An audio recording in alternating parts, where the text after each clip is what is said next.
1. At length I returned from 2 weeks' leave of absence to find that my patrons had arrived 3 days ago in Roulettenburg.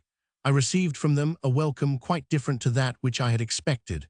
The general eyed me coldly, greeted me in rather haughty fashion, and dismissed me to pay my respects to his sister. It was clear that from somewhere money had been acquired. I thought I could even detect a certain shamefacedness in the general's glance. Maria Philippovna, too, seemed distraught, and conversed with me with an air of detachment. Nevertheless, she took the money which I handed to her, counted it, and listened to what I had to tell. To luncheon there were expected that day a Monsieur Mezensov, a French lady, and an Englishman, for whenever money was in hand, a banquet in Muscovite style was always given. Polina Alexandrovna, on seeing me, inquired why I had been so long away. Then, without waiting for an answer, she departed. Evidently this was not mere accident, and I felt that I must throw some light upon matters. It was high time that I did so. I was assigned a small room on the 4th floor of the hotel, for you must know that I belonged to the general's suite. So far as I could see, the party had already gained some notoriety in the place, which had come to look upon the general as a Russian nobleman of great wealth. Indeed, even before luncheon, he charged me, among other things, to get 2,000-franc notes changed for him at the hotel counter, which put us in a position to be thought millionaires at all events for a week. Later, I was about to take Miss Cha and Nadia for a walk when a summons reached me from the staircase that I must attend the general. He began by deigning to inquire of me where I was going to take the children, and as he did so, I could see that he failed to look me in the eyes. He wanted to do so, but each time was met by me with such a fixed, disrespectful stare that he desisted in confusion. In pompous language, however, which jumbled one sentence into another, and at length grew disconnected, he gave me to understand that I was to lead the children altogether away from the casino and out into the park. Finally, his anger exploded, and he added sharply, "I suppose you would like to take them to the casino to play roulette. Well, excuse my speaking so plainly, but I know how addicted you are to gambling. Though I am not your mentor, nor wish to be, at least I have a right to require that you shall not actually compromise me." "I have no money for gambling," I quietly replied. "But you will soon be in receipt of some," retorted the general, reddening a little as he dived into his writing desk and applied himself to a memorandum book. From it, he saw that he had rubles of mine in his keeping. "Let us calculate," he went on. "We must translate these rubles into thalers.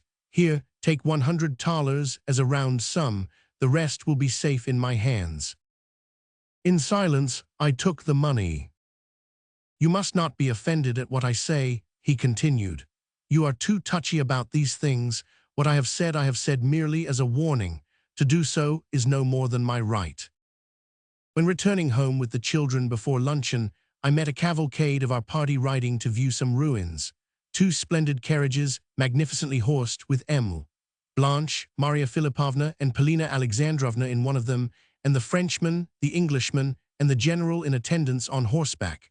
The passers-by stopped to stare at them, for the effect was splendid. The general could not have improved upon it. I calculated that, with the 4,000 francs which I had brought with me, added to what my patrons seemed already to have acquired, the party must be in possession of at least 7,000 or 8,000 francs, though that would be none too much for Blanche, who, with her mother and the Frenchman, was also lodging in our hotel. The latter gentleman was called by the lacqueys Monsieur le Comte, and Blanche's mother was dubbed Madame la Comtesse. Perhaps in very truth they were Comte et Comtesse. I knew that Monsieur le Comte would take no notice of me when we met at dinner, as also that the general would not dream of introducing us, nor of recommending me to the Comte. However, the latter had lived a while in Russia and knew that the person referred to as an uchitel is never looked upon as a bird of fine feather. Of course, strictly speaking, he knew me, but I was an uninvited guest at the luncheon. The general had forgotten to arrange otherwise, or I should have been dispatched to dine at the table d'hôte. Nevertheless, I presented myself in such guise that the general looked at me with a touch of approval, and though the good Maria Philippovna was for showing me my place, the fact of my having previously met the Englishman, Mr. Astley, saved me, and thenceforward I figured as one of the company. This strange Englishman I had met first in Prussia, where we had happened to sit vis-a-vis in a railway train in which I was traveling to overtake our party, while later I had run across him in France and again in Switzerland, twice within the space of 2 weeks.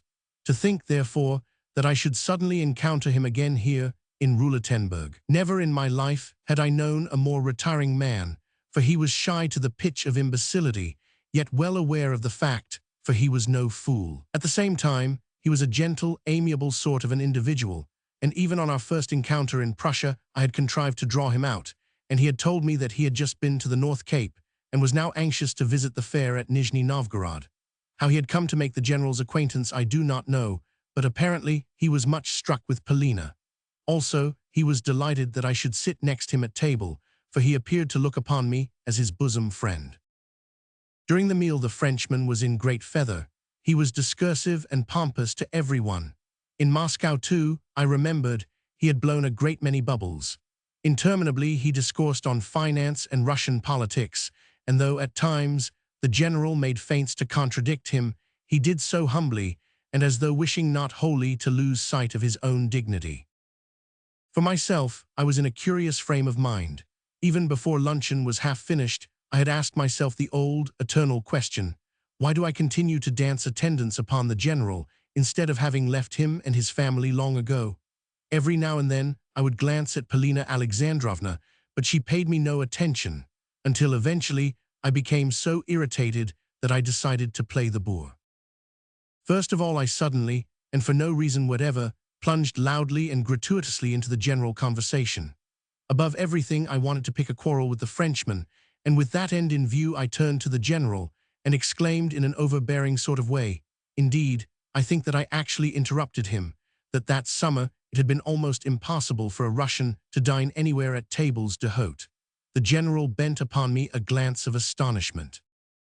If one is a man of self-respect, I went on, one risks abuse by so doing and is forced to put up with insults of every kind. Both at Paris and on the Rhine, and even in Switzerland, there are so many Poles, with their sympathizers, the French, at these tables d'hôte that one cannot get a word in edgeways if one happens only to be a Russian. This I said in French. The general eyed me doubtfully, for he did not know whether to be angry or merely to feel surprised that I should so far forget myself. Of course, one always learns something everywhere, said the Frenchman in a careless, contemptuous sort of tone. In Paris, too, I had a dispute with a Pole, I continued, and then with a French officer who supported him. After that, a section of the Frenchmen present took my part. They did so as soon as I told them the story of how once I threatened to spit into Monseigneur's coffee. To spit into it? The general inquired with grave disapproval in his tone and a stare of astonishment, while the Frenchman looked at me unbelievingly. Just so, I replied. You must know that, on one occasion, when, for 2 days, I had felt certain that at any moment I might have to depart for Rome on business, I repaired to the embassy of the Holy See in Paris to have my passport visaed. There I encountered a sacristan of about 50 and a man dry and cold of mien. After listening politely, but with great reserve, to my account of myself, this sacristan asked me to wait a little. I was in a great hurry to depart, but of course I sat down, pulled out a copy of 50 Opinion National, and fell to reading an extraordinary piece of invective against Russia which it happened to contain. As I was thus engaged, I heard some one enter an adjoining room and ask for Monsignor, after which I saw the sacristan make a low bow to the visitor, and then another bow as the visitor took his leave. I ventured to remind the good man of my own business also, whereupon, with an expression of, if anything, increased dryness, he again asked me to wait. Soon a third visitor arrived who, like myself, had come on business. He was an Austrian of some sort, and as soon as ever he had stated his errand, he was conducted upstairs. This made me very angry. I rose, approached the sacristan, and told him that, since Monsignor was receiving callers, his lordship might just as well finish off my affair as well. Upon this, the sacristan shrunk back in astonishment. It simply passed his understanding that any insignificant Russian should dare to compare himself with other visitors of Monsignor S. In a tone of the utmost effrontery, as though he were delighted to have a chance of insulting me, he looked me up and down and then said, "Do you suppose that Monsignor is going to put aside his coffee for you?" But I only cried the louder, "Let me tell you that I am going to spit into that coffee. Yes, and if you do not get me my passport visaed this very minute, I shall take it to Monsignor myself." "What, while he is engaged with a cardinal?" screeched the sacristan, again shrinking back in horror. Then, rushing to the door, he spread out his arms as though he would rather die than let me enter. Thereupon I declared that I was a heretic and a barbarian. "Je suis hérétique et barbare," I said, and that these archbishops and cardinals and monsignors and the rest of them meant nothing at all to me. In a word, I showed him that I was not going to give way. He looked at me with an air of infinite resentment. Then he snatched up my passport and departed with it upstairs. A minute later the passport had been visaed. "Here it is now, if you care to see it," and I pulled out the document and exhibited the Roman visa. But the general began. "What really saved you was the fact that you proclaimed yourself a heretic and a barbarian," remarked the Frenchman with a smile. "Cela n'était pas si bête." "But is that how Russian subjects ought to be treated? Why, when they settle here they dare not utter even a word. They are ready even to deny the fact that they are Russians. At all events, at my hotel in Paris, I received far more attention from the company after I had told them about the fracas with the sacristan." A fat Polish nobleman, who had been the most offensive of all who were present at the table d'hôte, at once went upstairs, while some of the Frenchmen were simply disgusted when I told them that 2 years ago I had encountered a man at whom, in 1812, a French hero fired for the mere fun of discharging his musket. That man was then a boy of 10, and his family are still residing in Moscow. "Impossible," the Frenchman spluttered. "No French soldier would fire at a child." "Nevertheless, the incident was as I say," I replied. "A very respected ex-captain told me the story, and I myself could see the scar left on his cheek." The Frenchman then began chattering volubly, and the general supported him, but I recommended the former to read, for example, extracts from the memoirs of General Perovsky, who, in 1812, was a prisoner in the hands of the French. Finally, Maria Filipovna said something to interrupt the conversation. The general was furious with me for having started the altercation with the Frenchman. On the other hand, Mr. Astley seemed to take great pleasure in my brush with Monsieur, and rising from the table, proposed that we should go and have a drink together. The same afternoon, at 4 o'clock, I went to have my customary talk with Polina Alexandrovna, and the talk soon extended to a stroll. We entered the park and approached the casino, where Polina seated herself upon a bench near the fountain and sent Nadia away to a little distance to play with some other children. Mischa also I dispatched to play by the fountain, and in this fashion we, that is to say, Polina and myself, contrived to find ourselves alone. Of course, we began by talking on business matters.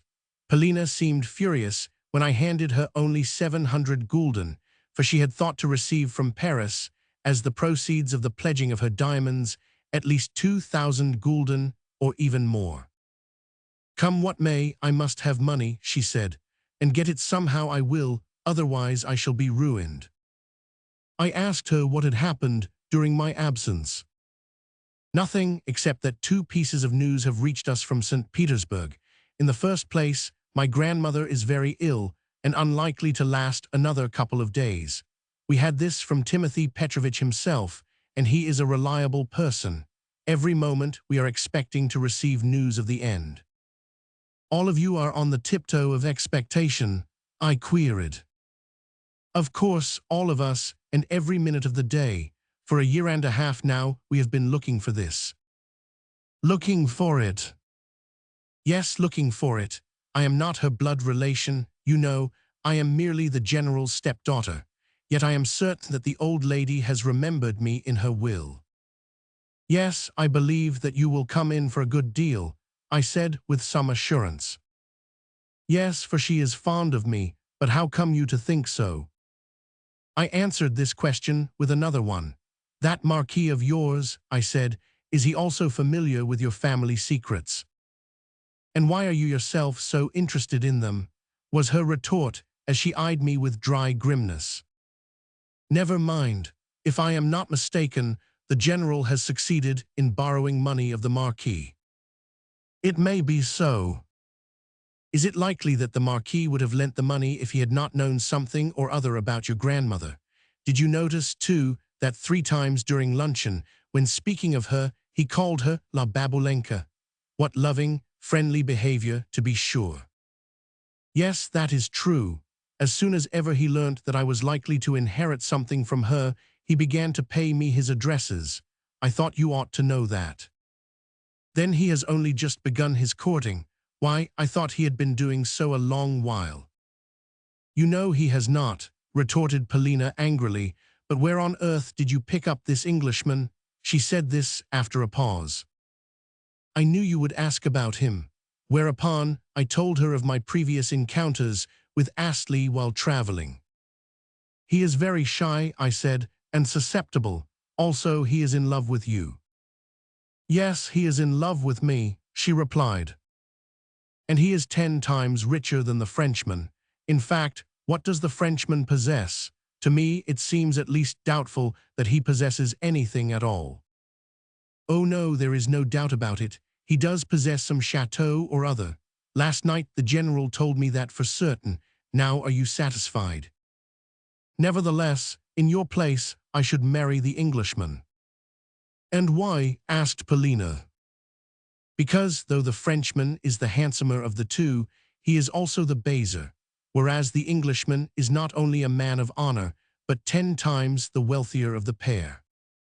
Yes, but then the Frenchman is a marquis, and the cleverer of the two, remarked Polina imperturbably. Is that so? I repeated. Yes, absolutely. Polina was not at all pleased at my questions.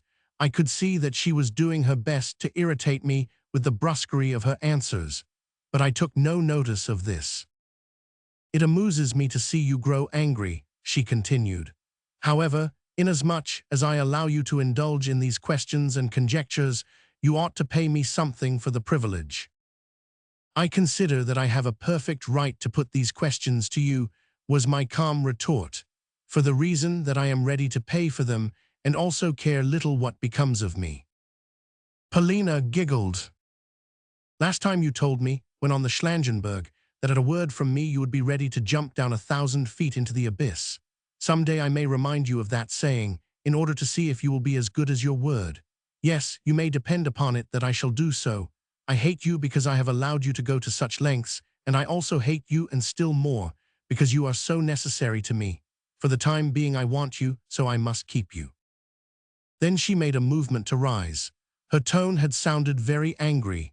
Indeed, of late her talks with me had invariably ended on a note of temper and irritation, yes, of real temper. May I ask you who is this Emile Blanche? I inquired, since I did not wish Polina to depart without an explanation. You know who she is, just Emile Blanche. Nothing further has transpired. Probably she will soon be Madame General, that is to say, if the rumors that Grandmamma is nearing her end should prove true. Emile Blanche, with her mother and her cousin, the Marquis, know very well that, as things now stand, we are ruined. And is the General at last in love? That has nothing to do with it. Listen to me, take these 700 florins and go and play roulette with them. Win as much for me as you can, for I am badly in need of money. So saying, she called Nadia back to her side and entered the casino, where she joined the rest of our party. For myself, I took, in musing astonishment, the first path to the left. Something had seemed to strike my brain when she told me to go and play roulette. Strangely enough, that something had also seemed to make me hesitate and to set me analyzing my feelings with regard to her. In fact, during the 2 weeks of my absence, I had felt far more at my ease than I did now, on the day of my return. Although, while traveling, I had moped like an imbecile, rushed about like a man in a fever, and actually beheld her in my dreams. Indeed, on one occasion, this happened in Switzerland, when I was asleep in the train I had spoken aloud to her, and set all my fellow travelers laughing. Again, therefore, I put to myself the question, do I or do I not love her? And again, I could return myself no answer, or rather, for the 100th time I told myself that I detested her. Yes, I detested her. There were moments, more especially at the close of our talks together, when I would gladly have given half my life to have strangled her. I swear that had there at such moments been a sharp knife ready to my hand, I would have seized that knife with pleasure and plunged it into her breast. Yet I also swear that if, on the Schlangenberg, she had really said to me, "Leap into that abyss," I should have leapt into it, and with equal pleasure. Yes, this I knew well. One way or the other, the thing must soon be ended. She, too, knew it in some curious way. The thought that I was fully conscious of her inaccessibility and of the impossibility of my ever realizing my dreams afforded her, I am certain, the keenest possible pleasure. Otherwise, is it likely that she, the cautious and clever woman that she was, would have indulged in this familiarity and openness with me? Hitherto, I concluded, she had looked upon me in the same light that the old empress did upon her servant, the empress who hesitated not to unrobe herself before her slave, since she did not account a slave a man. Yes, often Polina must have taken me for something less than a man. Still, she had charged me with a commission to win what I could at roulette. Yet all the time I could not help wondering why it was so necessary for her to win something, and what new schemes could have sprung to birth in her ever-fertile brain. A host of new and unknown factors seemed to have arisen during the last 2 weeks. Well, it behoved me to divine them and to probe them, and that as soon as possible. Yet not now. At the present moment, I must repair to the roulette table. Chapter 2. I confess I did not like it. Although I had made up my mind to play, I felt averse to doing so on behalf of someone else. In fact, it almost upset my balance, and I entered the gaming rooms with an angry feeling at my heart. At first glance, the scene irritated me. Never at any time have I been able to bear the flunkishness which one meets in the press of the world at large, but more especially in that of Russia, where almost every evening journalists write on 2 subjects in particular, namely, on the splendor and luxury of the casinos to be found in the Rhenish towns, and on the heaps of gold which are daily to be seen lying on their tables. Those journalists are not paid for doing so. They write thus merely out of a spirit of disinterested complacence. For there is nothing splendid about the establishments in question. And not only are there no heaps of gold to be seen lying on their tables, but also there is very little money to be seen at all. Of course, during the season, some madman or another may make his appearance, generally an Englishman or an Asiatic or a Turk, and as it happened during the summer of which I write, win or lose a great deal. But as regards the rest of the crowd, it plays only for petty gulden, and seldom does much wealth figure on the board. When on the present occasion I entered the gaming rooms, for the first time in my life, it was several moments before I could even make up my mind to play. For one thing, the crowd oppressed me. Had I been playing for myself, I think I should have left at once, and never have embarked upon gambling at all, for I could feel my heart beginning to beat, and my heart was anything but cold-blooded. Also, I knew, I had long ago made up my mind, that never should I depart from Roulettenburg until some radical, some final, change had taken place in my fortunes. Thus, it must and would be. However ridiculous it may seem to you that I was expecting to win at roulette, I look upon the generally accepted opinion concerning the folly and the grossness of hoping to win at gambling as a thing even more absurd. For why is gambling a whit worse than any other method of acquiring money? How, for instance, is it worse than trade? True, out of 100 persons, only one can win, yet what business is that of yours or of mine? At all events, I confined myself at first simply to looking on, and decided to attempt nothing serious. Indeed, I felt that, if I began to do anything at all, I should do it in an absent-minded, haphazard sort of way, of that I felt certain. Also, it behoved me to learn the game itself, since, despite 1,000 descriptions of roulette which I had read with ceaseless avidity, I knew nothing of its rules, and had never even seen it played. In the first place, everything about it seemed to me so foul, so morally mean and foul. Yet I am not speaking of the hungry, restless folk who, by scores, nay, even by hundreds, could be seen crowded around the gaming tables. For in a desire to win quickly, and to win much, I can see nothing sordid. I have always applauded the opinion of a certain dead and gone, but cocksure moralist who replied to the excuse that one may always gamble moderately, by saying that to do so makes things worse, since, in that case, the profits too will always be moderate. Insignificant profits and sumptuous profits do not stand on the same footing. No, it is all a matter of proportion. What may seem a small sum to a Rothschild may seem a large sum to me, and it is not the fault of stakes or of winnings that everywhere men can be found winning, can be found depriving their fellows of something, just as they do at roulette. As to the question whether stakes and winnings are, in themselves, immoral is another question altogether, and I wish to express no opinion upon it. Yet the very fact that I was full of a strong desire to win caused this gambling for gain, in spite of its attendant squalor, to contain, if you will, something intimate, something sympathetic to my eyes. For it is always pleasant to see men dispensing with ceremony and acting naturally and in an unbuttoned mood. Yet why should I so deceive myself? I could see that the whole thing was a vain and unreasoning pursuit, and what, at the first glance, seemed to me the ugliest feature in this mob of roulette players was their respect for their occupation, the seriousness, and even the humility with which they stood around the gaming tables. Moreover, I had always drawn sharp distinctions between a game which is de mauvais genre and a game which is permissible to a decent man. In fact, there are two sorts of gaming, namely, the game of the gentleman and the game of the plebs, the game for gain and the game of the herd. Herein, as said, I draw sharp distinctions. Yet how essentially base are the distinctions? For instance, a gentleman may stake, say, 5 or 10 louis d'or, seldom more, unless he is a very rich man, when he may stake, say, 1,000 francs. But he must do this simply for the love of the game itself, simply for sport, simply in order to observe the process of winning or of losing, and above all things, as a man who remains quite uninterested in the possibility of his issuing a winner.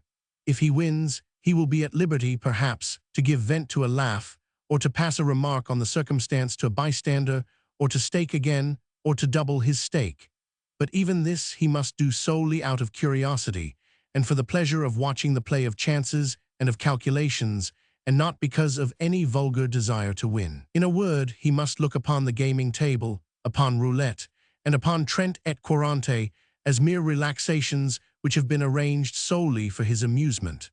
Of the existence of the lures and gains upon which the bank is founded and maintained, he must profess to have not an inkling. Best of all, he ought to imagine his fellow gamblers and the rest of the mob, which stands trembling over a coin, to be equally rich and gentlemanly with himself, and playing solely for recreation and pleasure. This complete ignorance of the realities, this innocent view of mankind, is what, in my opinion, constitutes the truly aristocratic. For instance, I have seen even fond mothers so far indulge their guileless, elegant daughters, misses of 15 or 16, as to give them a few gold coins and teach them how to play, and though the young ladies may have won or have lost, they have invariably laughed and departed as though they were well pleased. In the same way, I saw our general once approach the table in a stolid, important manner. A lackey darted to offer him a chair, but the general did not even notice him. Slowly he took out his money bags and slowly extracted francs in gold, which he staked on the black and won. Yet he did not take up his winnings, he left them there on the table. Again the black turned up, and again he did not gather in what he had won. And when, in the third round, the red turned up, he lost, at a stroke, 1,200 francs. Yet even then he rose with a smile and thus preserved his reputation. Yet I knew that his money bags must be chafing his heart, as well as that, had the stake been twice or thrice as much again, he would still have restrained himself from venting his disappointment. On the other hand, I saw a Frenchman first win, and then lose, 30,000 francs cheerfully and without a murmur. Yes, even if a gentleman should lose his whole substance, he must never give way to annoyance. Money must be so subservient to gentility as never to be worth a thought. Of course, the supremely aristocratic thing is to be entirely oblivious of the mire of rabble, with its setting. But sometimes a reverse course may be aristocratic: to remark, to scan, and even to gape at the mob for preference through a lorgnette, even as though one were taking the crowd and its squalor for a sort of raree show which had been organized specially for a gentleman's diversion. Though one may be squeezed by the crowd, one must look as though one were fully assured of being the observer, of having neither part nor lot with the observed. At the same time, to stare fixedly about one is unbecoming, for that, again, is ungentlemanly, seeing that no spectacle is worth an open stare. are no spectacles in the world which merit from a gentleman too pronounced an inspection. However, to me personally, the scene did seem to be worth undisguised contemplation, more especially in view of the fact that I had come there not only to look at, but also to number myself sincerely and wholeheartedly with the mob. As for my secret moral views, I had no room for them amongst my actual practical opinions. Let that stand as written. I am writing only to relieve my conscience. Yet let me say also this, that from the first I have been consistent in having an intense aversion to any trial of my acts and thoughts by a moral standard. Another standard altogether has directed my life. As a matter of fact, the mob was playing in exceedingly foul fashion. Indeed, I have an idea that sheer robbery was going on around that gaming table. The croupiers who sat at the two ends of it had not only to watch the stakes, but also to calculate the game, an immense amount of work for two men. As for the crowd itself, well, it consisted mostly of Frenchmen. Yet I was not then taking notes merely in order to be able to give you a description of roulette, but in order to get my bearings as to my behavior when I myself should begin to play. For example, I noticed that nothing was more common than for another's hand to stretch out and grab one's winnings whenever one had won. Then there would arise a dispute, and frequently an uproar, and it would be a case of I beg of you to prove, and to produce witnesses to the fact that the stake is yours. At first the proceedings were pure Greek to me. I could only divine and distinguish that stakes were hazarded on numbers, on odd or even, and on colors. Polina's money I decided to risk, that evening, only to the amount of 100 gulden. The thought that I was not going to play for myself quite unnerved me. It was an unpleasant sensation, and I tried hard to banish it. I had a feeling that, once I had begun to play for Polina, I should wreck my own fortunes. Also, I wonder if anyone has ever approached a gaming table without falling an immediate prey to superstition. I began by pulling out 50 gulden and staking them on even. The wheels spun and stopped at 13. I had lost, with a feeling like a sick qualm, as though I would like to make my way out of the crowd and go home. I staked another 50 gulden, this time on the red. The red turned up. Next time I staked the 100 gulden just where they lay, and again the red turned up. Again I staked the whole sum, and again the red turned up. Clutching my 400 gulden, I placed them on 12 figures to see what would come of it. The result was that the croupier paid me out 3 times my total stake. Thus, fro gulden my store had grown to 800. Upon that, such a curious, such an inexplicable, unwanted feeling overcame me that I decided to depart. Always the thought kept recurring to me that if I had been playing for myself alone, I should never have had such luck. Once more, I staked the whole 800 gulden on the even. The wheels stopped at 4. I was paid out another 800 gulden, and snatching up my pile of 1600, departed in search of Polina Alexandrovna. I found the whole party walking in the park, and was able to get an interview with her only after supper. This time the Frenchman was absent from the meal, and the general seemed to be in a more expansive vein. Among other things, he thought it necessary to remind me that he would be sorry to see me playing at the gaming tables. In his opinion, such conduct would greatly compromise him, especially if I were to lose much. And even if you were to win much, I should be compromised, he added in a meaning sort of way. Of course, I have no right to order your actions, but you yourself will agree that, as usual, he did not finish his sentence. I answered dryly that I had very little money in my possession, and that consequently I was hardly in a position to indulge in any conspicuous play, even if I did gamble. At last, when ascending to my own room, I succeeded in handing Polina her winnings, and told her that, next time, I should not play for her. "Why not?" she asked excitedly. "Because I wish to play for myself," I replied with a feigned glance of astonishment. "That is my sole reason." "Then are you so certain that your roulette playing will get us out of our difficulties?" she inquired with a quizzical smile. I said very seriously, "Yes," and then added, "Possibly my certainty about winning may seem to you ridiculous, yet pray leave me in peace." Nonetheless, she insisted that I ought to go halves with her in the day's winnings, and offered me 800 gulden on condition that henceforth I gambled only on those terms, but I refused to do so, once and for all, stating, as my reason, that I found myself unable to play on behalf of anyone else. I am not unwilling so to do, I added, but in all probability I should lose. Well, absurd though it be, I place great hopes on your playing of roulette, she remarked musingly. Wherefore, you ought to play as my partner and on equal shares, wherefore, of course, you will do as I wish. Then she left me, without listening to any further protests on my part. Chapter 3. On the morrow she said not a word to me about gambling. In fact, she purposely avoided me, although her old manner to me had not changed. The same serene coolness was hers on meeting me, a coolness that was mingled even with a spice of contempt and dislike. In short, she was at no pains to conceal her aversion to me, that I could see plainly. Also, she did not trouble to conceal from me the fact that I was necessary to her, and that she was keeping me for some end which she had in view. Consequently, there became established between us relations which, to a large extent, were incomprehensible to me, considering her general pride and aloofness.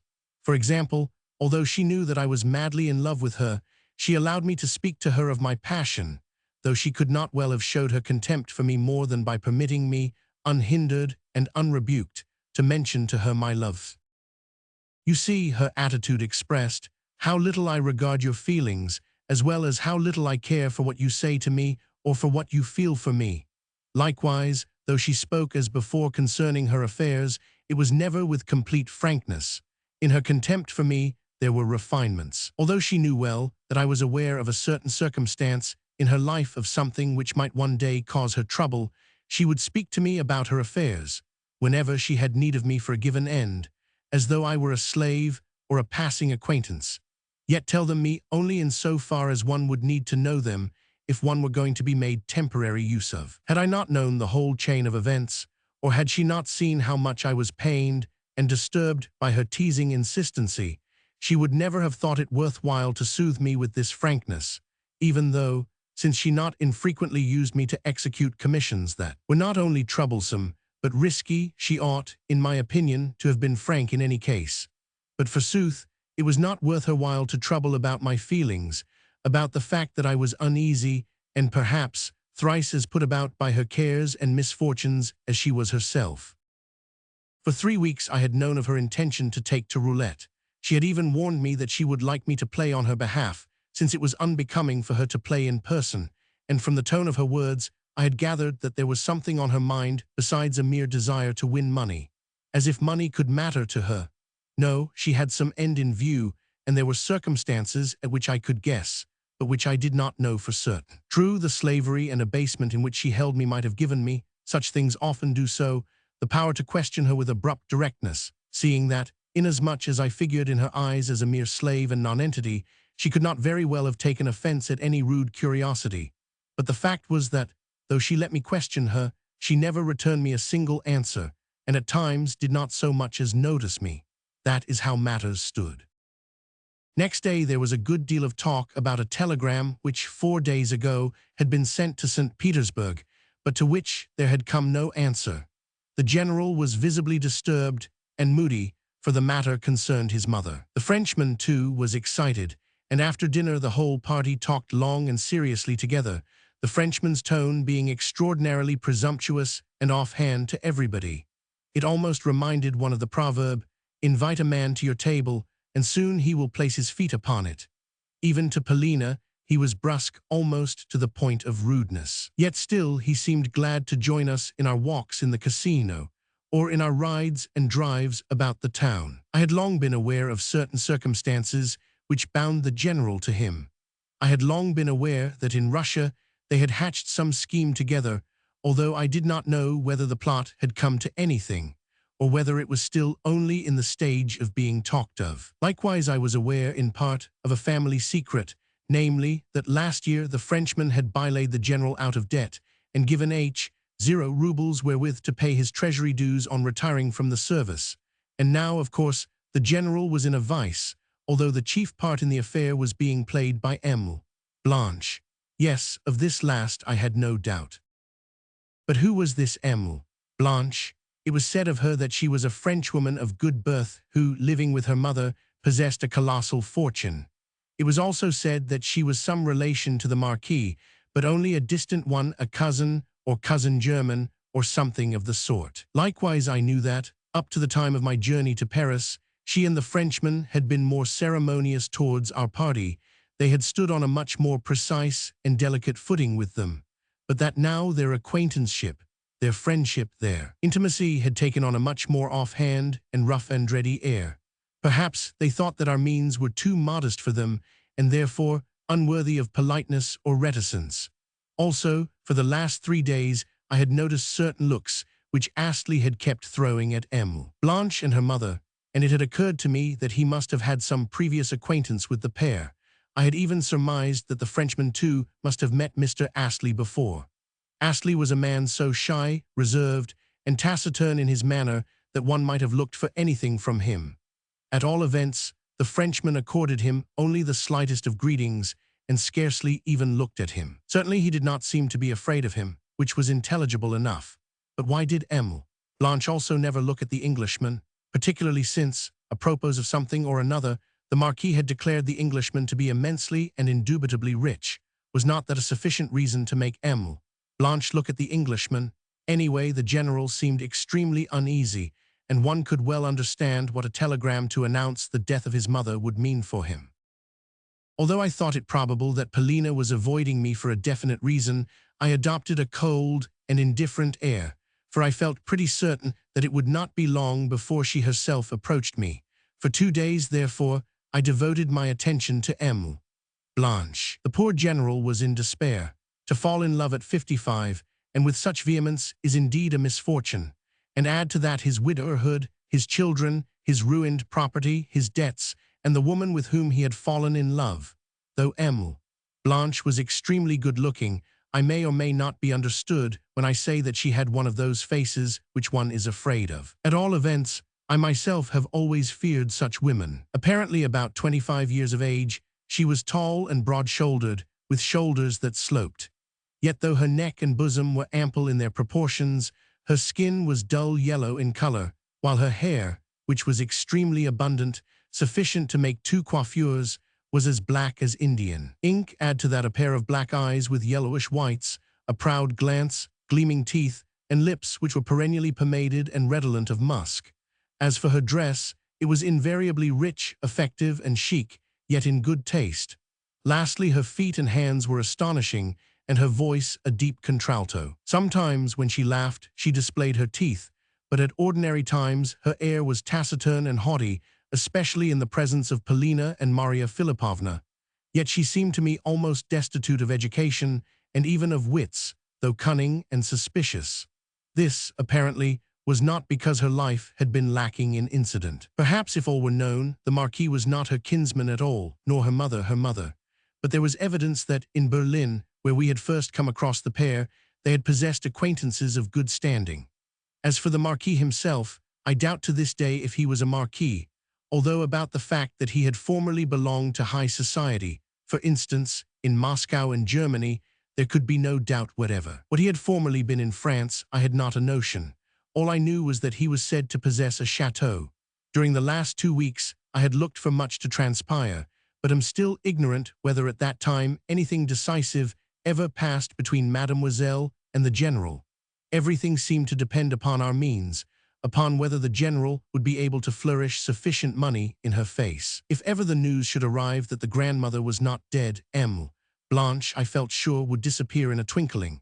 Indeed, it surprised and amused me to observe what a passion for intrigue I was developing. But how I loathed it all! With what pleasure would I have given everybody and everything the go-by! Only, I could not leave Polina. How then could I show contempt for those who surrounded her? Espionage is a base thing, but what have I to do with that? Mr. Astley, too, I found a curious person. I was only sure that he had fallen in love with Polina. A remarkable and diverting circumstance is the amount which may lie in the mien of a shy and painfully modest man who has been touched with the divine passion, especially when he would rather sink into the earth than betray himself by a single word or look. Though Mr. Astley frequently met us when we were out walking, he would merely take off his hat and pass us by, though I knew he was dying to join us. Even when invited to do so, he would refuse. Again, in places of amusement, in the casino, at concerts, or near the fountain, he was never far from the spot where we were sitting. In fact, wherever we were in the park, in the forest, or on the Schlangenberg, one needed but to raise one's eyes and glance around to catch sight of at least a portion of Mr. Astley's frame sticking out, whether on an adjacent path or behind a bush. Yet never did he lose any chance of speaking to myself, and one morning when we had met and exchanged a couple of words, he burst out in his usual abrupt way, without saying good morning. "That Emile Blanche," he said, "well, I have seen a good many women like her." After that he was silent as he looked me meaningly in the face. What he meant I did not know, but to my glance of inquiry he returned only a dry nod and a reiterated "it is so." Presently, however, he resumed. "Does Emile, Polina, like flowers?" "I really cannot say," was my reply. "What, you cannot say?" he cried in great astonishment. "No, I have never noticed whether she does so or not," I repeated with a smile. Then I have an idea in my mind," he concluded. Lastly, with a nod, he walked away with a pleased expression on his face. The conversation had been carried on in execrable French. 4. Today has been a day of folly, stupidity, and ineptness. The time is now 11 o'clock in the evening, and I am sitting in my room and thinking. It all began, this morning, with my being forced to go and play roulette for Polina Alexandrovna. When she handed me over her store of 600 gulden, I exacted two conditions, namely, that I should not go halves with her in her winnings, if any, that is to say, I should not take anything for myself, and that she should explain to me, that same evening, why it was so necessary for her to win, and how much was the sum which she needed. For I could not suppose that she was doing all this merely for the sake of money. Yet clearly she did need some money, and that as soon as possible, and for a special purpose. Well, she promised to explain matters, and I departed. There was a tremendous crowd in the gaming rooms. What an arrogant, greedy crowd it was. I pressed forward towards the middle of the room until I had secured a seat at a croupier's elbow. Then I began to play in timid fashion, venturing only 20 or 30 gulden at a time. Meanwhile, I observed and took notes. It seemed to me that calculation was superfluous, and by no means possessed of the importance which certain other players attached to it, even though they sat with ruled papers in their hands, whereon they set down the coups, calculated the chances, reckoned, staked, and lost exactly as we more simple mortals did who played without any reckoning at all. However, I deduced from the scene one conclusion which seemed to me reliable, namely, that in the flow of fortuitous chances there is, if not a system, at all events a sort of order. This, of course, is a very strange thing. For instance, after a dozen middle figures, there would always occur a dozen or so outer ones. Suppose the ball stopped twice at a dozen outer figures. It would then pass to a dozen of the first ones, and then again to a dozen of the middle ciphers, and fall upon them 3 or 4 times, and then revert to a dozen outers, whence after another couple of rounds, the ball would again pass to the first figures, strike upon them once, and then return thrice to the middle series, continuing thus for an hour and a half or 2 hours. 1, 3, 2, 1, 3, 2. It was all very curious. Again, for the whole of a day or a morning, the red would alternate with the black, but almost without any order, and from moment to moment, so that scarcely 2 consecutive rounds would end upon either the one or the other. Yet next day, or perhaps the next evening, the red alone would turn up, and attain a run of over 2 score, and continue so for quite a length of time, say, for a whole day. Of these circumstances, the majority were pointed out to me by Mr. Astley, who stood by the gaming table the whole morning, yet never once staked in person. For myself, I lost all that I had on me, and with great speed. To begin with, I staked 200 gulden on even, and won. Then I staked the same amount again, and won, and so on some 2 or 3 times.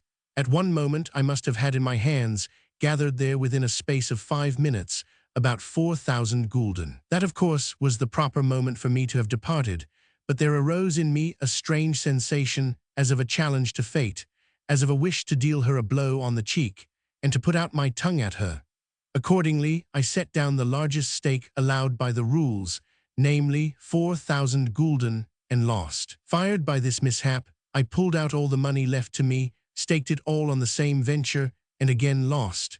Then I rose from the table, feeling as though I were stupefied. What had happened to me I did not know, but before luncheon I told Polina of my losses, until which time I walked about the park. At luncheon, I was as excited as I had been at the meal 3 days ago. Emile, Blanche and the Frenchman were lunching with us, and it appeared that the former had been to the casino that morning and had seen my exploits there. So now she showed me more attention when talking to me, while, for his part, the Frenchman approached me and asked outright if it had been my own money that I had lost. He appeared to be suspicious as to something being on foot between Polina and myself, but I merely fired up and replied that the money had been all my own. At this the general seemed extremely surprised and asked me whence I had procured it, whereupon I replied that, though I had begun only with 100 gulden, 6 or 7 rounds had increased my capital to 5,000 or 6,000 gulden, and that subsequently I had lost the whole in 2 rounds. All this, of course, was plausible enough. During my recital I glanced at Polina, but nothing was to be discerned on her face. However, she had allowed me to fire up without correcting me, and from that I concluded that it was my cue to fire up, and to conceal the fact that I had been playing on her behalf. At all events, I thought to myself, she, in her turn, has promised to give me an explanation tonight, and to reveal to me something or another. Although the general appeared to be taking stock of me, he said nothing. Yet I could see uneasiness and annoyance in his face. Perhaps his straitened circumstances made it hard for him to have to hear of piles of gold passing through the hands of an irresponsible fool like myself within the space of a quarter of an hour. Now, I have an idea that last night he and the Frenchman had a sharp encounter with one another. At all events, they closeted themselves together and then had a long and vehement discussion, after which the Frenchman departed in what appeared to be a passion, but returned early this morning to renew the combat. On hearing of my losses, however, he only remarked with a sharp and even a malicious air that a man ought to go more carefully. Next, for some reason or another, he added that, though a great many Russians go in for gambling, they are no good at the game. I think that roulette was devised specially for Russians, I retorted, and when the Frenchman smiled contemptuously at my reply, I further remarked that I was sure I was right. Also that, speaking of Russians in the capacity of gamblers, I had far more blame for them than praise, of that he could be quite sure. "Upon what do you base your opinion?" he inquired. "Upon the fact that to the virtues and merits of the civilized Westerner there has become historically added, though this is not his chief point, a capacity for acquiring capital, whereas not only is the Russian incapable of acquiring capital, but also he exhausts it wantonly and of sheer folly. None the less we Russians often need money, wherefore we are glad of, and greatly devoted to, a method of acquisition like roulette, whereby, in a couple of hours, one may grow rich without doing any work. This method, I repeat, has a great attraction for us, but since we play in wanton fashion, and without taking any trouble, we almost invariably lose." "To a certain extent that is true," assented the Frenchman with a self-satisfied air. "Oh no, it is not true," put in the general sternly. "And you," he added to me, "you ought to be ashamed of yourself for traducing your own country." "I beg pardon," I said, "yet it would be difficult to say which is the worst of the two, Russian ineptitude or the German method of growing rich through honest toil." "What an extraordinary idea," cried the general. "And what a Russian idea," added the Frenchman. I smiled, for I was rather glad to have a quarrel with them. "I would rather live a wandering life in tents," I cried, "than bow the knee to a German idol." "To what idol?" exclaimed the general, now seriously angry. "To the German method of heaping up riches. I have not been here very long, but I can tell you that what I have seen and verified makes my Tartar blood boil. Good Lord, I wish for no virtues of that kind. Yesterday I went for a walk of about 10 versts, and everywhere I found that things were even as we read of them in good German picture books, that every house has its Vater, who is horribly beneficent and extraordinarily honorable. So honorable is he that it is dreadful to have anything to do with him, and I cannot bear people of that sort. Each such Vater has his family, and in the evenings they read improving books aloud. Over their roof trees there murmur elms and chestnuts. The sun has sunk to his rest. A stork is roosting on the gable, and all is beautifully poetic and touching. Do not be angry, General. Let me tell you something that is even more touching than that. I can remember how, of an evening, My own father, now dead, used to sit under the lime trees in his little garden and to read books aloud to myself and my mother. Yes, I know how things ought to be done. Yet every German family is bound to slavery and to submission to its Vater. They work like oxen and amass wealth like Jews. Suppose the Vater has put by a certain number of gulden, which he hands over to his eldest son, in order that the said son may acquire a trade or a small plot of land. Well, one result is to deprive the daughter of a dowry, and so leave her among the unwedded. For the same reason, the parents will have to sell the younger son into bondage or the ranks of the army, in order that he may earn more towards the family capital. Yes, such things are done, for I have been making inquiries on the subject. It is all done out of sheer rectitude, out of a rectitude which is magnified to the point of the younger son believing that he has been rightly sold, and that it is simply idyllic for the victim to rejoice when he is made over into pledge. What more have I to tell? Well, this, that matters bear just as hardly upon the eldest son. Perhaps he has his Gretchen to whom his heart is bound, but he cannot marry her for the reason that he has not yet amassed sufficient gulden.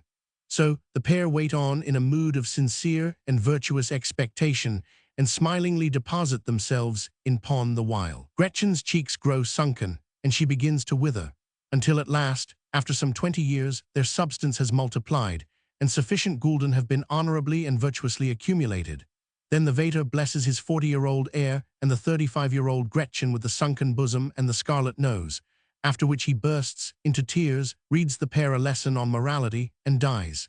In turn, the eldest son becomes a virtuous Vater, and the old story begins again. In 50 or 60 years' time, the grandson of the original Vater will have amassed a considerable sum, and that sum he will hand over to his son, and the latter to his son, and so on for several generations, until at length there will issue a Baron Rothschild or a Hop and Company, or the devil knows what. Is it not a beautiful spectacle? The spectacle of a century or two of inherited labor, patience, intellect, rectitude, character, perseverance, and calculation, with a stork sitting on the roof above it all. What is more, they think there can never be anything better than this. Wherefore, from their point of view, they begin to judge the rest of the world, and to censure all who are at fault, that is to say, who are not exactly like themselves. Yes, there you have it in a nutshell. For my own part, I would rather grow fat after the Russian manner, or squander my whole substance at roulette. I have no wish to be Hop and Company at the end of 5 generations. I want the money for myself, for in no way do I look upon my personality as necessary to, or meet to be given over to capital. I may be wrong, but there you have it. Those are my views. How far you may be right in what you have said I do not know, remarked the general moodily, but I do know that you are becoming an insufferable farceur whenever you are given the least chance.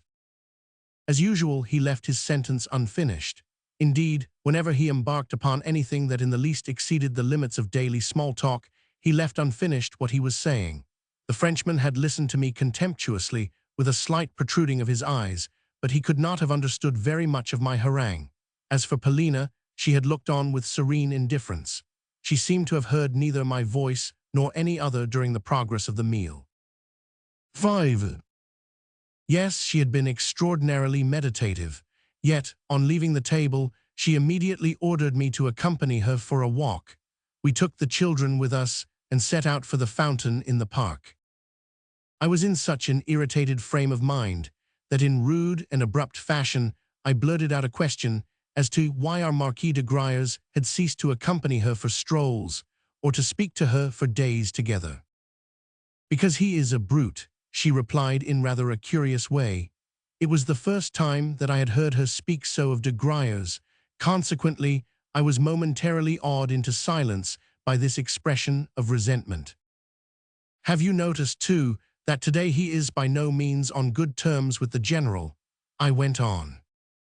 "Yes, and I suppose you want to know why," she replied with dry captiousness.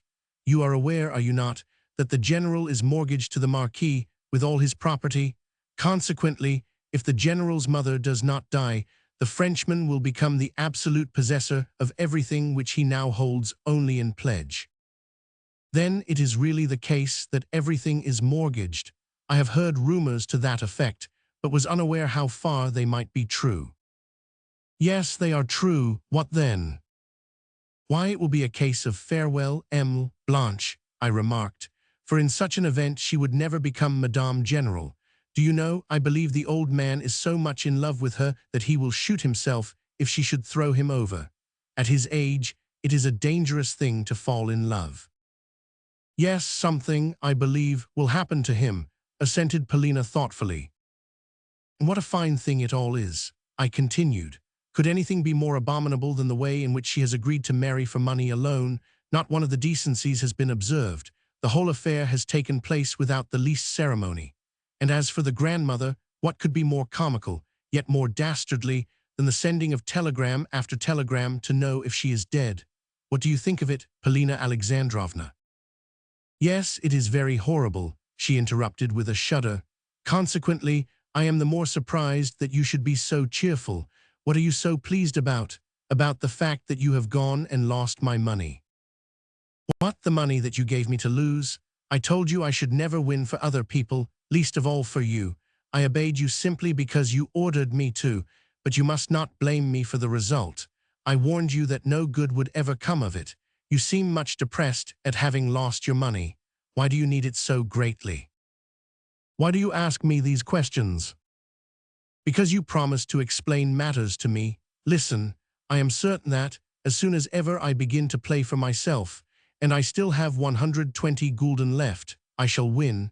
You can then take of me what you require. She made a contemptuous grimace. You must not be angry with me, I continued, for making such a proposal. I am so conscious of being only a nonentity in your eyes that you need not mind accepting money from me. A gift from me could not possibly offend you.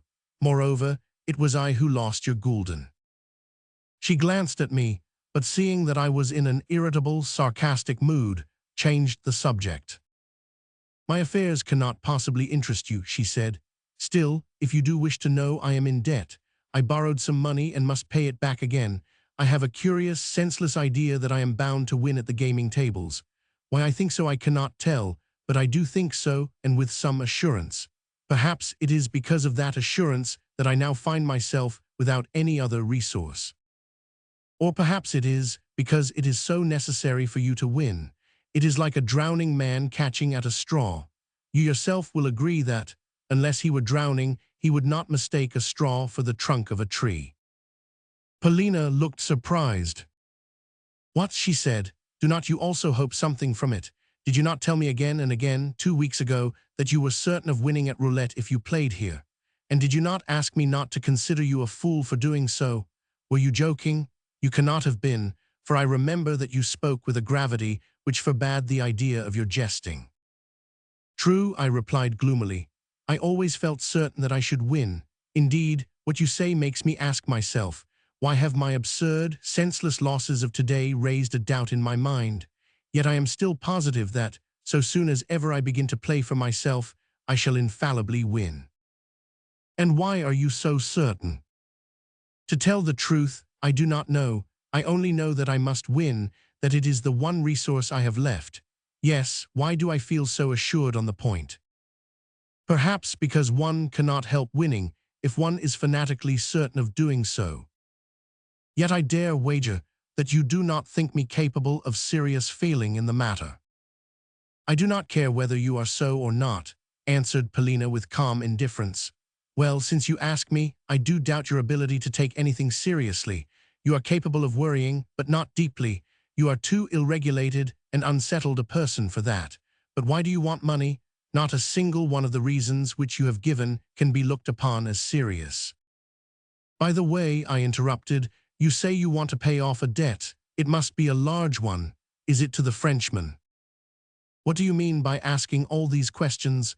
You are very clever today. Surely you are not drunk. You know that you and I stand on no ceremony, and that sometimes I put to you very plain questions. I repeat that I am your slave, and slaves cannot be shamed or offended. You talk like a child. It is always possible to comport oneself with dignity. If one has a quarrel, it ought to elevate rather than to degrade one. A maxim straight from the copybook. Suppose I cannot comport myself with dignity. By that I mean that, though I am a man of self-respect, I am unable to carry off a situation properly. Do you know the reason?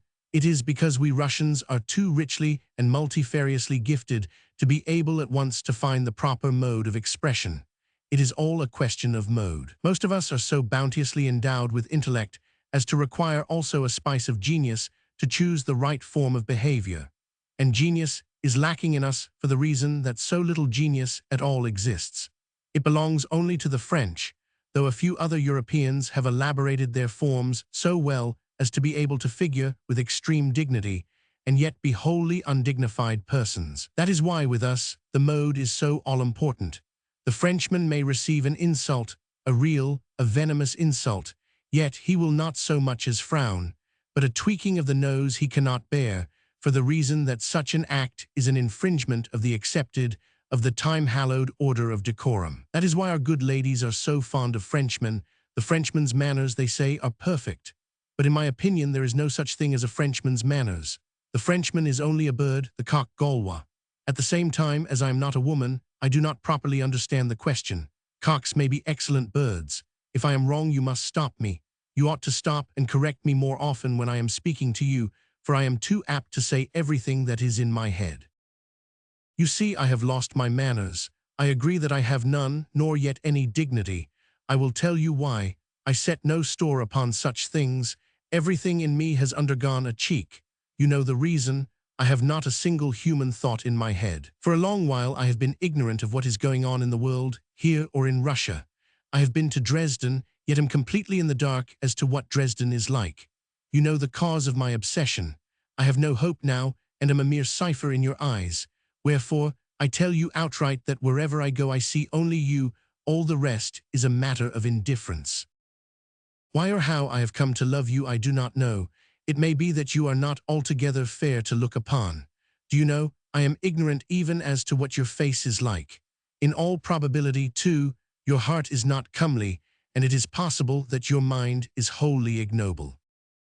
And because you do not believe in my nobility of soul, you think to purchase me with money, she said. When have I thought to do so, was my reply. You are losing the thread of the argument. If you do not wish to purchase me, at all events, you wish to purchase my respect. Not at all. I have told you that I find it difficult to explain myself. You are hard upon me. Do not be angry at my chattering. You know why you ought not to be angry with me, that I am simply an imbecile. However, I do not mind if you are angry. Sitting in my room, I need but to think of you, to imagine to myself the rustle of your dress, and at once I fall almost to biting my hands. Why should you be angry with me? Because I call myself your slave. Revel, I pray you, in my slavery, revel in it. Do you know that sometimes I could kill you, not because I do not love you or am jealous of you, but because I feel as though I could simply devour you? You are laughing. No, I am not, she retorted, but I order you nevertheless to be silent. She stopped, well-nigh breathless with anger. God knows, she may not have been a beautiful woman, yet I loved to see her come to a halt like this, and was therefore the more fond of arousing her temper. Perhaps she divined this, and for that very reason gave way to rage. I said as much to her. What rubbish, she cried with a shudder. I do not care, I continued. Also, do you know that it is not safe for us to take walks together? Often I have a feeling that I should like to strike you, to disfigure you, to strangle you. Are you certain that it will never come to that? You are driving me to frenzy. Am I afraid of a scandal or of your anger? Why should I fear your anger? I love without hope, and know that hereafter I shall love you 1,000 times more. If ever I should kill you, I should have to kill myself too. But I shall put off doing so as long as possible, for I wish to continue enjoying the unbearable pain which your coldness gives me. Do you know a very strange thing? It is that, with every day my love for you increases, though that would seem to be almost an impossibility. Why should I not become a fatalist? Remember how, on the third day that we ascended the Roulettenburg, I was moved to whisper in your ear, "Say but the word, and I will leap into the abyss." Had you said it, I should have leapt. Do you not believe me? What stupid rubbish, she cried. I care not whether it be wise or stupid, I cried in return. I only know that in your presence I must speak, speak, speak. Therefore I am speaking. I lose all conceit when I am with you, and everything ceases to matter. Why should I have wanted you to leap from the Schlangenberg? She said dryly, and I think, with willful offensiveness. That would have been of no use to me. Splendid, I shouted.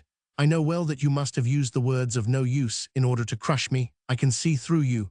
Of no use, did you say? Why, to give pleasure is always of use. And as for barbarous, unlimited power, even if it be only over a fly, why, it is a kind of luxury. Man is a despot by nature and loves to torture. You, in particular, love to do so. I remember that at this moment she looked at me in a peculiar way. The fact is that my face must have been expressing all the maze of senseless, gross sensations which were seething within me. To this day, I can remember, word for word, the conversation as I have written it down. My eyes were suffused with blood, and the foam had caked itself on my lips. Also, on my honor I swear that, had she bidden me cast myself from the summit of the Schlangenberg, I should have done it. Yes, had she bidden me in jest, or only in contempt, and with a spit in my face, I should have cast myself down. Oh no, why so? I believe you, she said, but in such a manner, in the manner of which, at times, she was a mistress, and with such a note of disdain and viperish arrogance in her tone, that God knows I could have killed her. Yes, at that moment she stood in peril. I had not lied to her about that. Surely you are not a coward, suddenly she asked me. I do not know, I replied. Perhaps I am, but I do not know. I have long given up thinking about such things. If I said to you, kill that man, would you kill him? Whom? Whomsoever I wish. The Frenchman. Do not ask me questions, return me answers. I repeat, whomsoever I wish. I desire to see if you were speaking seriously just now. She awaited my reply with such gravity and impatience that I found the situation unpleasant. Do you rather tell me, I said, what is going on here? Why do you seem half afraid of me? I can see for myself what is wrong. You are the stepdaughter of a ruined and insensate man who is smitten with love for this devil of a Blanche. And there is this Frenchman too, with his mysterious influence over you. Yet you actually ask me such a question. If you do not tell me how things stand, I shall have to put in my oar and do something. Are you ashamed to be frank with me? Are you shy of me? I am not going to talk to you on that subject. I have asked you a question and am waiting for an answer. Well then, I will kill whomsoever you wish, I said, but are you really going to bid me do such deeds? Why should you think that I am going to let you off? I shall bid you do it, or else renounce me. Could you ever do the latter? No, you know that you couldn't. You would first kill whom I had bidden you, and then kill me for having dared to send you away. Something seemed to strike upon my brain as I heard these words.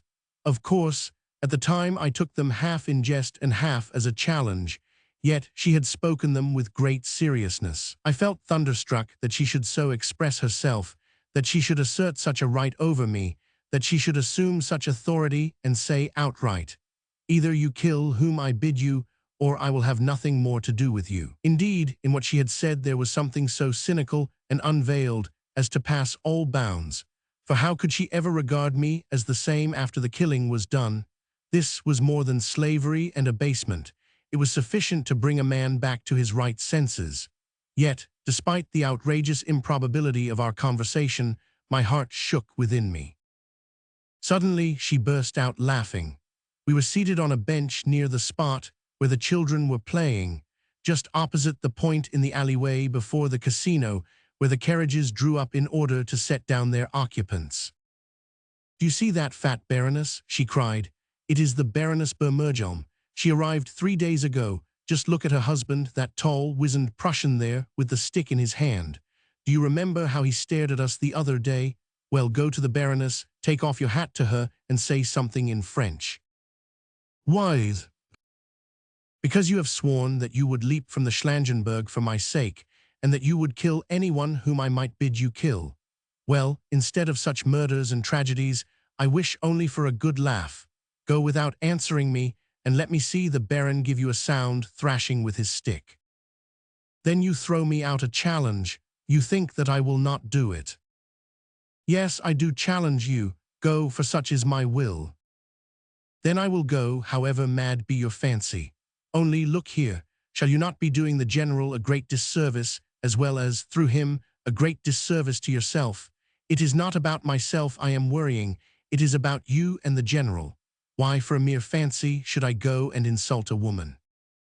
Ah, then I can see that you are only a trifler, she said contemptuously. Your eyes are swimming with blood, but only because you have drunk a little too much at luncheon. Do I not know that what I have asked you to do is foolish and wrong, and that the general will be angry about it? But I want to have a good laugh, all the same. I want that and nothing else. Why should you insult a woman indeed? Well, you will be given a sound thrashing for so doing. I turned away and went silently to do her bidding. Of course the thing was folly, but I could not get out of it. I remember that, as I approached the Baroness, I felt as excited as a schoolboy.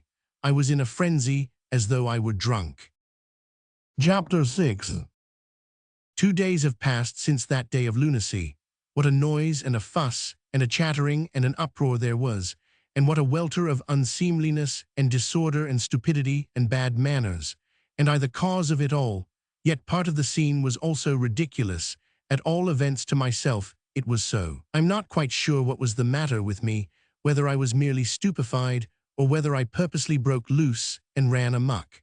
At times my mind seems all confused, while at other times I seem almost to be back in my childhood, at the school desk, and to have done the deed simply out of mischief.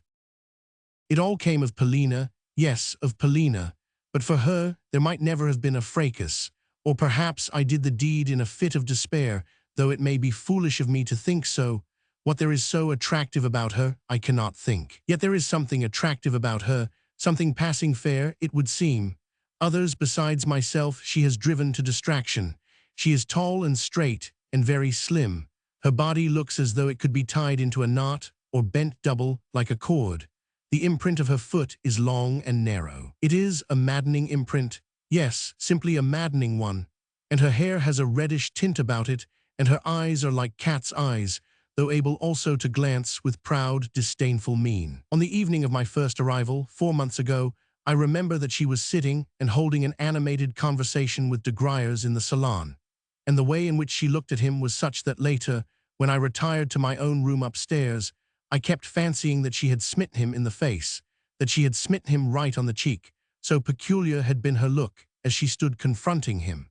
Ever since that evening, I have loved her. But to my tale. I stepped from the path into the carriageway and took my stand in the middle of it. There I awaited the Baron and the Baroness. When they were but a few paces distant from me, I took off my hat and bowed. I remember that the Baroness was clad in a voluminous silk dress, pale grey in color, and adorned with flounces and a crinoline and train. Also, she was short and inordinately stout, while her gross, flabby chin completely concealed her neck. Her face was purple, and the little eyes in it had an impudent, malicious expression. Yet she walked as though she were conferring a favor upon everybody by so doing. As for the Baron, he was tall, wizened, bony-faced after the German fashion, spectacled, and apparently about 45 years of age. Also, he had legs which seemed to begin almost at his chest, or rather at his chin. Yet, for all his air of peacock-like conceit, his clothes sagged a little, and his face wore a sheepish air which might have passed for profundity. These details I noted within a space of a few seconds. At first my bow, and the fact that I had my hat in my hand, barely caught their attention. The Baron only scowled a little, and the Baroness swept straight on. "Madame la Baronne," said I, loudly and distinctly, embroidering each word, as it were, J.I. Elhanur d'etre votre esclave. Then I bowed again, put on my hat, and walked past the Baron with a rude smile on my face. Polina had ordered me merely to take off my hat. The bow and the general effrontery were of my own invention. God knows what instigated me to perpetrate the outrage. In my frenzy, I felt as though I were walking on air. "Hein!" ejaculated, or rather growled, the Baron as he turned towards me in angry surprise. I too turned round and stood waiting in pseudo-courteous expectation. Yet still, I wore on my face an impudent smile as I gazed at him. He seemed to hesitate, and his brows contracted to their utmost limits. Every moment his visage was growing darker. The Baroness also turned in my direction and gazed at me in wrathful perplexity, while some of the passers-by also began to stare at us, and others of them halted outright. Hein, the Baron vociferated again, with a redoubled growl and a note of growing wrath in his voice. "Jawohl," I replied, still looking him in the eyes. "Sind Sie reisend?" he exclaimed, brandishing his stick, and apparently beginning to feel nervous. Perhaps it was my costume which intimidated him, for I was well and fashionably dressed, after the manner of a man who belongs to indisputably good society. "Jawohl," cried I again with all my might, with a long-drawn rolling of the ol sound after the fashion of the Berliners, who constantly use the phrase "jawohl" in conversation, and more or less prolong the syllable ol, according as they desire to express different shades of meaning or of mood. At this, the Baron and the Baroness faced sharply about and almost fled in their alarm. Some of the bystanders gave vent to excited exclamations, and others remained staring at me in astonishment, but I do not remember the details very well. Wheeling quietly about, I returned in the direction of Polina Alexandrovna, but when I had got within 100 paces of her seat, I saw her rise and set out with the children towards the hotel. At the portico, I caught up to her. "I have perpetrated the piece of idiocy," I said as I came level with her. "Have you? Then you can take the consequences," she replied without so much as looking at me. Then she moved towards the staircase. I spent the rest of the evening walking in the park. Thence I passed into the forest and walked on until I found myself in a neighboring principality. At a wayside restaurant, I partook of an omelette and some wine, and was charged for the idyllic repast $1.50. Not until 11 o'clock did I return home, to find a summons awaiting me from the general. Our party occupied 2 suites in the hotel, each of which contained 2 rooms. The first, the larger suite, comprised a salon and a smoking room, with, adjoining the latter, the general's study. It was here that he was awaiting me as he stood posed in a majestic attitude beside his writing table. Lolling on a divan close by was de Gruyers. "My good sir," the general began, "may I ask you what this is that you have gone and done?" "I should be glad," I replied, "if we could come straight to the point. Probably you are referring to my encounter of today with a German." "With a German? Why, the German was the Baron Bermergelm, a most important personage. I hear that you have been rude both to him and to the Baroness." "No, I have not. But I understand that you simply terrified them, my good sir," shouted the general. "Not in the least," I replied. "You must know that when I was in Berlin, I frequently used to hear the Berliners repeat and repellently prolong a certain phrase, namely, jawohl. And happening to meet this couple in the carriage drive, I found, for some reason or another, that this phrase suddenly recurred to my memory and exercised a rousing effect upon my spirits. Moreover, on the 3 previous occasions that I have met the Baroness, she has walked towards me as though I were a worm which could easily be crushed with the foot. Not unnaturally, I too possess a measure of self-respect. Wherefore, on this occasion I took off my hat and said politely, yes, I assure you it was said politely, Madame Jil Henur Detravater Esclave. Then the Baron turned round and said Hein, whereupon I felt moved to ejaculate in answer jawohl. Twice I shouted it at him, the first time in an ordinary tone, and the second time with the greatest prolonging of the words of which I was capable. That is all. I must confess that this puerile explanation gave me great pleasure.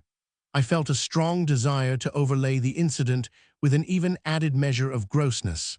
So, the further I proceeded, the more did the gusto of my proceeding increase. "You are only making fun of me," vociferated the general, as, turning to the Frenchman, he declared that my bringing about of the incident had been gratuitous. De Gruyers smiled contemptuously and shrugged his shoulders. "Do not think that," I put in. "It was not so at all. I grant you that my behavior was bad. I fully confess that it was so, and make no secret of the fact. I would even go so far as to grant you that my behavior might well be called stupid and indecent tomfoolery, but more than that it was not. Also, let me tell you that I am very sorry for my conduct. Yet there is one circumstance which, in my eyes, almost absolves me from regret in the matter. Of late, that is to say, for the last 2 or 3 weeks, I have been feeling not at all well. That is to say, I have been in a sick, nervous, irritable, fanciful condition, so that I have periodically lost control over myself. For instance, on more than one occasion I have tried to pick a quarrel even with Monsieur le Marquis here, and under the circumstances, he had no choice but to answer me. In short, I have recently been showing signs of ill health. Whether the Baroness Bermergelm will take this circumstance into consideration when I come to beg her pardon, for I do intend to make her amends, I do not know, but I doubt if she will, and the less so since, so far as I know, the circumstance is one which, of late, has begun to be abused in the legal world, in that advocates in criminal cases have taken to justifying their clients on the ground that, at the moment of the crime, they, the clients, were unconscious of what they were doing, that, in short, they were out of health. My client committed the murder, that is true, but he has no recollection of having committed it. And doctors actually support these advocates by affirming that there really is such a malady, that there really can arise temporary delusions which make a man remember nothing of a given deed, or only a half or a quarter of it. But the Baron and Baroness are members of an older generation, as well as Prussian junkers and landowners. To them, such a process in the medico-judicial world will be unknown, and therefore they are the more unlikely to accept any such explanation. What is your opinion about it, General? Enough, sir, he thundered with barely restrained fury. Enough, I say. Once and for all I must endeavor to rid myself of you and your impertinence. To justify yourself in the eyes of the Baron and Baroness will be impossible. Any intercourse with you, even though it be confined to a begging of their pardons, they would look upon as a degradation. I may tell you that, on learning that you formed part of my household, the Baron approached me in the casino and demanded of me additional satisfaction. Do you understand, then, what it is that you have entailed upon me, my good sir? You have entailed upon me the fact of my being forced to sue humbly to the Baron, and to give him my word of honor that this very day you shall cease to belong to my establishment. Excuse me, General, I interrupted, but did he make an express point of it that I should cease to belong to your establishment, as you call it? No, I of my own initiative thought that I ought to afford him that satisfaction, and with it he was satisfied. So we must part, good sir. It is my duty to hand over to you 40 gulden, 3 florins, as per the accompanying statement. Here is the money, and here the account, which you are at liberty to verify. Farewell. From henceforth we are strangers. From you I have never had anything but trouble and unpleasantness. I am about to call the landlord and explain to him that from tomorrow onwards I shall no longer be responsible for your hotel expenses. Also, I have the honor to remain your obedient servant. I took the money and the account, which was indited in pencil, and bowing low to the General, said to him very gravely, "The matter cannot end here. I regret very much that you should have been put to unpleasantness at the Baron's hands, but the fault, pardon me, is your own. How came you to answer for me to the Baron, and what did you mean by saying that I formed part of your household? I am merely your family tutor, not a son of yours, nor yet your ward, nor a person of any kind for whose acts you need be responsible. I am a judicially competent person, a man of 25 years of age, a university graduate, a gentleman, and until I met yourself, a complete stranger to you. Only my boundless respect for your merits restrains me from demanding satisfaction at your hands, as well as a further explanation as to the reasons which have led you to take it upon yourself to answer for my conduct." So struck was he with my words that, spreading out his hands, he turned to the Frenchman and interpreted to him that I had challenged himself, the General, to a duel. The Frenchman laughed aloud. "Nor do I intend to let the Baron off," I continued calmly, but with not a little discomfiture at de Gruyer's merriment. "And since you, General, have today been so good as to listen to the Baron's complaints and to enter into his concerns, since you have made yourself a participator in the affair, I have the honor to inform you that, tomorrow morning at the latest, I shall, in my own name, demand of the said Baron a formal explanation as to the reasons which have led him to disregard the fact that the matter lies between him and myself alone, and to put a slight upon me by referring it to another person, as though I were unworthy to answer for my own conduct." Then there happened what I had foreseen. The general, on hearing of this further intended outrage, showed the white feather. "What?" he cried. "Do you intend to go on with this damned nonsense? Do you not realize the harm that it is doing me?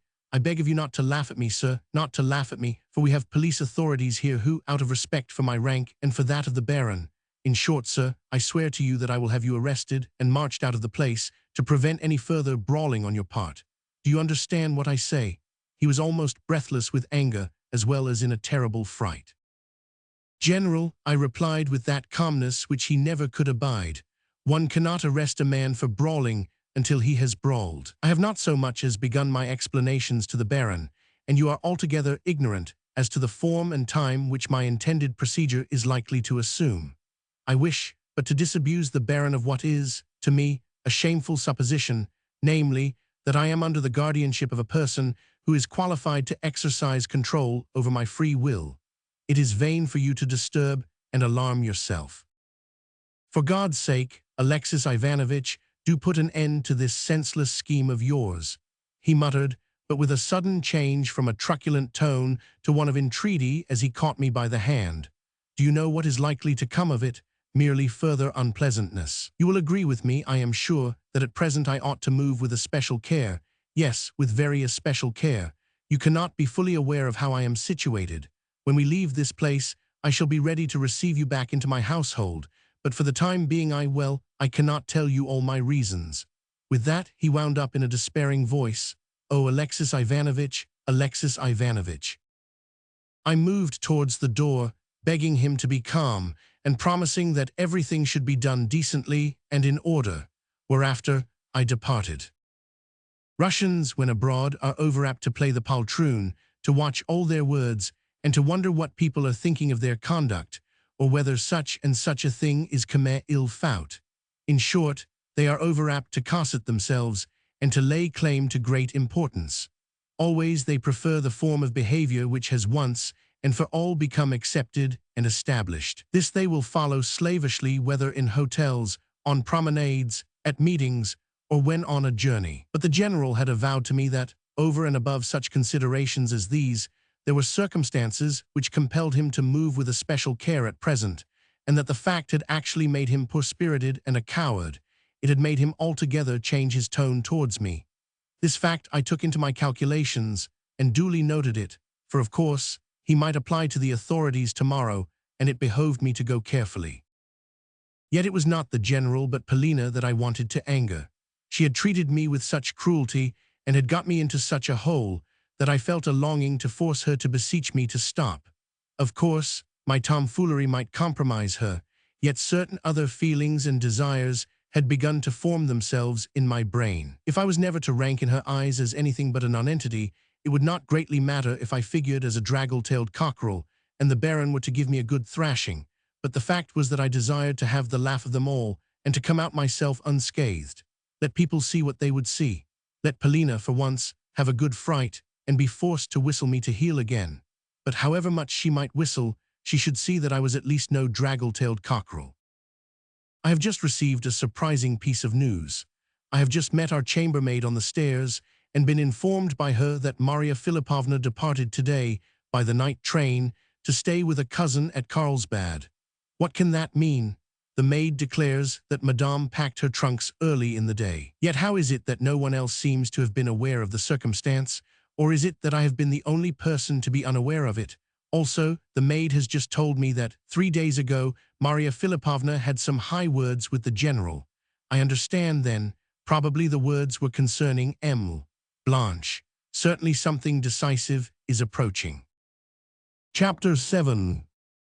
In the morning I sent for the maître d'hôtel, and explained to him that, in future, my bill was to be rendered to me personally. As a matter of fact, my expenses had never been so large as to alarm me, nor to lead me to quit the hotel, while moreover I still had gulden left to me, and in them, yes, in them, perhaps, riches awaited me.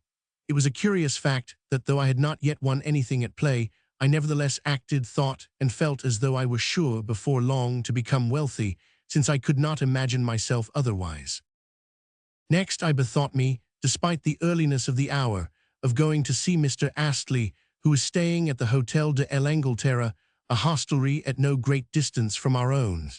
But suddenly, de Griers entered my room. This had never before happened, for of late that gentleman and I had stood on the most strained and distant of terms, he attempting no concealment of his contempt for me, he even made an express point of showing it, and I having no reason to desire his company.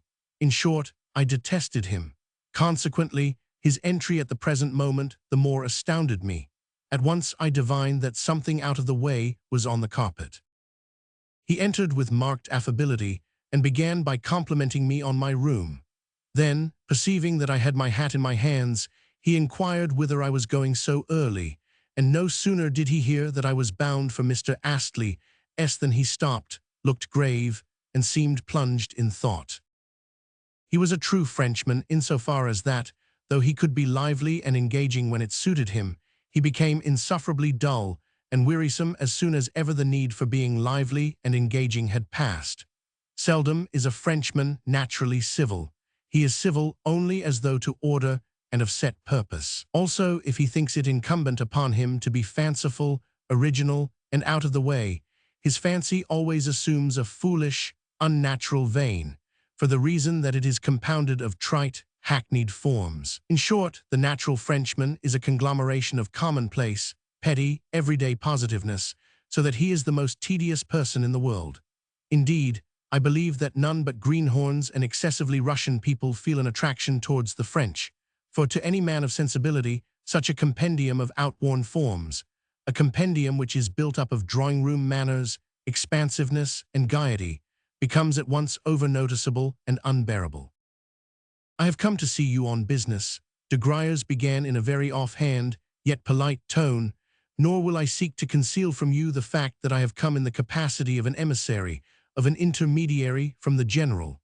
Having small knowledge of the Russian tongue, I lost most of what was said last night, but the general has now explained matters, and I must confess that—" "See here, Monsieur de Griers," I interrupted, "I understand that you have undertaken to act in this affair as an intermediary. Of course I am only un Uchtel, a tutor, and have never claimed to be an intimate of this household, nor to stand on at all familiar terms with it. Consequently, I do not know the whole of its circumstances. Yet pray explain to me this: have you yourself become one of its members, seeing that you are beginning to take such a part in everything and are now present as an intermediary?" The Frenchman seemed not overpleased at my question. It was one which was too outspoken for his taste, and he had no mind to be frank with me. "I am connected with the general," he said dryly, "partly through business affairs and partly through special circumstances. My principal has sent me merely to ask you to forego your intentions of last evening. What you contemplate is, I have no doubt, very clever.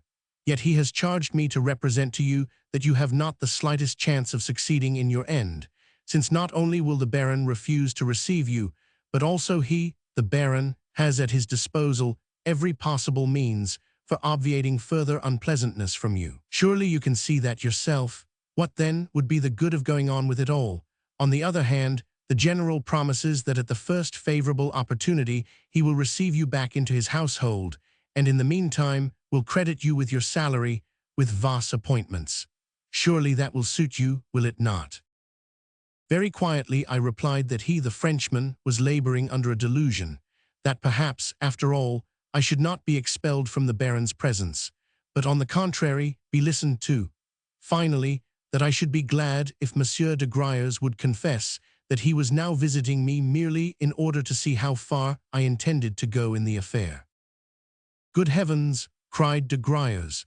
"Seeing that the general takes such an interest in the matter, is there anything very unnatural in his desiring also to know your plans?" Again I began my explanations, but the Frenchman only fidgeted and rolled his head about as he listened, with an expression of manifest and unconcealed irony on his face. In short, he adopted a supercilious attitude. For my own part, I endeavored to pretend that I took the affair very seriously. I declared that, since the Baron had gone and complained of me to the general, as though I were a mere servant of the general, he had, in the first place, lost me my post, and in the second place, treated me like a person to whom, As to one not qualified to answer for himself, it was not even worthwhile to speak. Naturally, I said, I felt insulted at this. Yet, comprehending as I did differences of years, of social status, and so forth, here I could scarcely help smiling. I was not anxious to bring about further scenes by going personally to demand or to request satisfaction of the Baron. All that I felt was that I had a right to go in person and beg the Baron's and the Baroness's pardon, the more so since, of late, I had been feeling unwell and unstrung, and had been in a fanciful condition, and so forth, and so forth. Yet I continued, the Baron's offensive behavior to me of yesterday, that is to say, the fact of his referring the matter to the General, as well as his insistence that the General should deprive me of my post, had placed me in such a position that I could not well express my regret to him, the Baron, and to his good lady, for the reason that in all probability both he and the Baroness, with the world at large, would imagine that I was doing so merely because I hoped, by my action, to recover my post.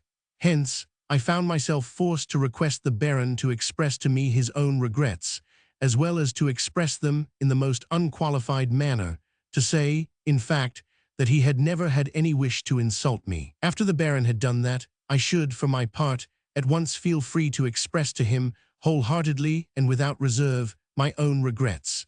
In short, I declared in conclusion, my one desire is that the Baron may make it possible for me to adopt the latter course. "Oh fie, what refinements and subtleties!" exclaimed de Griers. "Besides, what have you to express regret for? Confess, monsieur, pardon me, but I have forgotten your name. Confess, I say, that all this is merely a plan to annoy the General, or perhaps you have some other and special end in view. In return, you must pardon me, mon cher Marquis, and tell me what you have to do with it." "The General." "But what of the General? Last night he said that, for some reason or another, it behoved him to move with especial care at present, wherefore he was feeling nervous, but I did not understand the reference." "Yes, there do exist special reasons for his doing so," assented de Griers in a conciliatory tone, yet with rising anger. "You are acquainted with Emile de Cummings, are you not?" "Emile Blanche, you mean?" "Yes, Emile Blanche de Cummings. Doubtless you know also that the General is in love with this young lady and may even be about to marry her before he leaves here. Imagine, therefore, what any scene or scandal would entail upon him. I cannot see that the marriage scheme need be affected by scenes or scandals. Mais le Baron est si irascible, un caractère Prussian, vous savez, enfin il fera une querelle de l'amende." "I do not care," I replied, seeing that I no longer belonged to his household. Of set purpose I was trying to talk as senselessly as possible. "But is it quite settled that Emile is to marry the General? What are they waiting for? Why should they conceal such a matter, at all events from ourselves, the General's own party?" "I cannot tell you. The marriage is not yet a settled affair, for they are awaiting news from Russia. The General has business transactions to arrange." "Ah, connected, doubtless, with Madame his mother." De Griers shot at me a glance of hatred. "To cut things short," he interrupted, "I have complete confidence in your native politeness, as well as in your tact and good sense. I feel sure that you will do what I suggest, even if it is only for the sake of this family, which has received you as a kinsman into its bosom and has always loved and respected you." "Be so good as to observe," I remarked, "that the same family has just expelled me from its bosom. All that you are saying but for show. But when people have just said to you, 'Of course we do not wish to turn you out,' yet, for the sake of appearances, you must permit yourself to be turned out, nothing can matter very much." "Very well, then," he said, in a sterner and more arrogant tone. "Seeing that my solicitations have had no effect upon you, it is my duty to mention that other measures will be taken. There exist here police, you must remember, and this very day they shall send you packing. Que diable, to think of a blanc-bec like yourself challenging a person like the Baron to a duel. Do you suppose that you will be allowed to do such things? Just try doing them, and see if anyone will be afraid of you. The reason why I have asked you to desist is that I can see that your conduct is causing the general annoyance. Do you believe that the Baron could not tell his lackey simply to put you out of doors? Nevertheless, I should not go out of doors, I retorted with absolute calm. You are laboring under a delusion, Monsieur de Griers. The thing will be done in far better trim than you imagine. I was just about to start for Mr. Astley to ask him to be my intermediary, in other words, my second. He has a strong liking for me, and I do not think that he will refuse. He will go and see the Baron on my behalf, and the Baron will certainly not decline to receive him. Although I am only a tutor, a kind of subaltern, Mr. Astley is known to all men as the nephew of a real English lord, the Lord Pembroke, as well as a lord in his own right. Yes, you may be pretty sure that the Baron will be civil to Mr. Astley and listen to him. Or, should he decline to do so, Mr. Astley will take the refusal as a personal affront to himself, for you know how persistent the English are, and thereupon introduce to the Baron a friend of his own, and he has many friends in a good position. That being so, picture to yourself the issue of the affair, an affair which will not quite end as you think it will.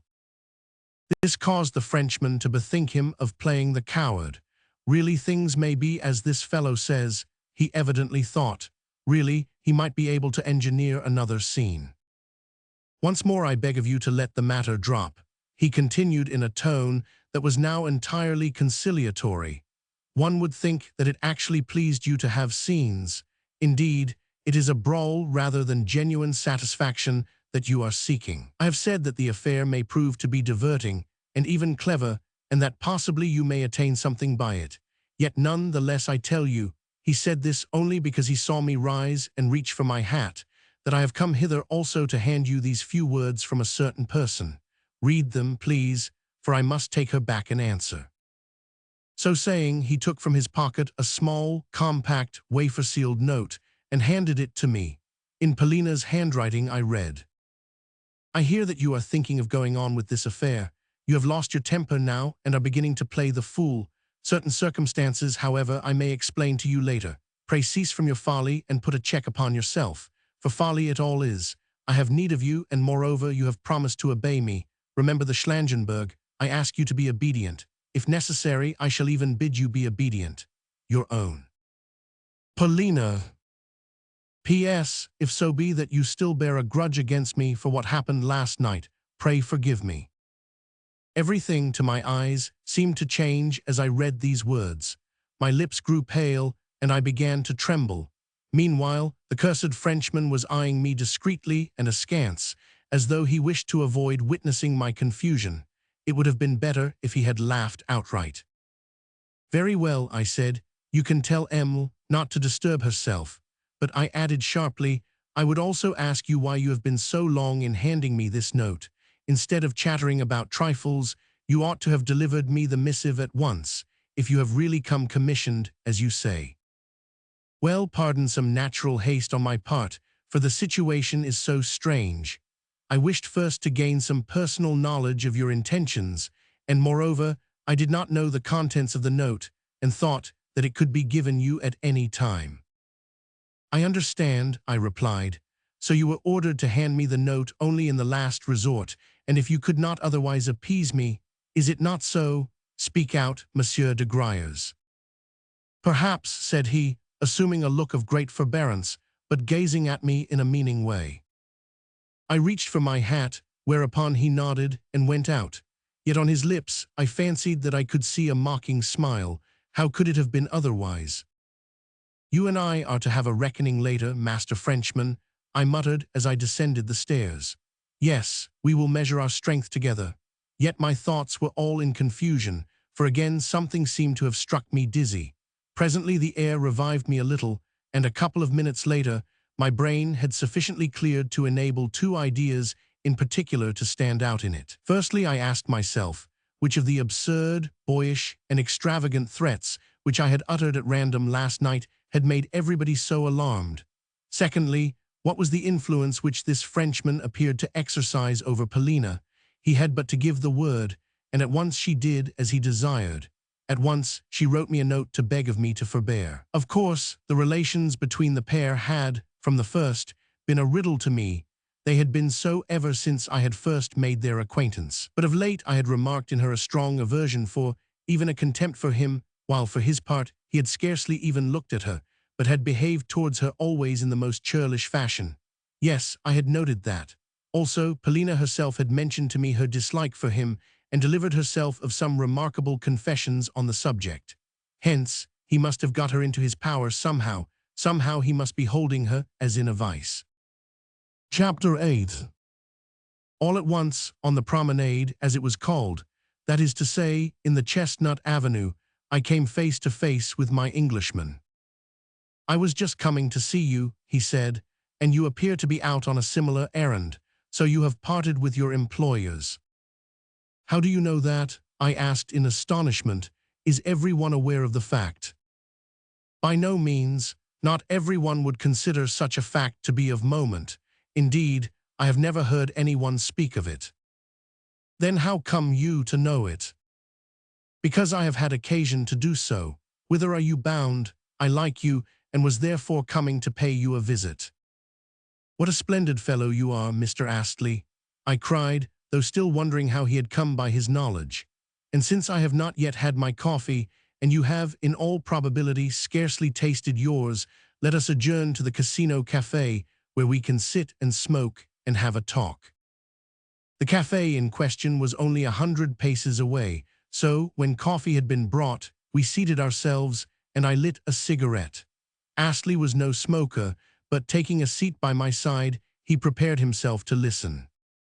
"I do not intend to go away," was my first remark. "I intend, on the contrary, to remain here." "That I never doubted," he answered good-humoredly. It is a curious fact that, on my way to see him, I had never even thought of telling him of my love for Polina. In fact, I had purposely meant to avoid any mention of the subject, nor, during our stay in the place, had I ever made aught but the scantiest reference to it. You see, not only was Astley a man of great reserve, but also from the first I had perceived that Polina had made a great impression upon him, although he never spoke of her. But now, strangely enough, he had no sooner seated himself and bent his steely gaze upon me, than for some reason or another I felt moved to tell him everything, to speak to him of my love in all its phases. For an hour and a half did I discourse on the subject, and found it a pleasure to do so, even though this was the first occasion on which I had referred to the matter. Indeed, when, at certain moments, I perceived that my more ardent passages confused him, I purposely increased my ardor of narration. Yet one thing I regret, and that is that I made references to the Frenchman which were a little over-personal. Mr. Astley sat without moving as he listened to me. Not a word nor a sound of any kind did he utter as he stared into my eyes. Suddenly, however, on my mentioning the Frenchman, he interrupted me and inquired sternly whether I did right to speak of an extraneous matter. He had always been a strange man in his mode of propounding questions. "No, I fear not," I replied. "And concerning this Marquis and Emile, Polina, you know nothing beyond surmise." Again I was surprised that such a categorical question should come from such a reserved individual. "No, I know nothing for certain about them," was my reply. "No, nothing."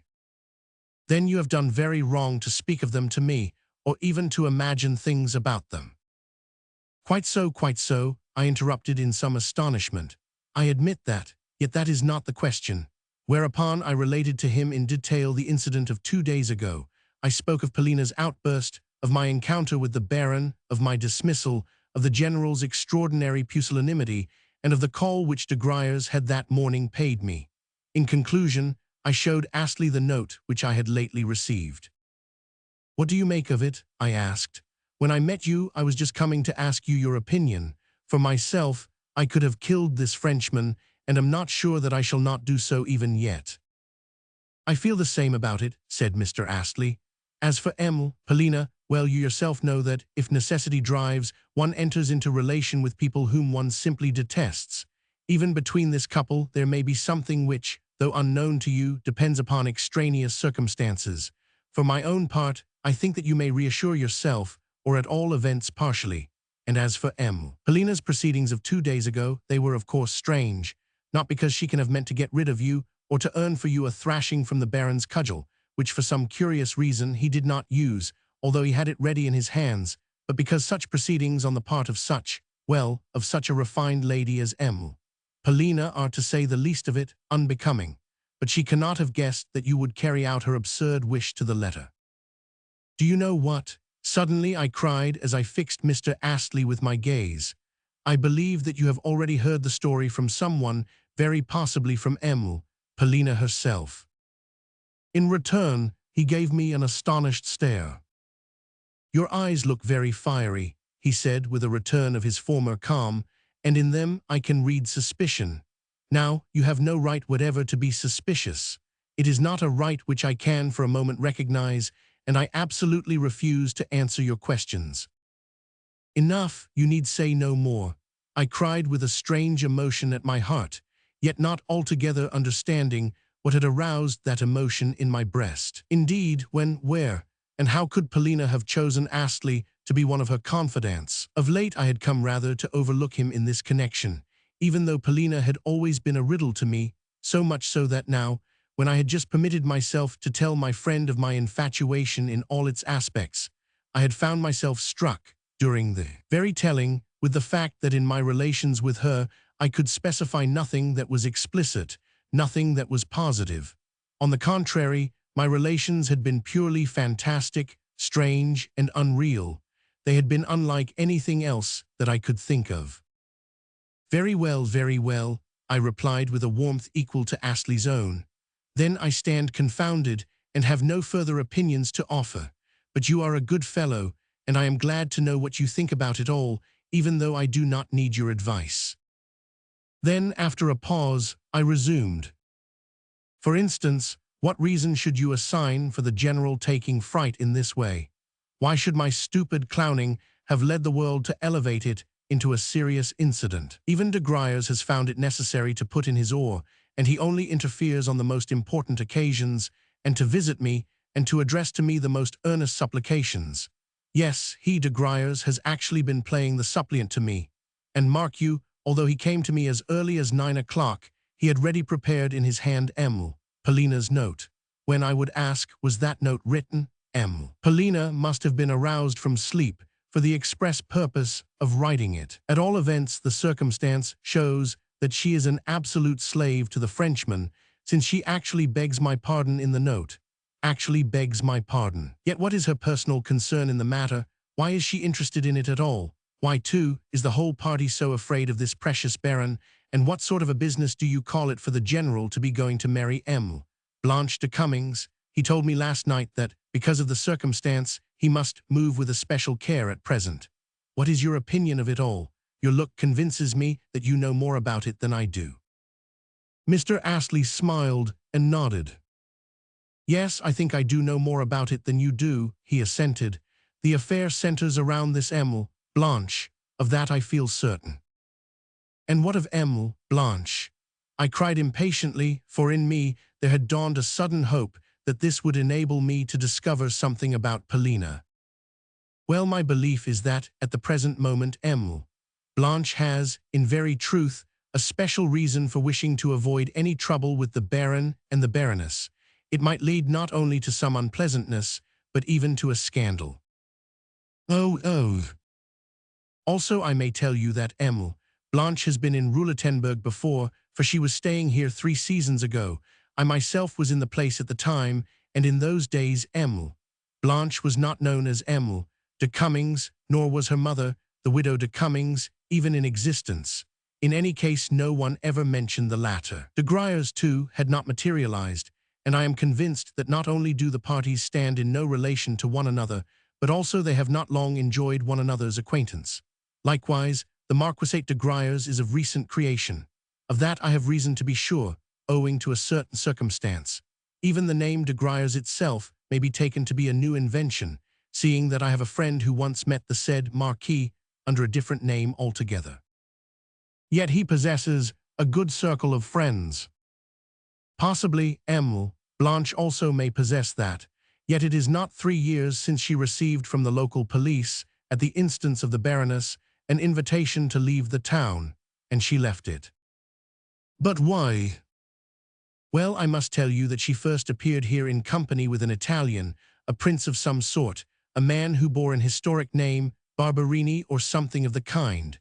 The fellow was simply a mass of rings and diamonds, real diamonds, too, and the couple used to drive out in a marvelous carriage. At first Blanche played Trente et Quarante with fair success, but later her luck took a marked change for the worse. I distinctly remember that in a single evening she lost an enormous sum. But worse was to ensue, for one fine morning her prince disappeared, horses, carriage, and all. Also the hotel bill which he left unpaid was enormous. Upon this Zelma, the name which she assumed after figuring as Madame Barberini, was in despair. She shrieked and howled all over the hotel, and even tore her clothes in her frenzy. In the hotel there was staying also a Polish count. You must know that all traveling Poles are counts. And the spectacle of Zelma tearing her clothes and, cat-like, scratching her face with her beautiful scented nails produced upon him a strong impression. So the pair had a talk together, and by luncheon time she was consoled. Indeed, that evening the couple entered the casino arm-in-arm, Zelma laughing loudly, according to her custom, and showing even more expansiveness in her manners than she had before shown. For instance, she thrust her way into the file of women roulette players in the exact fashion of those ladies who, to clear a space for themselves at the tables, push their fellow players roughly aside. Doubtless you have noticed them. Yes, certainly. Well, they are not worth noticing. To the annoyance of the decent public, they are allowed to remain here, at all events such of them as daily change 4,000-franc notes at the tables, though, as soon as ever these women cease to do so, they receive an invitation to depart. However, Zelma continued to change notes of this kind, but her play grew more and more unsuccessful, despite the fact that such ladies' luck is frequently good, for they have a surprising amount of cash at their disposal. Suddenly, the Count too disappeared, even as the Prince had done, and that same evening Zelma was forced to appear in the casino alone. On this occasion, no one offered her a greeting. 2 days later, she had come to the end of her resources, whereupon, after staking and losing her last louis d'or, she chanced to look around her, and saw standing by her side the Baron Bermergelm, who had been eyeing her with fixed disapproval. To his distaste, however, paid no attention, but turning to him with her well-known smile, requested him to stake, on her behalf, 10 louis on the red. Later that evening, a complaint from the Baroness led the authorities to request not to re-enter the casino. If you feel in any way surprised that I should know these petty and unedifying details, the reason is that I had them from a relative of mine who, later that evening, drove Zelma in his carriage from Roulettenburg to Spa. Now, mark you, wants to become Madame General, in order that, in future, she may be spared the receipt of such invitations from casino authorities as she received 3 years ago. At present she is not playing, but that is only because, according to the signs, she is lending money to other players. Yes, that is a much more paying game. I even suspect that the unfortunate general is himself in her debt, as well as, perhaps, also de Gruyers. Or it may be that the latter has entered into a partnership with her. Consequently, you yourself will see that, until the marriage shall have been consummated, would scarcely like to have the attention of the Baron and the Baroness drawn to herself. In short, to anyone in her position, a scandal would be most detrimental. You form a member of the menage of these people, wherefore any act of yours might cause such a scandal, and the more so since daily she appears in public arm-in-arm with the General or with Polina. Now do you understand? No, I do not, I shouted as I banged my fist down upon the table, banged it with such violence that a frightened waiter came running towards us. Tell me, Mr. Astley, why, if you knew this history all along, and consequently always knew who this Blanche is, you never warned either myself or the General, nor most of all Polina, who is accustomed to appear in the casino, in public everywhere with Blanche. How could you do it? It would have done no good to warn you, he replied quietly, for the reason that you could have effected nothing. Against what was I to warn you? As likely as not, the General knows more about Blanche even than I do, yet the unhappy man still walks about with her and Polina. Only yesterday I saw this Frenchwoman riding, splendidly mounted, with de Gruyers, while the General was careering in their wake on a roan horse. He had said that morning that his legs were hurting him, yet his riding seat was easy enough. As he passed, I looked at him, and the thought occurred to me that he was a man lost forever. However, it is no affair of mine, for I have only recently had the happiness to make Polina's acquaintance. Also, he added this as an afterthought, I have already told you that I do not recognize your right to ask me certain questions, however sincere be my liking for you. Enough, I said, rising.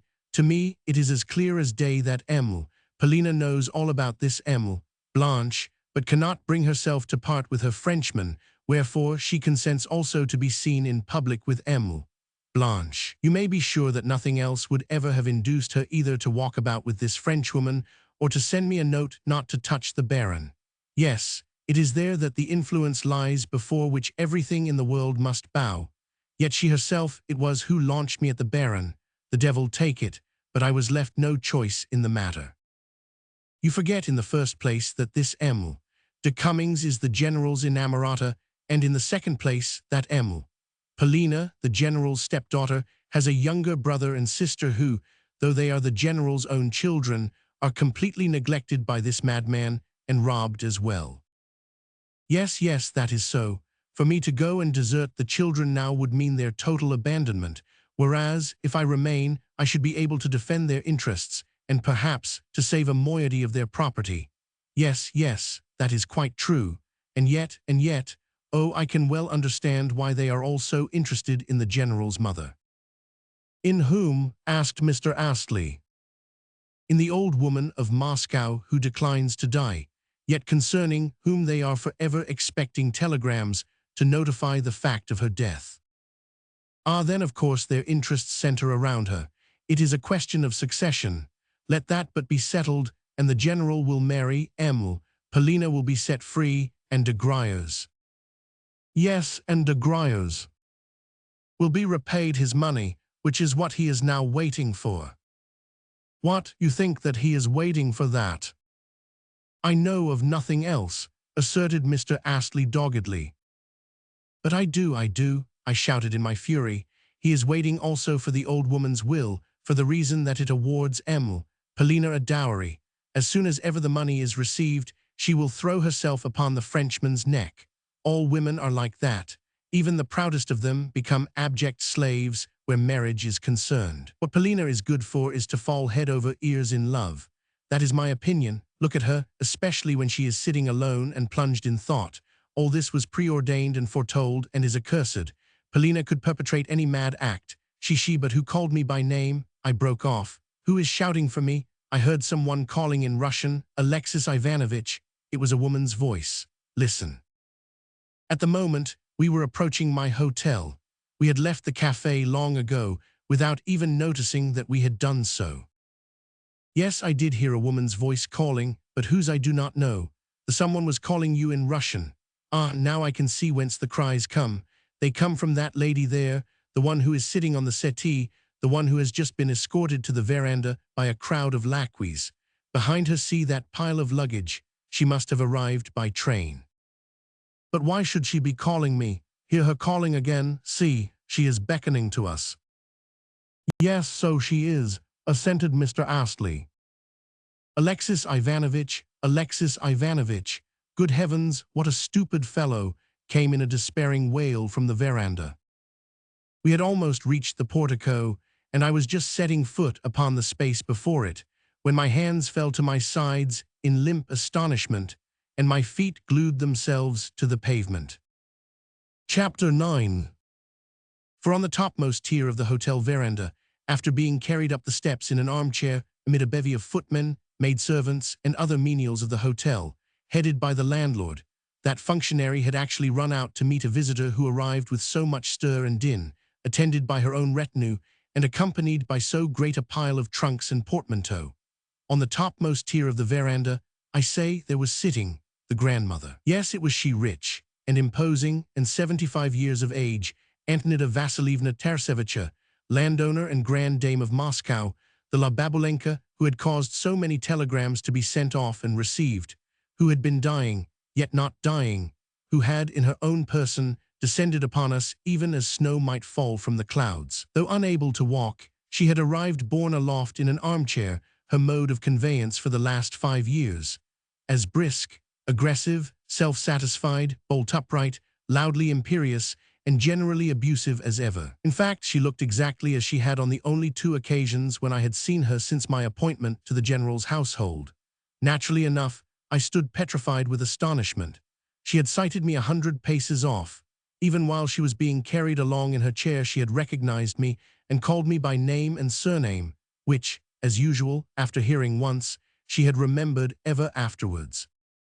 And this is the woman whom they had thought to see in her grave after making her will, I thought to myself. Yet she will outlive us and everyone else in the hotel. Good Lord, what is going to become of us now? What on earth is to happen to the general? She will turn the place upside down. My good sir, the old woman continued in a stentorian voice, what are you standing there for, with your eyes almost falling out of your head? Cannot you come and say, how do you do? Are you too proud to shake hands? Or do you not recognize me? Here, Potapitch, she cried to an old servant who, dressed in a frock coat and white waistcoat, had a bald red head. He was the chamberlain who always accompanied her on her journeys. Just think, Alexei Ivanovich does not recognize me. They have buried me for good and all. Yes, and after sending hosts of telegrams to know if I were dead or not. Yes, yes, I have heard the whole story. I'm very much alive, though, as you may see. Pardon me, Antonida Vassilievna, I replied good-humoredly as I recovered my presence of mind. I have no reason to wish you ill. I am merely rather astonished to see you. Why should I not be so, seeing how unexpected? Why should you be astonished? I just got into my chair and came. Things are quiet enough in the train, for there is no one there to chatter. Have you been out for a walk? Yes, I have just been to the casino. Oh well, it is quite nice here, she went on as she looked about her. The place seems comfortable and all the trees are out. I like it very well. Are your people at home? Is the general, for instance, indoors?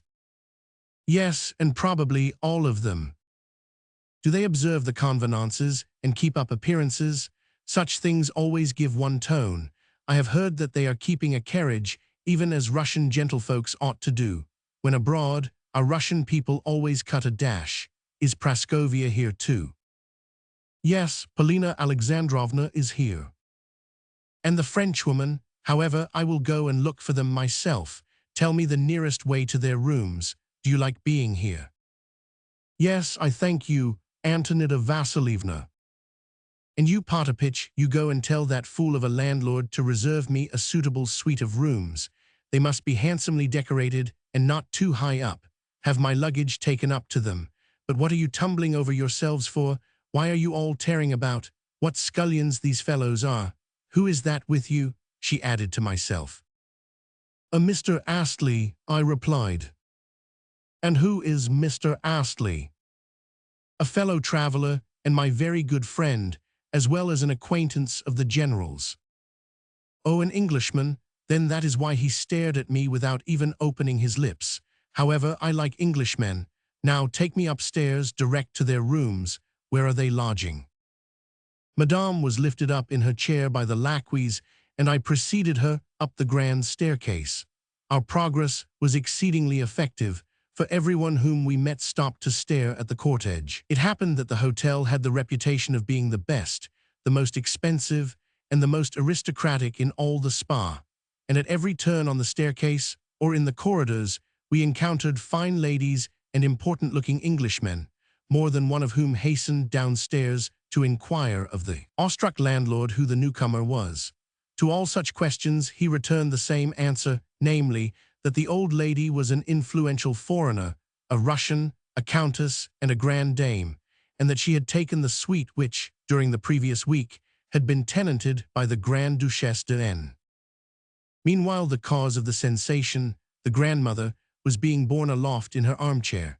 Every person whom she met she scanned with an inquisitive eye, after first of all interrogating me about him or her at the top of her voice. She was stout of figure, and though she could not leave her chair, one felt, the moment that one first looked at her, that she was also tall of stature. Her back was as straight as a board, and never did she lean back in her seat. Also, her large grey head, with its keen, rugged features, remained always erect as she glanced about her in an imperious, challenging sort of way, with looks and gestures that clearly were unstudied. Though she had reached her 76th year, her face was still fresh, and her teeth had not decayed. Lastly, she was dressed in a black silk gown and white mobcap. "She interests me tremendously," whispered Mr. Astley as, still smoking, he walked by my side.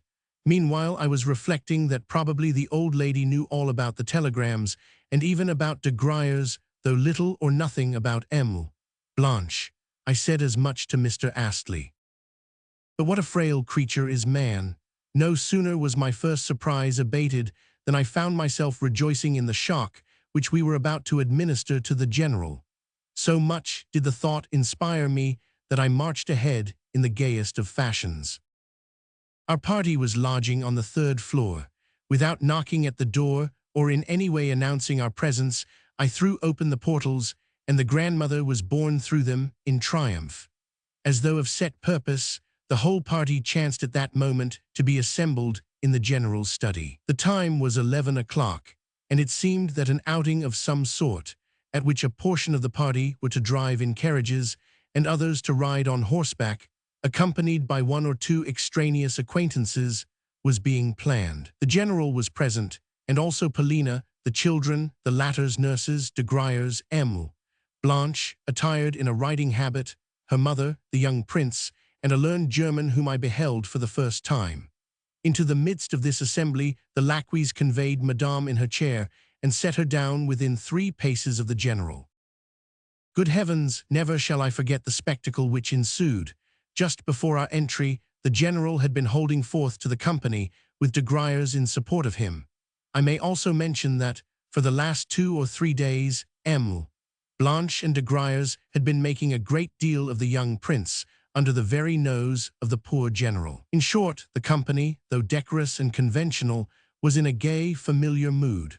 But no sooner did the grandmother appear than the general stopped dead in the middle of a word, and with jaw dropping, stared hard at the old lady, his eyes almost starting out of his head, and his expression as spellbound as though he had just seen a basilisk. In return, the grandmother stared at him silently and without moving, though with a look of mingled challenge, triumph, and ridicule in her eyes. For 10 seconds did the pair remain thus eyeing one another, amid the profound silence of the company, and even de Gruyers sat petrified, an extraordinary look of uneasiness dawning on his face.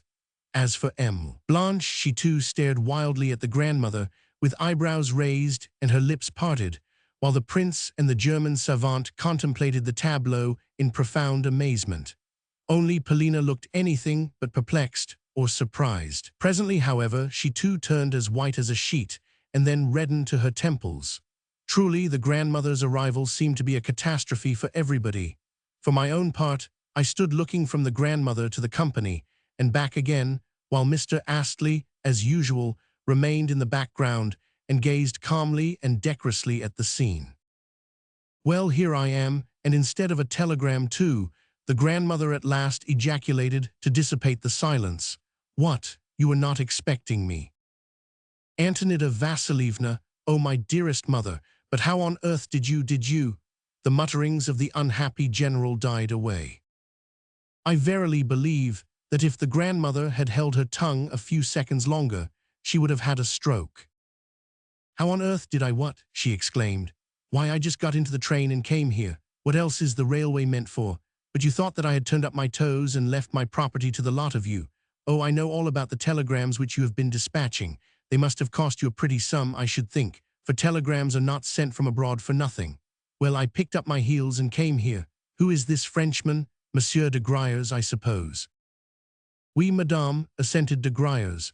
"Et croyez je suis si enchant, votre sant, c'est un miracle vous voir ici, une surprise charmante." "Just so, charmante. I happen to know you as a mountebank, and therefore trust you no more than this." She indicated her little finger. "And who is that?" she went on, turning towards Emile, Blanche. Evidently the Frenchwoman looked so becoming in her riding habit, with her whip in her hand, that she had made an impression upon the old lady. "Who is that woman there?" "Emile de Cummings," I said, "and this is her mother, Madame de Cummings. They also are staying in the hotel." "Is the daughter married?" asked the old lady, without the least semblance of ceremony. "No," I replied as respectfully as possible, but under my breath. "Is she good company?" I failed to understand the question. I mean, is she or is she not a bore? Can she speak Russian? When this de Griers was in Moscow, he soon learnt to make himself understood. I explained to the old lady that Emile, Blanche, had never visited Russia. Bonjour, then, said Madame, with sudden brusquerie. Bonjour, Madame, replied Emile. Blanche, with an elegant, ceremonious bow, as under cover of an unwanted modesty, she endeavored to express, both in face and figure, her extreme surprise at such strange behavior on the part of the grandmother. How the woman sticks out her eyes at me, how she mows and minces, was the grandmother's comment. Then she turned suddenly to the general and continued, I have taken up my abode here, so am going to be your next-door neighbor. Are you glad to hear that, or are you not?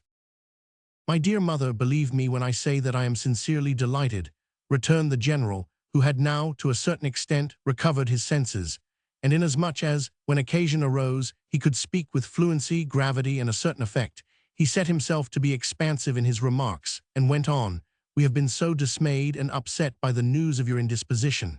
We had received such hopeless telegrams about you. Then suddenly— Fibs, fibs, interrupted the grandmother. How on earth, too, did you come to decide upon the journey? Continued the general, with raised voice as he hurried to overlook the old lady's last remark. Surely, at your age, and in your present state of health, the thing is so unexpected that our surprise is at least intelligible. However, I am glad to see you, as indeed are we all. He said this with a dignified, yet conciliatory smile, and will use my best endeavors to render your stay here as pleasant as possible. Enough, all this is empty chatter. You are talking the usual nonsense. I shall know quite well how to spend my time. How did I come to undertake the journey, you ask? Well, is there anything so very surprising about it? It was done quite simply. What is everyone going into ecstasies about? How do you do, Praskovia? What are you doing here? And how are you, grandmother? Replied Polina as she approached the old lady. Were you long on the journey? The most sensible question that I have yet been asked. Well, you shall hear for yourself how it all happened. I lay, and was doctored, until at last I drove the physicians from me, and called in an apothecary from Nikolai who had cured an old woman of a malady similar to my own, cured her merely with a little hayseed. Well, he did me a great deal of good, for on the third day I broke into a sweat, and was able to leave my bed. Then my German doctors held another consultation, put on their spectacles, and told me that if I would go abroad and take a course of the waters, the indisposition would finally pass away. Why should it not? I thought to myself. So I had got things ready, and on the following day, a Friday, set out for here. I occupied a special compartment in the train, and wherever I had to change, I found at the station bearers who were ready to carry me for a few coppers. You have nice quarters here, she went on as she glanced around the room. But where on earth did you get the money for them, my good sir? I thought that everything of yours had been mortgaged. This Frenchman alone must be your creditor for a good deal. Oh, I know all about it, all about it. I am surprised at you, my dearest mother, said the general in some confusion. I am greatly surprised, but I do not need any extraneous control of my finances.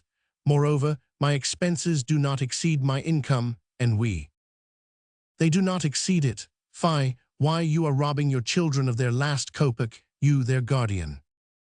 After this, said the general, completely taken aback, after what you have just said, I do not know whether.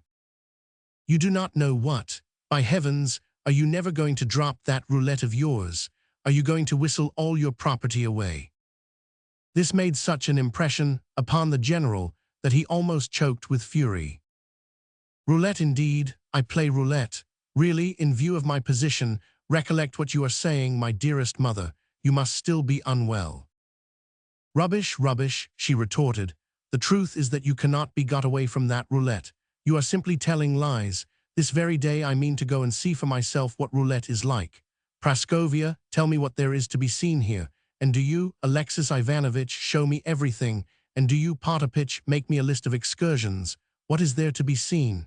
Again she inquired of Polina.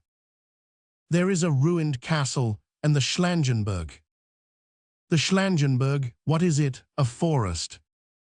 No, a mountain on the summit of which there is a place fenced off. From it, you can get a most beautiful view. Could a chair be carried up that mountain of yours? Doubtless we could find bearers for the purpose, I interposed.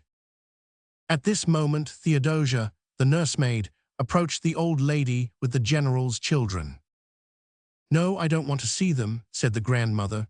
"I hate kissing children, for their noses are always wet. How are you getting on, Theodosia?"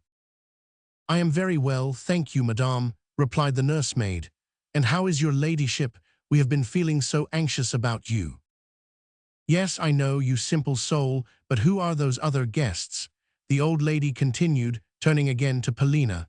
"For instance, who is that old rascal in the spectacles?" "Prince Nilsky, grandmamma," whispered Polina. "Oh, a Russian. Why, I had no idea that he could understand me. Surely he did not hear what I said. As for Mr. Astley, I have seen him already, and I see that he is here again. How do you do?" she added to the gentleman in question. Mr. Astley bowed in silence. "Have you nothing to say to me?" the old lady went on. "Say something, for goodness sake. Translate to him, Polina." Polina did so. "I have only to say," replied Mr. Astley gravely, but also with alacrity, "that I am indeed glad to see you in such good health." This was interpreted to the grandmother, and she seemed much gratified. "How well English people know how to answer one," she remarked. "That is why I like them so much better than French. Come here," she added to Mr. Astley. "I will try not to bore you too much. Polina, translate to him that I am staying in rooms on a lower floor." "Yes, on a lower floor," she repeated to Astley, pointing downwards with her finger. Astley looked pleased at receiving the invitation. Next, the old lady scanned Polina from head to foot with minute attention. "I could almost have liked you, Praskovia," suddenly she remarked, "for you are a nice girl, the best of the lot. You have some character about you. I too have character. Turn round. Surely that is not false hair that you are wearing." "No, grandmamma, it is my own." "Well, well, I do not like the stupid fashions of today. You are very good-looking. I should have fallen in love with you if I had been a man. Why do you not get married? It is time now that I was going. I want to walk, yet I always have to ride. Are you still in a bad temper?" she added to the general. "No, indeed," rejoined the now mollified general. "I quite understand that at your time of life. Cette ville est Tommy and enfants," de Griers whispered to me. "But I want to look round a little," the old lady added to the general. "Will you lend me Alexei Ivanovich for the purpose?" "As much as you like, but I myself, yes, and Polina and Monsieur de Griers too, we all of us hope to have the pleasure of escorting you." "Mais, madame, cela sera un plaisir," de Griers commented with a bewitching smile. "Plaisir indeed. Why, I look upon you as a perfect fool, monsieur." Then she remarked to the general, "I am not going to let you have any of my money. I must be off to my rooms now to see what they are like. Afterwards we will look round a little. Lift me up." Again the grandmother was borne aloft and carried down the staircase amid a perfect bevy of followers, the general walking as though he had been hit over the head with a cudgel, and de Griers seeming to be plunged in thought, endeavoring to be left behind. Blanche next thought better of it, and followed the rest, with the prince in her wake. Only the German savant and Madame de Cummings did not leave the general's apartments. 10. At spas, and probably all over Europe, hotel landlords and managers are guided in their allotment of rooms to visitors, not so much by the wishes and requirements of those visitors, as by their personal estimate of the same. It may also be said that these landlords and managers seldom make a mistake. To the grandmother, however, our landlord, for some reason or another, allotted such a sumptuous suite that he fairly overreached himself, for he assigned her a suite consisting of 4 magnificently appointed rooms, with bathroom, servants' quarters, a separate room for her maid, and so on. In fact, during the previous week, the suite had been occupied by no less a personage than a Grand Duchess, which circumstance was duly explained to the new occupant as an excuse for raising the price of these apartments. The grandmother had herself carried, or rather wheeled, through each room in turn, in order that she might subject the whole to a close and attentive scrutiny, while the landlord, an elderly, bald-headed man, walked respectfully by her side. What everyone took the grandmother to be I do not know, but it appeared at least that she was accounted a person not only of great importance, but also, and still more, of great wealth. And without delay, they entered her in the hotel register as Madame la Générale Princess de Tarasevacheva, although she had never been a princess in her life. Her retinue, her reserved compartment in the train, her pile of unnecessary trunks, portmanteaus and strongboxes all helped to increase her prestige, while her wheeled chair, her sharp tone and voice, her eccentric questions, put with an air of the most overbearing and unbridled imperiousness, her whole figure, upright, rugged, and commanding as it was, completed the general awe in which she was held. As she inspected her new abode, she ordered her chair to be stopped at intervals in order that, with finger extended towards some article of furniture, she might ply the respectfully smiling, yet secretly apprehensive, landlord with unexpected questions. She addressed them to him in French, although her pronunciation of the language was so bad that sometimes I had to translate them. For the most part, the landlord's answers were unsatisfactory and failed to please her, nor were the questions themselves of a practical nature, but related, generally, to God knows what. For instance, on one occasion she halted before a picture which, a poor copy of a well-known original, had a mythological subject. "Of whom is this a portrait?" she inquired. The landlord explained that it was probably that of a countess. "But how know you that?" the old lady retorted.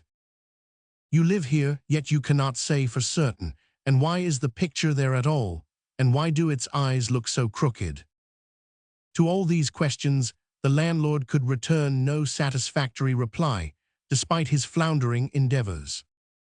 "The blockhead!" exclaimed the grandmother in Russian. Then she proceeded on her way, only to repeat the same story in front of a Saxon statuette which she had sighted from afar, and had commanded, for some reason or another, to be brought to her.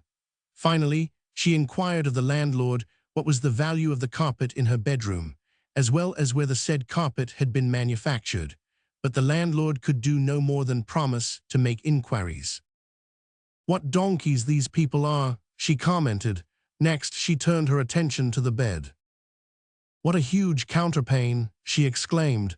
"Turn it back, please." The lacqueys did so. Further yet," the old lady cried. "Turn it right back. Also, take off those pillows and bolsters and lift up the feather bed." The bed was opened for her inspection. "Mercifully, it contains no bugs," she remarked.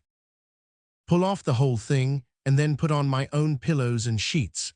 The place is too luxurious for an old woman like myself. It is too large for any one person. Alexei Ivanovich, come and see me whenever you are not teaching your pupils."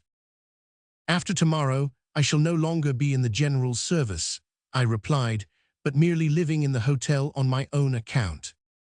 "Why so?"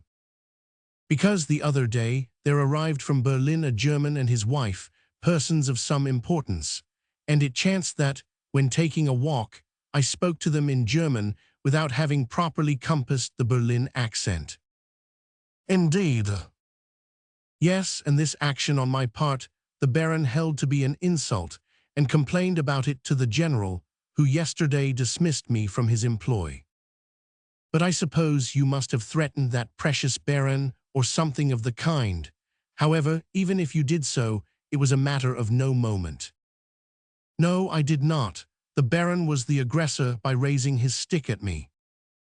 Upon that the grandmother turned sharply to the general. "What, you permitted yourself to treat your tutor thus, you nincompoop, and to dismiss him from his post?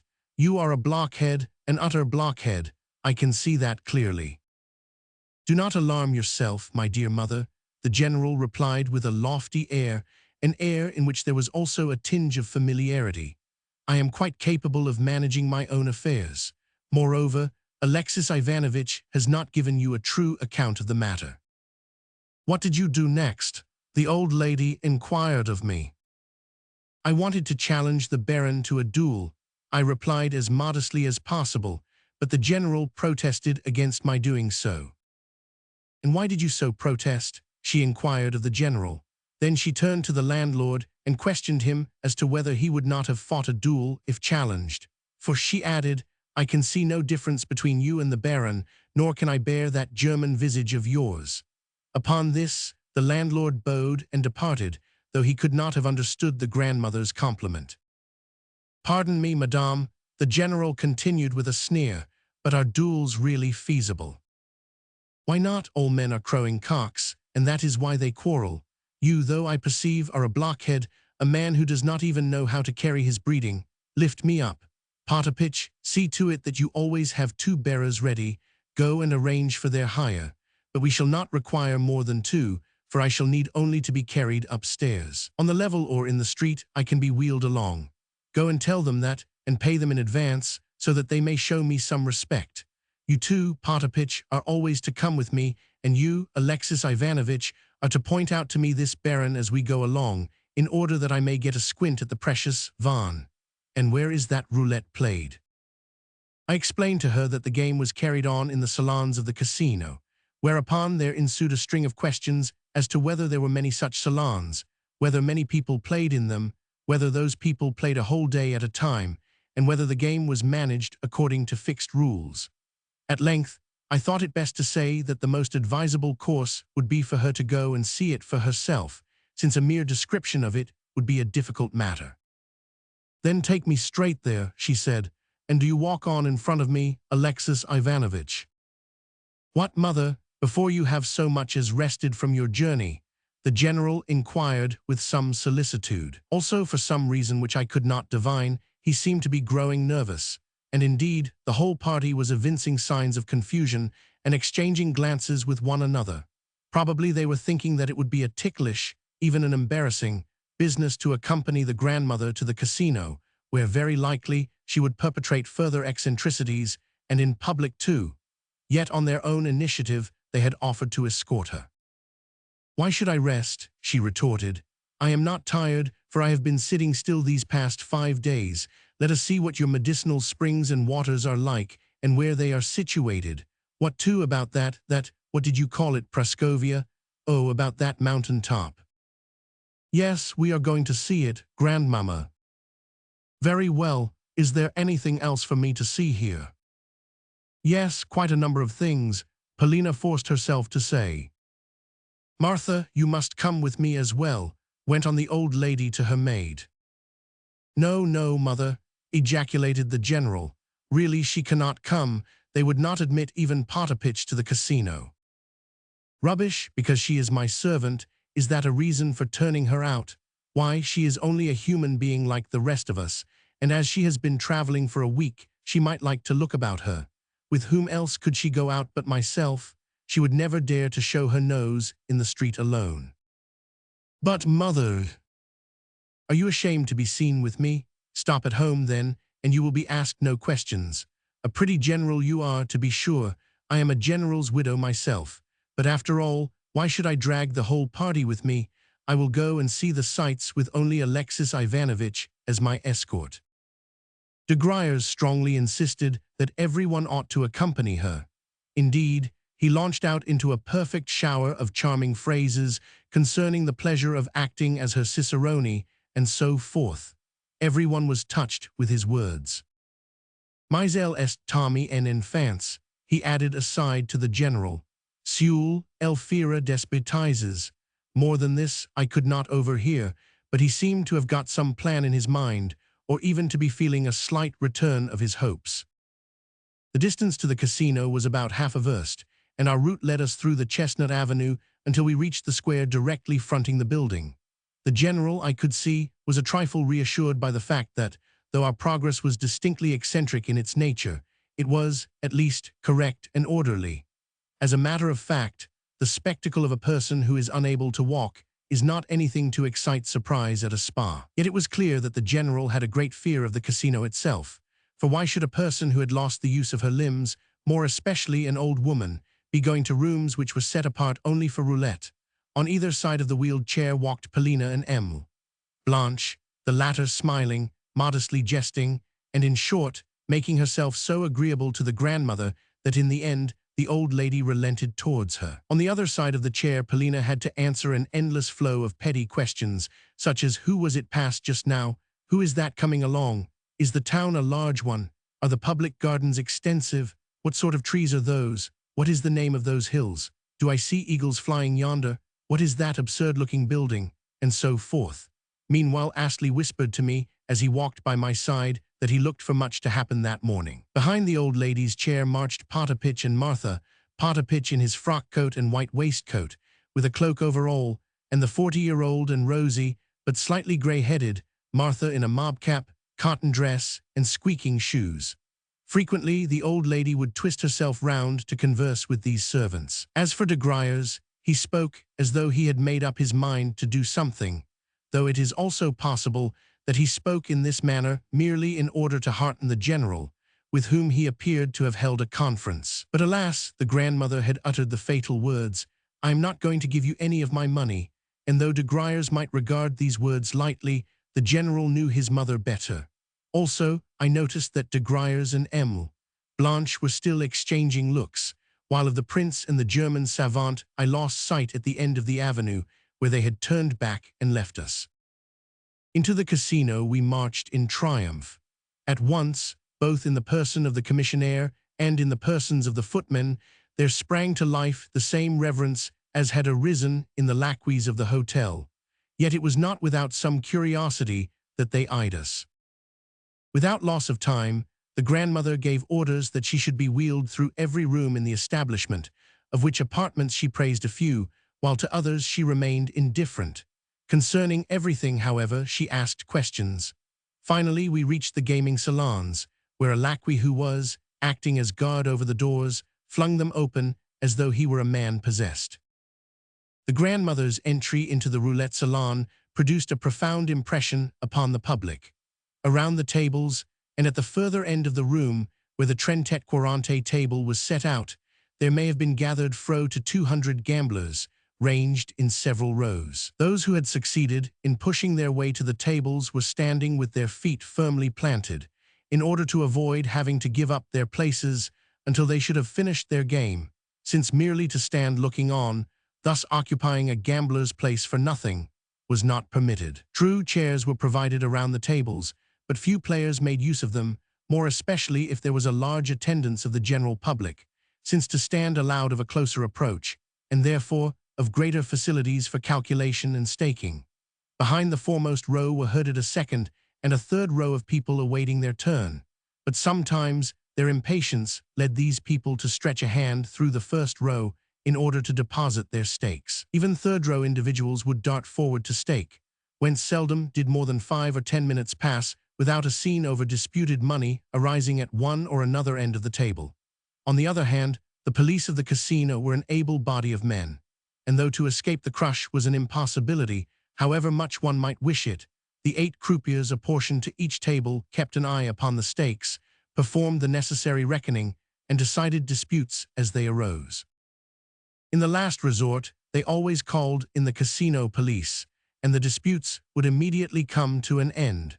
Policemen were stationed about the casino in ordinary costume and mingled with the spectators so as to make it impossible to recognize them. In particular, they kept a lookout for pickpockets and swindlers who simply swanned in the roulette salons and reaped a rich harvest. Indeed, in every direction money was being filched from pockets or purses, though, of course, if the attempt miscarried, a great uproar ensued. One had only to approach a roulette table, begin to play, and then openly grab someone else's winnings, for a din to be raised, and the thief to start vociferating that the stake was his. And if the coup had been carried out with sufficient skill, and the witnesses wavered at all in their testimony, the thief would as likely as not succeed in getting away with the money, provided that the sum was not a large one, not large enough to have attracted the attention of the croupiers or some fellow player. Moreover, if it were a stake of insignificant size, its true owner would sometimes decline to continue the dispute, rather than become involved in a scandal. Conversely, if the thief was detected, he was ignominiously expelled the building. Upon all this, the grandmother gazed with open-eyed curiosity, and on some thieves happening to be turned out of the place, she was delighted. Trentet Quarante interested her but little. She preferred roulette, with its ever-evolving wheel. At length she expressed a wish to view the game closer, whereupon, in some mysterious manner, the lacqueys and other officious agents, especially one or two ruined Poles of the kind, who keep offering their services to successful gamblers and foreigners in general, at once found and cleared a space for the old lady among the crush, at the very center of one of the tables and next to the chief croupier, after which they wheeled her chair thither. Upon this, a number of visitors who were not playing, but only looking on, particularly some Englishmen with their families, pressed closer forward towards the table, in order to watch the old lady from among the ranks of the gamblers. Many a lorgnette I saw turned in her direction, and the croupiers' hopes rose high that such an eccentric player was about to provide them with something out of the common. An old lady of 75 years, who, though unable to walk, desired to play, was not an everyday phenomenon. I too pressed forward towards the table and ranged myself by the grandmother's side, while Martha and Potapitch remained somewhere in the background among the crowd, and the general, Polina, and de Griers with M. Blanche also remained hidden among the spectators. At first the old lady did no more than watch the gamblers, and ply me, in a half-whisper, with sharp broken questions as to who was so-and-so. Especially did her favor light upon a very young man who was plunging heavily, and had won, so it was whispered, as much as 40,000 francs, which were lying before him on the table in a heap of gold and banknotes. His eyes kept flashing and his hands shaking, yet all the while he staked without any sort of calculation, just what came to his hand, as he kept winning and raking in his gains. Around him lacqueys fussed, placing chairs just behind where he was standing, and clearing the spectators from his vicinity so that he should have more room and not be crowded, the whole done, of course, in expectation of a generous largesse. From time to time, other gamblers would hand him part of their winnings, being glad to let him stake for them as much as his hand could grasp, while beside him stood a Pole in a state of violent, but respectful, agitation, who, also in expectation of a generous largesse, kept whispering to him at intervals, probably telling him what to stake, and advising and directing his play. Yet never once did the player throw him a glance as he staked and raked in his winnings. Evidently, the player in question was dead to all besides. For a few minutes, the grandmother watched him. "Go and tell him," suddenly she exclaimed with a nudge at my elbow, "go and tell him to stop, and to take his money with him and go home. Presently he will be losing, yes, losing everything that he has now won." She seemed almost breathless with excitement. "Where is Potapitch?" she continued. "Send Potapitch to speak to him. No, you must tell him, you must tell him." Here she nudged me again, for I have not the least notion where Potapitch is. Sortes," she shouted to the young man, until I leant over in her direction and whispered in her ear that no shouting was allowed, nor even loud speaking, since to do so disturbed the calculations of the players and might lead to our being ejected. "How provoking," she retorted. "Then the young man is done for. I suppose he wishes to be ruined, yet I could not bear to see him have to return it all. What a fool the fellow is." And the old lady turned sharply away. On the left, among the players at the other half of the table, a young lady was playing, with beside her a dwarf. Who the dwarf may have been, whether a relative or a person whom she took with her to act as a foil, I do not know, but I had noticed her there on previous occasions, since, every day, she entered the casino at 1 o'clock precisely and departed at 2, thus playing for exactly 1 hour. Being well known to the attendants, she always had a seat provided for her, and taking some gold and a few 1,000-franc notes out of her pocket, would begin quietly, coldly, and after much calculation, to stake, and mark down the figures in pencil on a paper, as the striving to work out a system according to which, at given moments, the odds might group themselves. Always she staked large coins, and either lost or won 1, 2, or 3,000 francs a day, but not more, after which she would depart. The grandmother took a long look at her. "That woman is not losing," she said. "To whom does she belong? Do you know her? Who is she?" "She is, I believe, a Frenchwoman," I replied. "Ah, a bird of passage, evidently. Besides, I can see that she has her shoes polished. Now, explain to me the meaning of each round in the game, and the way in which one ought to stake. Upon this, I set myself to explain the meaning of all the combinations of rouge et noir, of pair et impair, of manque et passe, with lastly the different values in the system of numbers. The grandmother listened attentively, took notes, put questions in various forms, and laid the whole thing to heart. Indeed, since an example of each system of stakes kept constantly occurring, a great deal of information could be assimilated with ease and celerity. The grandmother was vastly pleased. "But what is zero?" she inquired. "Just now I heard the flaxen-haired croupier call out zero, and why does he keep raking in all the money that is on the table, to think that he should grab the whole pile for himself? What does zero mean?" "Zero is what the bank takes for itself. If the wheel stops at that figure, everything lying on the table becomes the absolute property of the bank. Also, whenever the wheel has begun to turn, the bank ceases to pay out anything." "Then I should receive nothing if I were staking." "No, unless by any chance you had purposely staked on zero, in which case you would receive 35 times the value of your stake." "Why 35 times, when zero so often turns up? And if so, why do not more of these fools stake upon it?" "Because the number of chances against its occurrence is 36. "Rubbish, Potapitch, come here, and I will give you some money." The old lady took out of her pocket a tightly clasped purse and extracted from its depths a 10-gulden piece. "Go at once and stake that upon zero."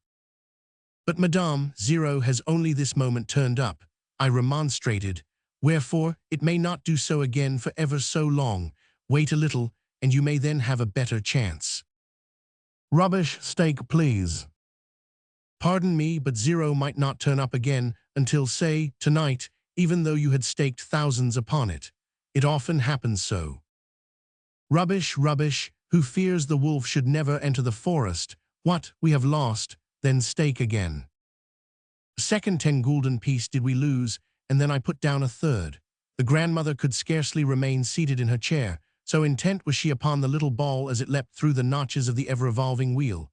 However, the third 10-gulden piece followed the first two. Upon this the grandmother went perfectly crazy. She could no longer sit still, and actually struck the table with her fist when the croupier cried out, "Trent 6, instead of the desiderated 0. "To listen to him," fumed the old lady. "When will that accursed 0 ever turn up? I cannot breathe until I see it. I believe that infernal croupier is purposely keeping it from turning up. Alexei Ivanovich, stake 2 golden pieces this time. The moment we cease to stake, that cursed 0 will come turning up, and we shall get nothing." "My good madame." "Stake, stake, it is not your money." Accordingly, I staked 2 10-gulden pieces. The ball went hopping round the wheel until it began to settle through the notches. Meanwhile, the grandmother sat as though petrified, with my hand convulsively clutched in hers. "Zero," called the croupier. "There you see," cried the old lady as she turned and faced me wreathed in smiles. "I told you so. It was the Lord God himself who suggested to me to stake those 2 coins. Now, how much ought I to receive? Why do they not pay it out to me? Potapitch, Martha, where are they? What has become of our party? Potapitch." "Presently, madame," I whispered. "Potapitch is outside, and they would decline to admit him to these rooms. See, you are being paid out your money. Pray take it." The croupiers were making up a heavy packet of coins, sealed in blue paper and containing 50 10-gulden pieces, together with an unsealed packet containing another 20. I handed the whole to the old lady in a money shovel. "Fates le Dieu, messieurs, fates le Dieu, messieurs, rien n'y va plus," proclaimed the croupier as once more he invited the company to stake and prepared to turn the wheel. "We shall be too late. He is going to spin again. Stake, stake." The grandmother was in a perfect fever. "Do not hang back. Be quick." She seemed almost beside herself and nudged me as hard as she could. "Upon what shall I stake, madame?"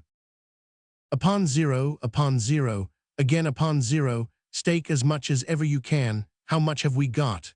70 10-gulden pieces. We shall not miss them, so stake 20 pieces at a time."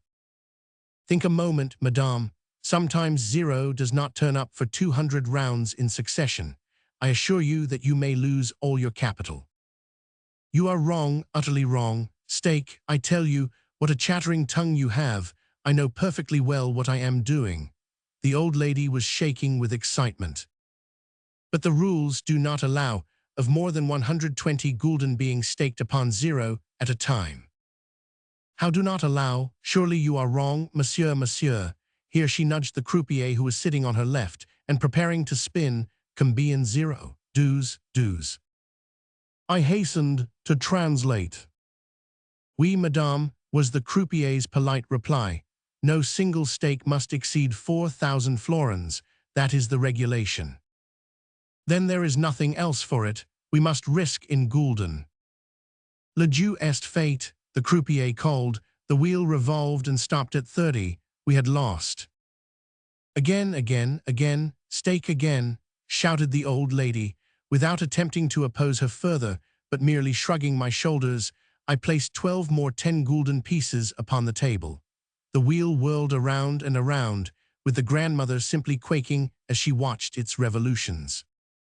"Does she again think that 0 is going to be the winning coup?" thought I, as I stared at her in astonishment.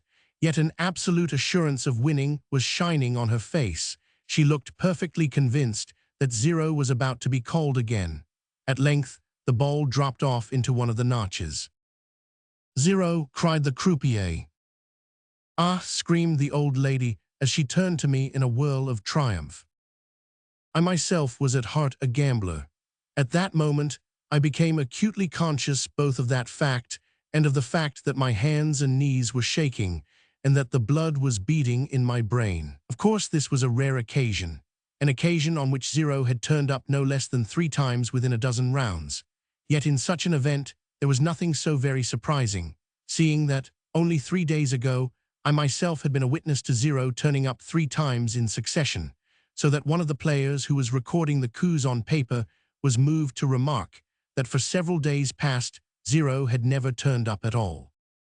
With the grandmother, as with anyone who has won a very large sum, the management settled up with great attention and respect, since she was fortunate to have to receive no less than 4,200 gulden. Of these gulden, the were paid her in gold, and the remainder in bank notes. This time the old lady did not call for potapitch, for that she was too preoccupied. Though not outwardly shaken by the event, indeed, she seemed perfectly calm. She was trembling inwardly from head to foot. At length, completely absorbed in the game, she burst out.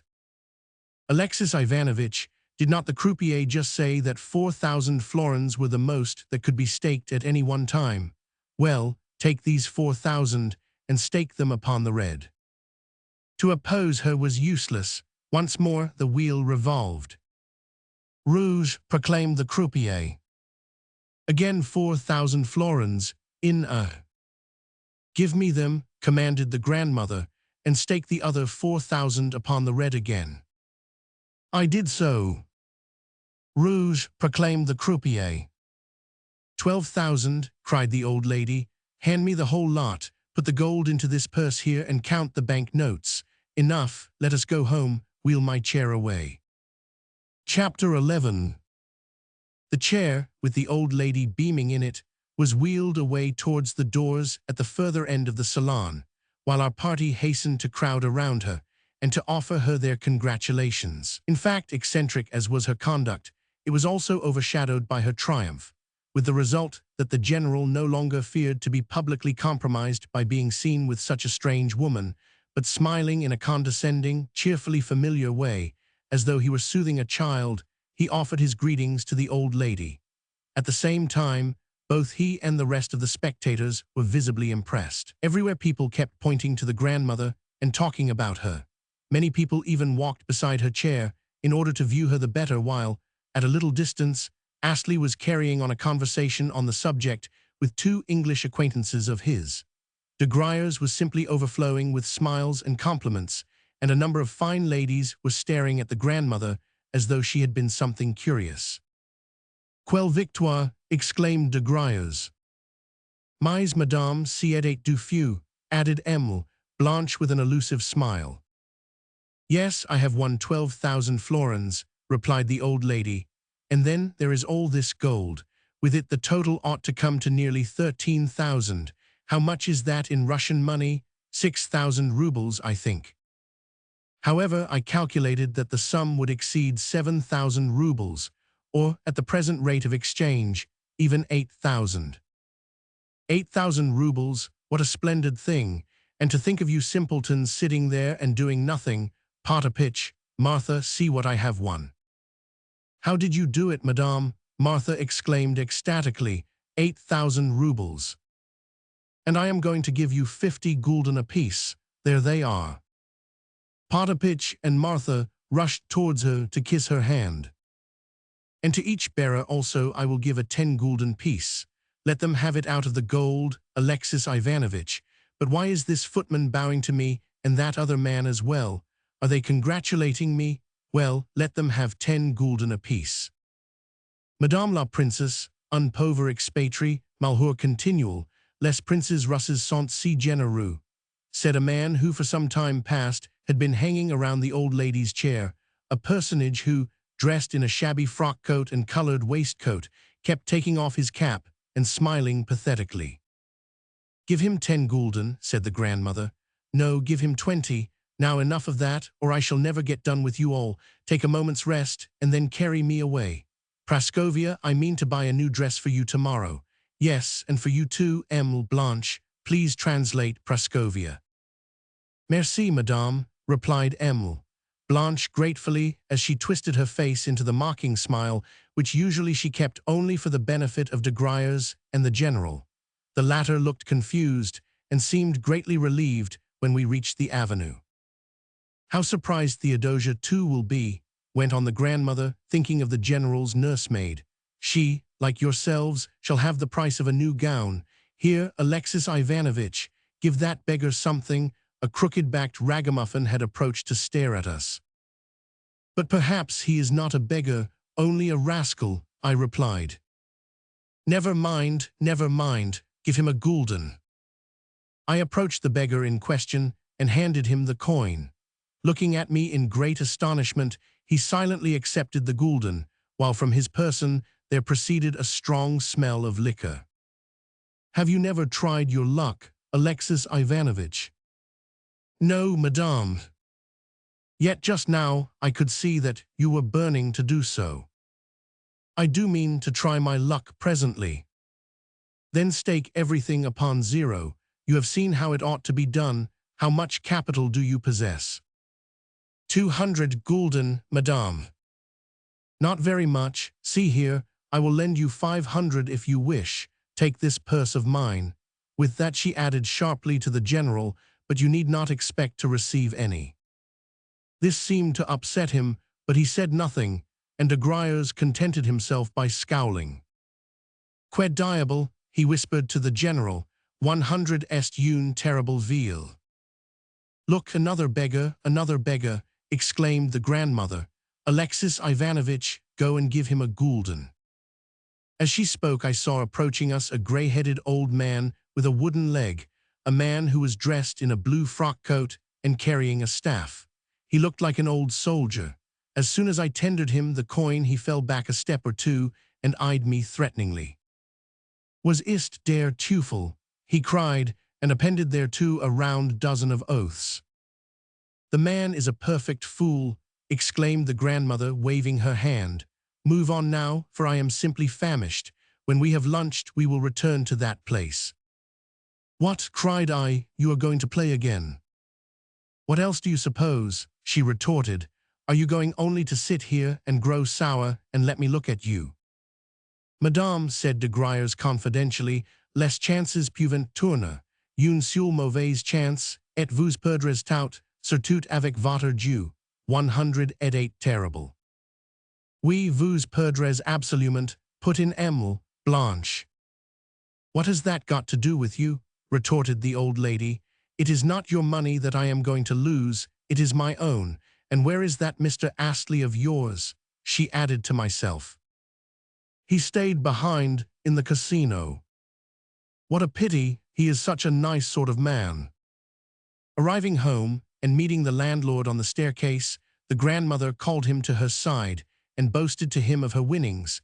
thereafter doing the same to Theodosia and conferring upon her 30 gulden, after which she bid her serve luncheon.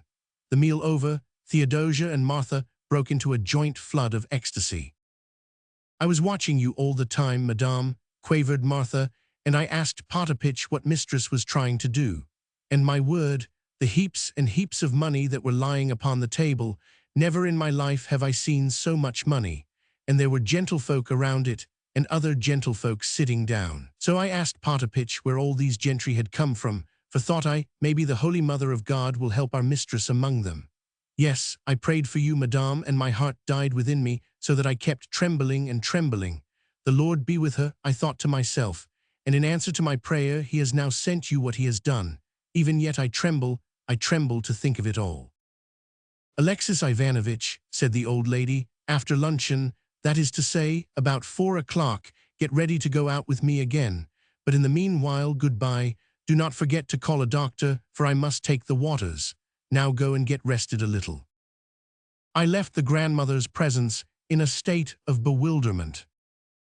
Vainly I endeavored to imagine what would become of our party, or what turn the affair would next take.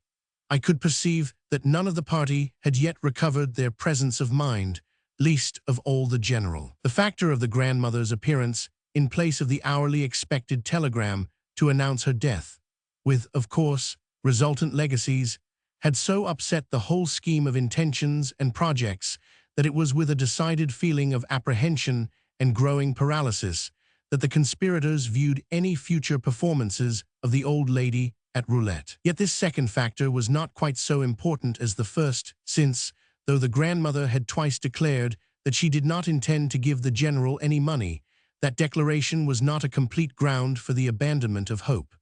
Certainly de Griers, who, with the general, was up to the neck in the affair, had not wholly lost courage, and I felt sure that Blanche also, Blanche, who was not only as deeply involved as the other two, but also expectant of becoming Madame General and an important legatee, would not lightly surrender the position, but would use her every resource of coquetry upon the old lady in order to afford a contrast to the impetuous Polina, who was difficult to understand and lacked the art of pleasing.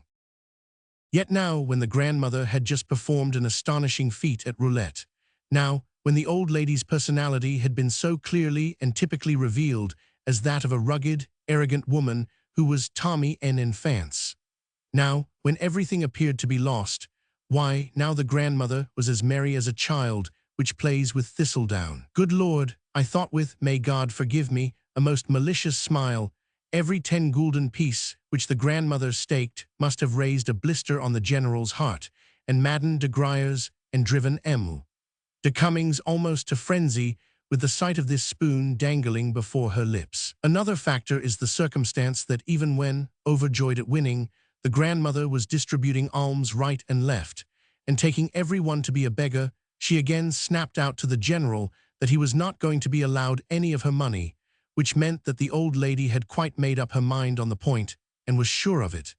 Yes, danger loomed ahead. All these thoughts passed through my mind during the few moments that, having left the old lady's rooms, I was ascending to my own room on the top story. What most struck me was the fact that, though I had divined the stoutest, threads which united the various actors in the drama, I had, until now, been ignorant of the methods and secrets of the game. For Polina had never been completely open with me. Although, on occasions, it had happened that involuntarily, as it were, she had revealed to me something of her heart, I had noticed that in most cases, in fact, nearly always, she had either laughed away these revelations, or grown confused, or purposely imparted to them a false guise. Yes, she must have concealed a great deal from me, but I had a presentiment that now the end of this strained and mysterious situation was approaching. Another stroke, and all would be finished and exposed. Of my own fortunes, interested though I was in the affair, I took no account. I was in the strange position of possessing but 200 gulden, of being at a loose end, of lacking both a post, the means of subsistence, a shred of hope, and any plans for the future, yet of caring nothing for these things. Had not my mind been so full of Polina, I should have given myself up to the comical piquancy of the impending denouement and laughed my fill at it. but the thought of Polina was torture to me. That her fate was settled, I already had an inkling, yet that was not the thought which was giving me so much uneasiness. What I really wished for was to penetrate her secrets. I wanted her to come to me and say, "I love you," and if she would not so come, or if to hope that she would ever do so was an unthinkable absurdity, why then there was nothing else for me to want. Even now I do not know what I am wanting. I feel like a man who has lost his way. I yearn but to be in her presence, and within the circle of her light and splendor, to be there now and forever and for the whole of my life. More I do not know. How can I ever bring myself to leave her? On reaching the third story of the hotel, I experienced a shock. I was just passing the general's suite when something caused me to look round. Out of a door about 20 paces away, there was coming Polina. She hesitated for a moment on seeing me and then beckoned me to her. "Polina Alexandrovna." "Hush, not so loud." "Something startled me just now," I whispered, "and I looked round and saw you. Some electrical influence seems to emanate from your form." "Take this letter," she went on with a frown. Probably she had not even heard my words. She was so preoccupied. "And hand it personally to Mr. Astley. Go as quickly as ever you can, please. No answer will be required. He himself—" She did not finish her sentence. "To Mr. Astley?" I asked in some astonishment. But she had vanished again. Aha, so the two were carrying on a correspondence. However, I set off to search for Astley, first at his hotel, and then at the casino, where I went the round of the salons in vain. At length, vexed, and almost in despair, I was on my way home when I ran across him among a troop of English ladies and gentlemen who had been out for a ride. Beckoning to him to stop, I handed him the letter. We had barely time even to look at one another, but I suspected that it was of set purpose that he restarted his horse so quickly. Was jealousy then gnawing at me? At all events, I felt exceedingly depressed, despite the fact that I had no desire to ascertain what the correspondence was about. To think that he should be her confidant, my friend, mine own familiar friend, passed through my mind. Yet was there any love in the matter? Of course not, reason whispered to me, but reason goes for little on such occasions. I felt that the matter must be cleared up, for it was becoming unpleasantly complex. I had scarcely set foot in the hotel when the commissionaire and the landlord, the latter issuing from his room for the purpose, alike informed me that I was being searched for high and low, that 3 separate messages to ascertain my whereabouts had come down from the general. When I entered his study, I was feeling anything but kindly disposed.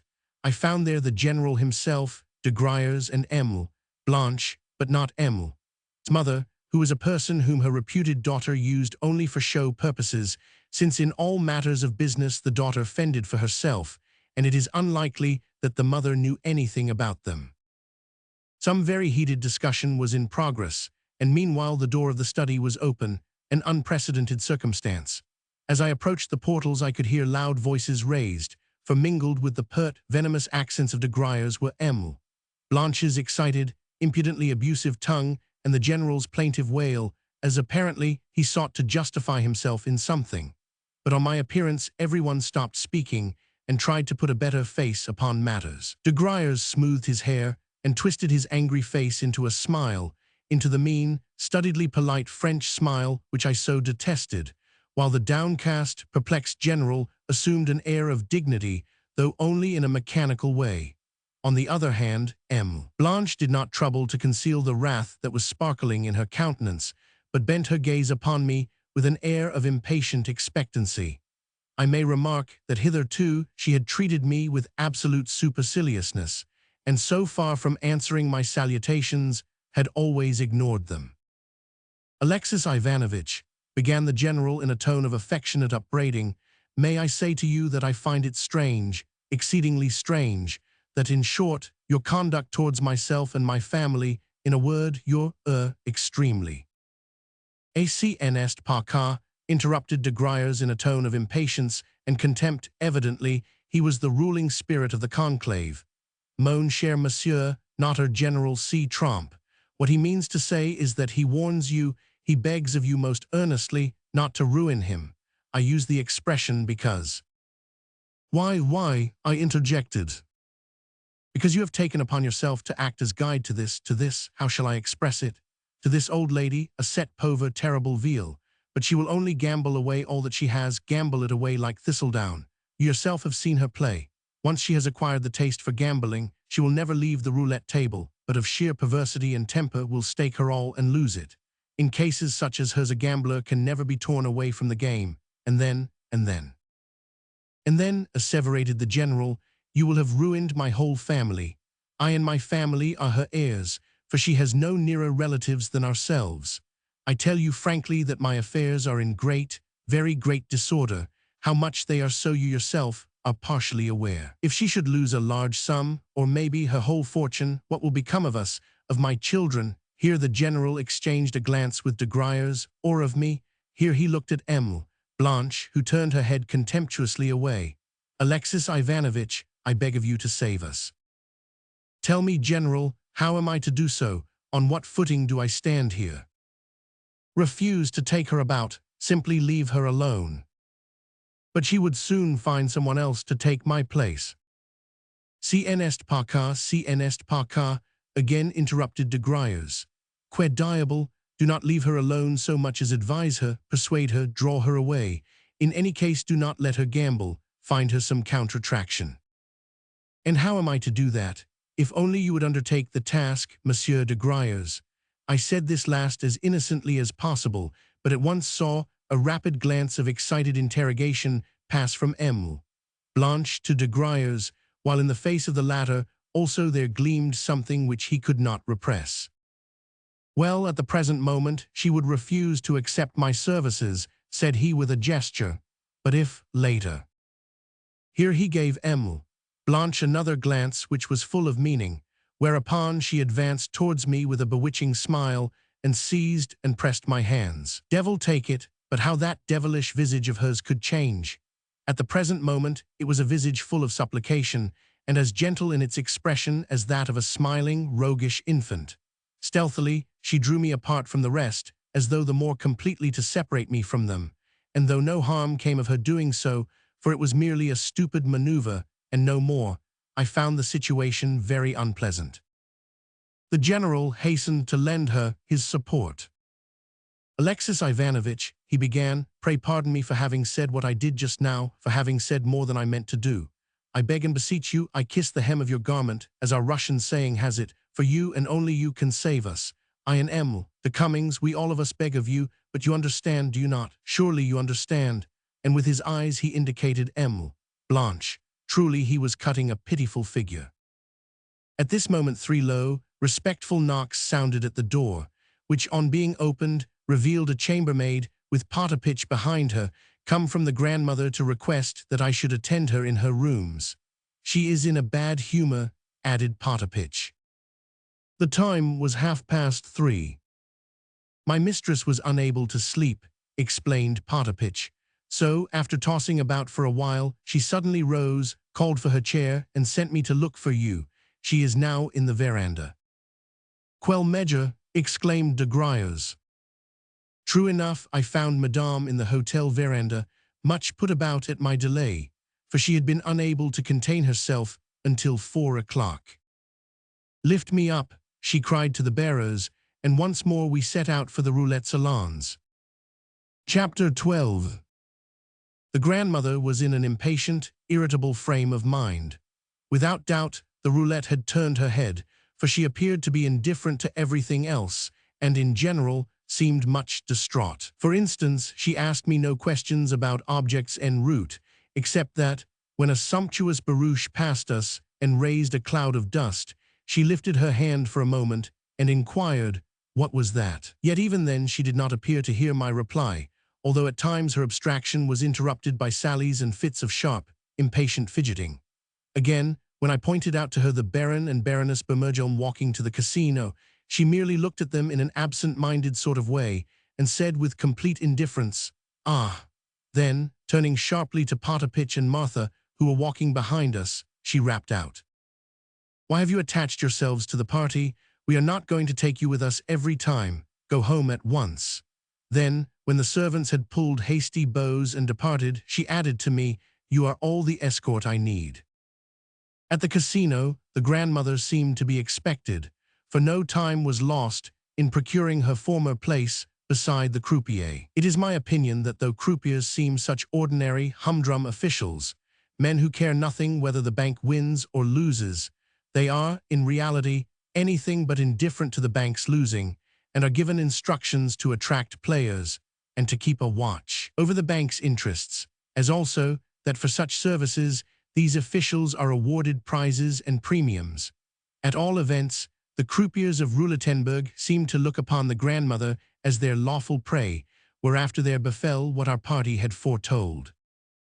It happened thus. As soon as ever we arrived, the grandmother ordered me to stake 12 10-gulden pieces in succession upon zero. Once, twice, and thrice I did so, yet zero never turned up. "Stake again," said the old lady with an impatient nudge of my elbow, and I obeyed. "How many times have we lost?" she inquired, actually grinding her teeth in her excitement. "We have lost 144 10-gulden pieces," I replied. "I tell you, madame, that zero may not turn up until nightfall." "Never mind," she interrupted. "Keep on staking upon zero, and also stake 1,000 gulden upon rouge. Here is a banknote with which to do so." The red turned up, but zero missed again, and we only got our 1,000 gulden back. "But you see," whispered the old lady. "We have now recovered almost all that we staked. Try zero again. Let us do so another 10 times, and then leave off." By the 5th round, however, the grandmother was weary of the scheme. "To the devil with that zero," she exclaimed. "Stake 4,000 gulden upon the red." "But madame, that will be so much to venture," I remonstrated. "Suppose the red should not turn up?" The grandmother almost struck me in her excitement. Her agitation was rapidly making her quarrelsome. Consequently, there was nothing for it but to stake the whole 4,000 gulden as she had directed. The wheel revolved, while the grandmother sat as bolt upright, and with as proud and quiet a mien as though she had not the least doubt of winning. "Zero," cried the croupier. At first the old lady failed to understand the situation, but as soon as she saw the croupier raking in her 4,000 gulden, together with everything else that happened to be lying on the table, and recognized that the zero which had been so long turning up, and on which we had lost nearly 200 10-gulden pieces, had at length, as though of set purpose, made a sudden reappearance, why, the poor old lady fell to cursing it, and to throwing herself about, and wailing and gesticulating at the company at large. Indeed, some people in our vicinity actually burst out laughing. "To think that that accursed zero should have turned up now," she sobbed. "The accursed thing, and it is all your fault," she added, rounding upon me in a frenzy. "It was you who persuaded me to cease staking upon it." "But madame, I only explained the game to you. How am I to answer for every mischance which may occur in it?" "You and your mischances," she whispered threateningly. "Go away at once." "Farewell then, madame," and I turned to depart. "No, stay," she put in hastily.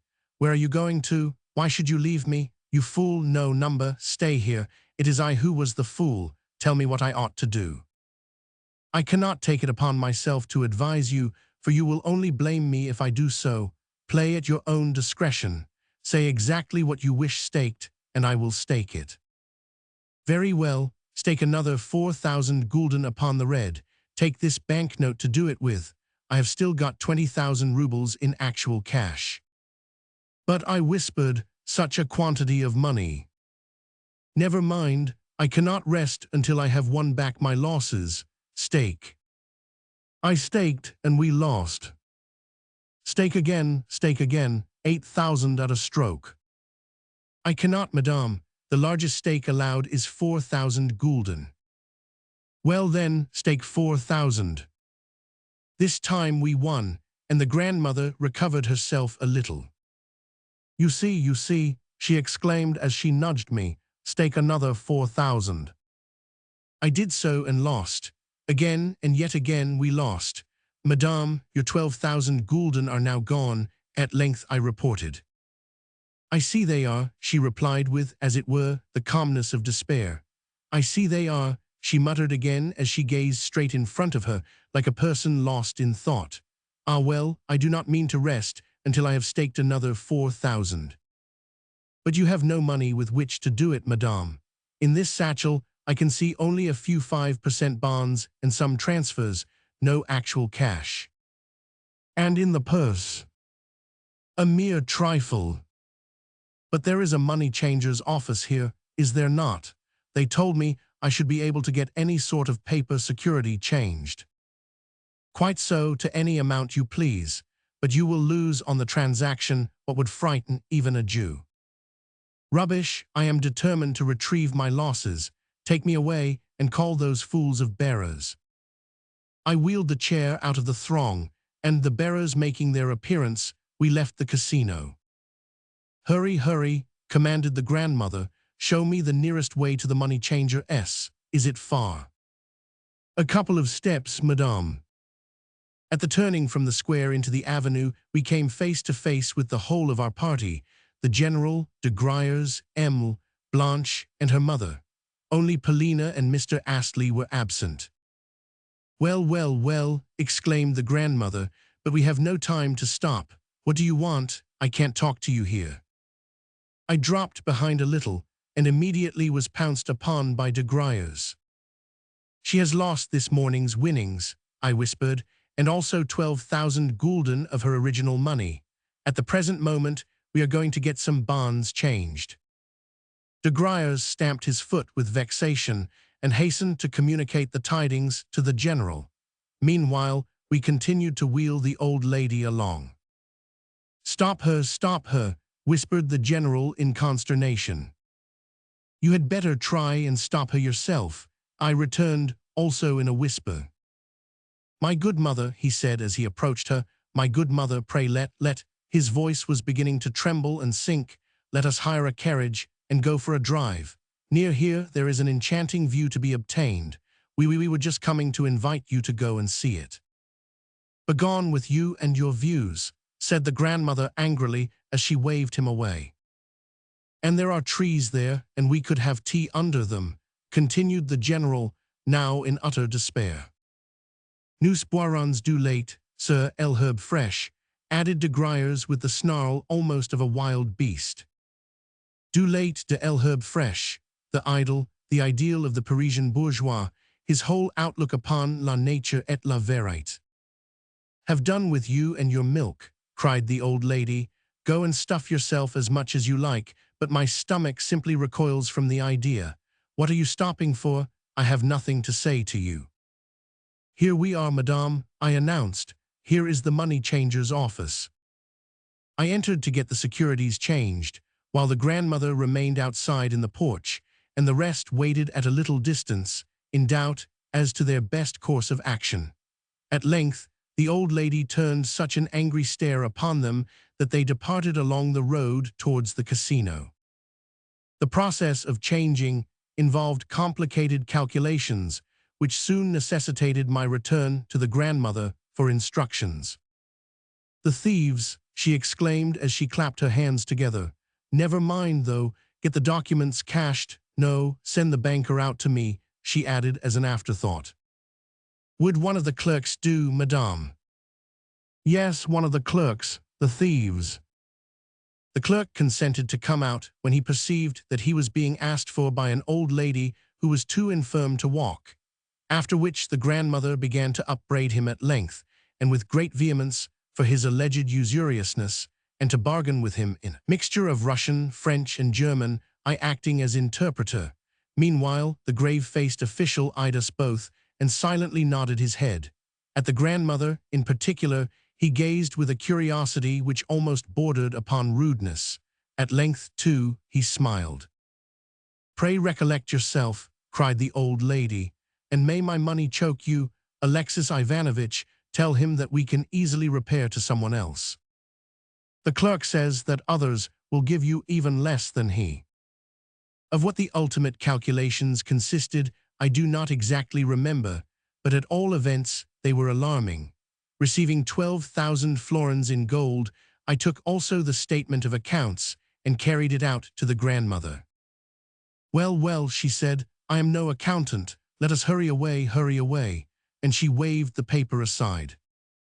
Neither upon that accursed zero, however, nor upon that equally accursed red do I mean to stake a cent, I muttered to myself as I entered the casino. This time I did all I could to persuade the old lady to stake as little as possible, saying that a turn would come in the chances when she would be at liberty to stake more.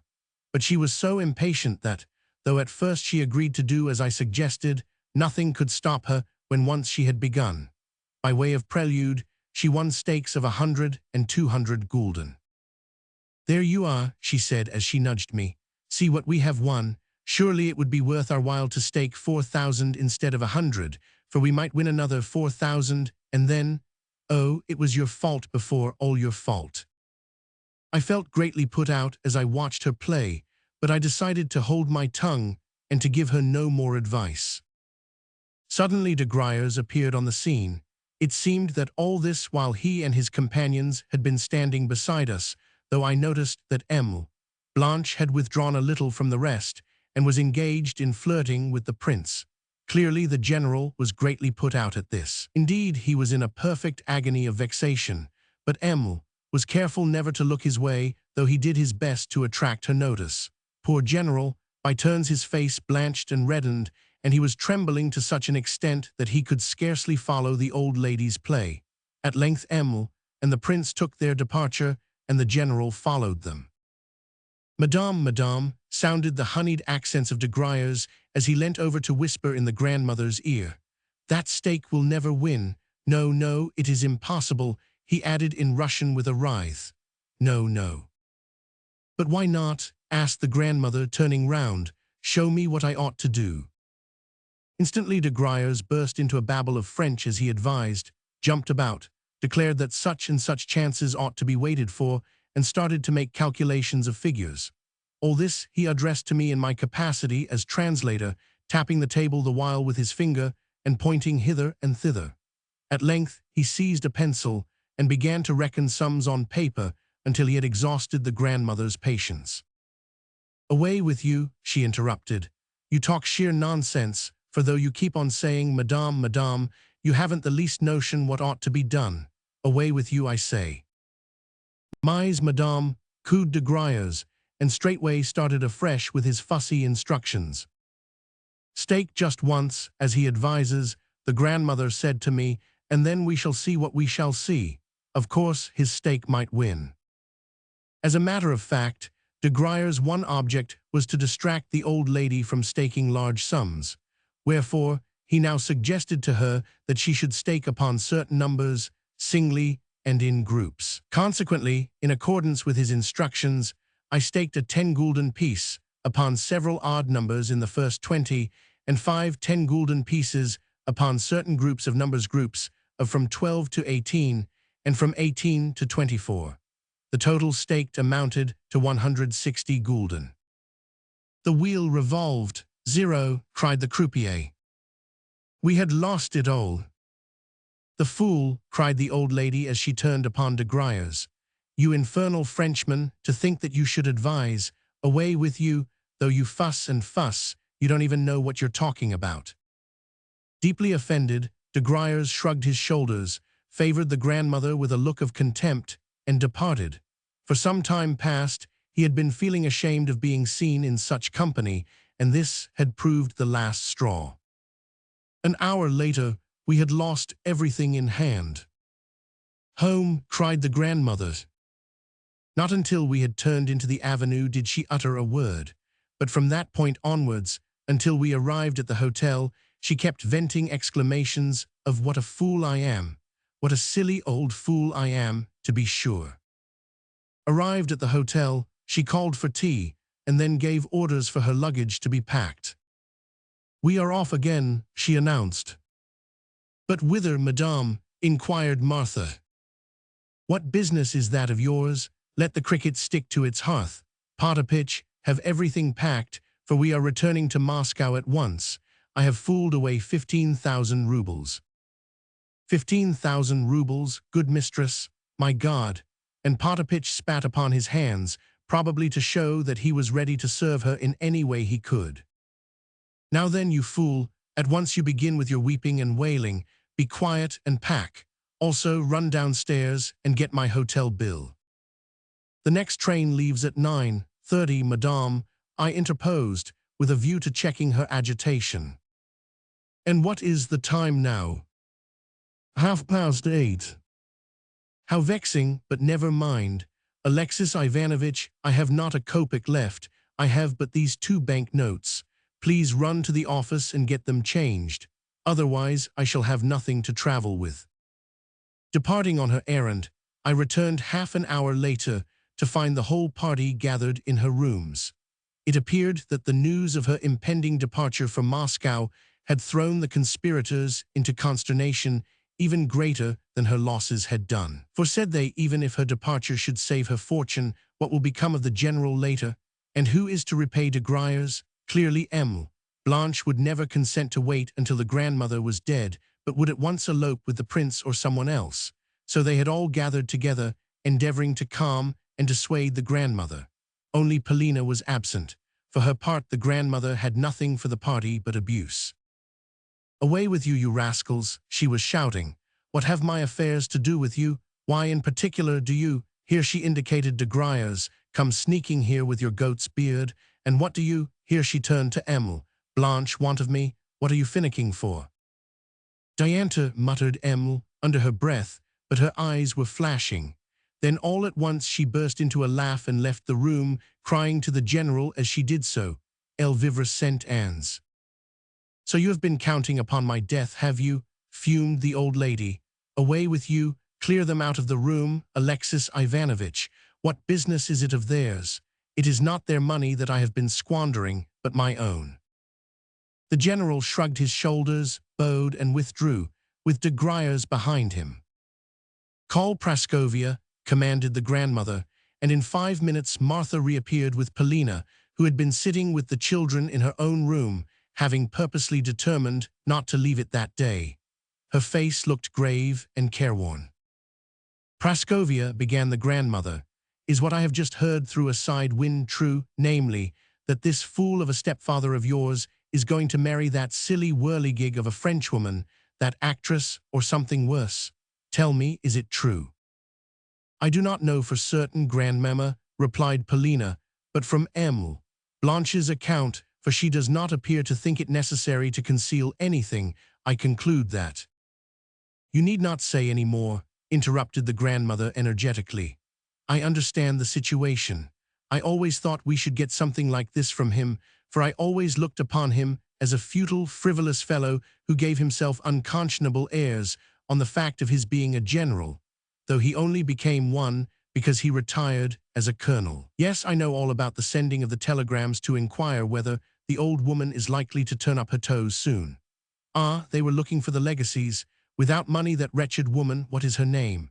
Oh, de Cummings would never dream of accepting the general and his false teeth, no, not even for him to be her lackey, since she herself, they say, possesses a pile of money and lends it on interest, and makes a good thing out of it. However, it is not you, Praskovia, that I am blaming. It was not you who sent those telegrams, nor, for that matter, do I wish to recall old scores. True, I know that you are a vixen by nature, that you are a wasp which will sting one if one touches it, yet my heart is sore for you, for I loved your mother, Katerina. Now will you leave everything here and come away with me? Otherwise, I do not know what is to become of you, and it is not right that you should continue living with these people. Nay, she interposed, the moment that Polina attempted to speak, I have not yet finished. I ask of you nothing in return. My house in Moscow is, as you know, large enough for a palace, and you could occupy a whole floor of it if you liked, and keep away from me for weeks together. Will you come with me, or will you not? First of all, let me ask of you, replied Polina, whether you are intending to depart at once. What, you suppose me to be jesting? I have said that I am going, and I am going. Today I have squandered 15,000 rubles at that accursed roulette of yours, and though 5 years ago I promised the people of a certain suburb of Moscow to build them a stone church in place of a wooden one, I have been fooling away my money here. However, I am going back now to build my church. But what about the waters, grandmamma? Surely you came here to take the waters. You and your waters. Do not anger me, Praskovia. Surely you are trying to. Say then, will you or will you not come with me? Grandmamma, Polina replied with deep feeling, I am very, very grateful to you for the shelter which you have so kindly offered me. Also, to a certain extent you have guessed my position aright, and I am beholden to you to such an extent that it may be that I will come and live with you, and that very soon. Yet there are important reasons why I cannot make up my mind just yet. If you would let me have, say, a couple of weeks to decide in. You mean that you are not coming? I mean only that I cannot come just yet. At all events, I could not well leave my little brother and sister here since, if I were to leave them, they would be abandoned altogether. But if, Grandmamma, you would take the little ones and myself, then, of course, I could come with you and would do all I could to serve you. This she said with great earnestness. Only, without the little ones I cannot come. Do not make a fuss. As a matter of fact, Polina never at any time either fussed or wept. The great foster father can find for all his chicks a place. You are not coming without the children, but see here, Praskovia, I wish you well, and nothing but well, yet I have divined the reason why you will not come. Yes, I know all, Praskovia, that Frenchman will never bring you good of any sort. Polina colored hotly, and even I started. For, thought I to myself, everyone seems to know about that affair, or perhaps I am the only one who does not know about it. Now, do not frown, continued the grandmother, but I do not intend to slur things over. You will take care that no harm befalls you, will you not? For you are a girl of sense, and I am sorry for you. I regard you in a different light to the rest of them. And now, please, leave me. Goodbye. But let me stay with you a little longer, said Polina. No, replied the other, you need not. Do not bother me, for you and all of them have tired me out. Yet when Polina tried to kiss the grandmother's hand, the old lady withdrew it, and herself kissed the girl on the cheek. As she passed me, Polina gave me a momentary glance, and then as swiftly averted her eyes. And goodbye to you, also, Alexei Ivanovich. The train starts in an hour's time, and I think that you must be weary of me. Take these 500 gulden for yourself. I thank you humbly, madame, but I am ashamed to. Come, come, cried the grandmother so energetically and with such an air of menace that I did not dare refuse the money further. If when in Moscow you have no place where you can lay your head, she added, come and see me and I will give you a recommendation. Now, Potapitch, get things ready. I ascended to my room and lay down upon the bed. A whole hour I must have lain thus, with my head resting upon my hand. So the crisis had come. I needed time for its consideration. Tomorrow I would have a talk with Polina. Ah, the Frenchman, so it was true, but how could it be so? Polina and de Gruyers, what a combination. No, it was too improbable. Suddenly I leapt up with the idea of seeking Astley and forcing him to speak. There could be no doubt that he knew more than I did. Astley, well, he was another problem for me to solve. Suddenly there came a knock at the door, and I opened it to find Potapitch awaiting me. Sir, he said, my mistress is asking for you. Indeed, but she is just departing, is she not? The train leaves in 10 minutes' time. She is uneasy, sir, she cannot rest. Come quickly, sir, do not delay. I ran downstairs at once. The grandmother was just being carried out of her rooms into the corridor. In her hands, she held a roll of banknotes. Alexei Ivanovich, she cried, walk on ahead, and we will set out again. But whither, madame? I cannot rest until I have retrieved my losses. March on ahead and ask me no questions. Play continues until midnight, does it not? For a moment I stood stupefied, stood deep in thought, but it was not long before I had made up my mind. With your leave, madame, I said, I will not go with you. And why not? What do you mean? Is everyone here a stupid good-for-nothing? Pardon me, but I have nothing to reproach myself with. I merely will not go. I merely intend neither to witness nor to join in your play. I also beg to return you your 500 gulden. Farewell. Laying the money upon a little table, which the grandmother's chair happened to be passing, I bowed and withdrew. What folly, the grandmother shouted after me. Very well then, do not come, and I will find my way alone. Potapitch, you must come with me, lift up the chair and carry me along. I failed to find Mr. Astley and returned home. It was now growing late.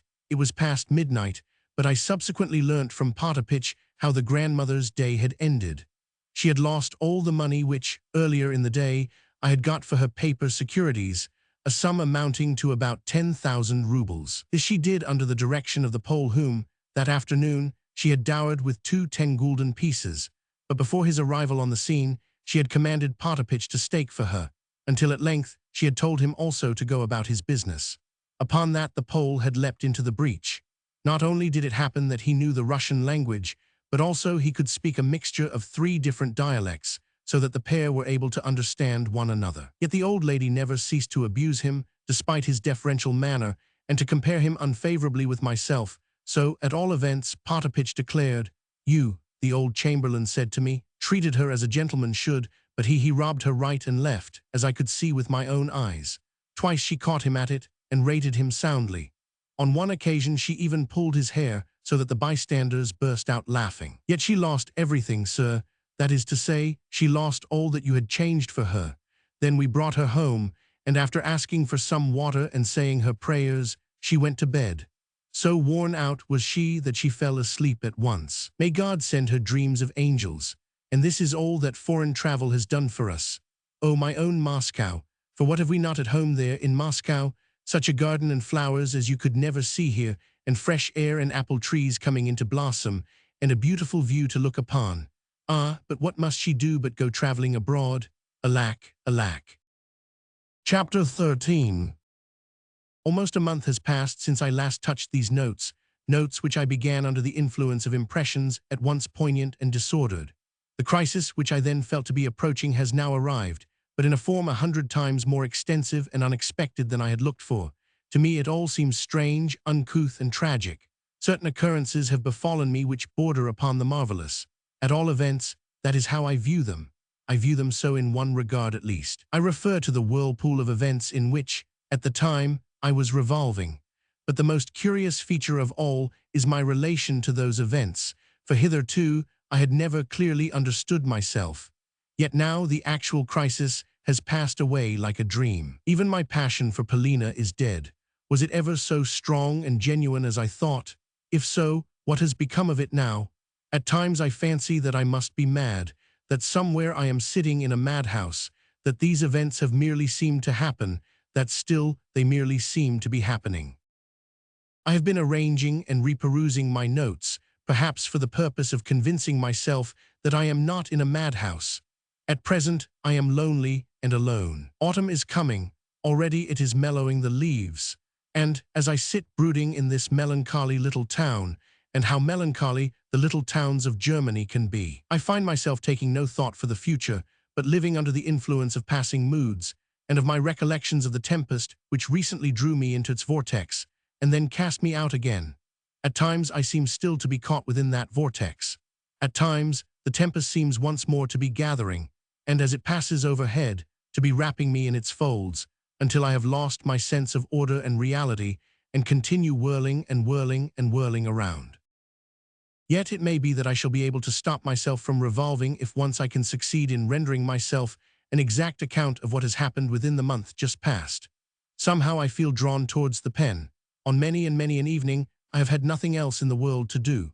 But curiously enough, of late I have taken to amusing myself with the works of M. Paul de Kock, which I read in German translations obtained from a wretched local library. These works I cannot abide, yet I read them and find myself marveling that I should be doing so. Somehow I seem to be afraid of any serious book, afraid of permitting any serious preoccupation to break the spell of the passing moment. So dear to me is the formless dream of which I have spoken, so dear to me are the impressions which it has left behind it, that I fear to touch the vision with anything new, lest it should dissolve in smoke.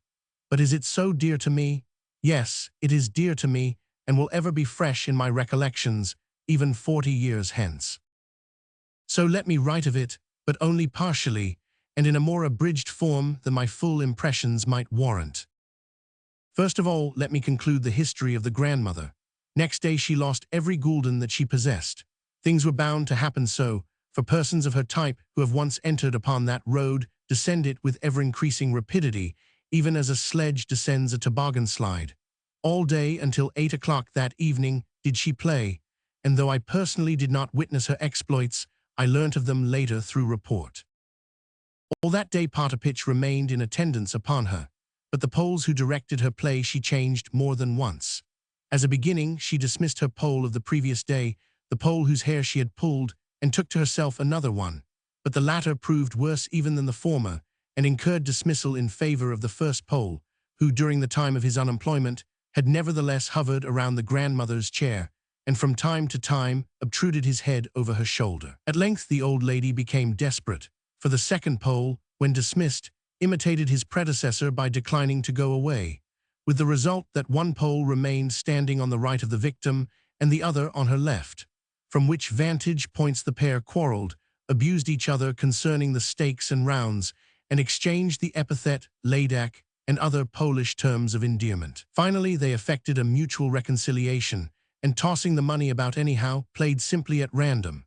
Once more quarreling, each of them staked money on his own side of the grandmother's chair. For instance, the one Pole staked upon the red, and the other one upon the black, until they had so confused and browbeaten the old lady that, nearly weeping, she was forced to appeal to the head croupier for protection, and to have the two Poles expelled. No time was lost in this being done, despite the rascals' cries and protestations that the old lady was in their debt, that she had cheated them, and that her general behavior had been mean and dishonorable. The same evening, the unfortunate Potapitch related the story to me with tears, complaining that the two men had filled their pockets with money. He himself had seen them do it, which had been shamelessly pilfered from his mistress. For instance, one Pole demanded of the grandmother 50 gulden for his trouble, and then staked the money by the side of her stake.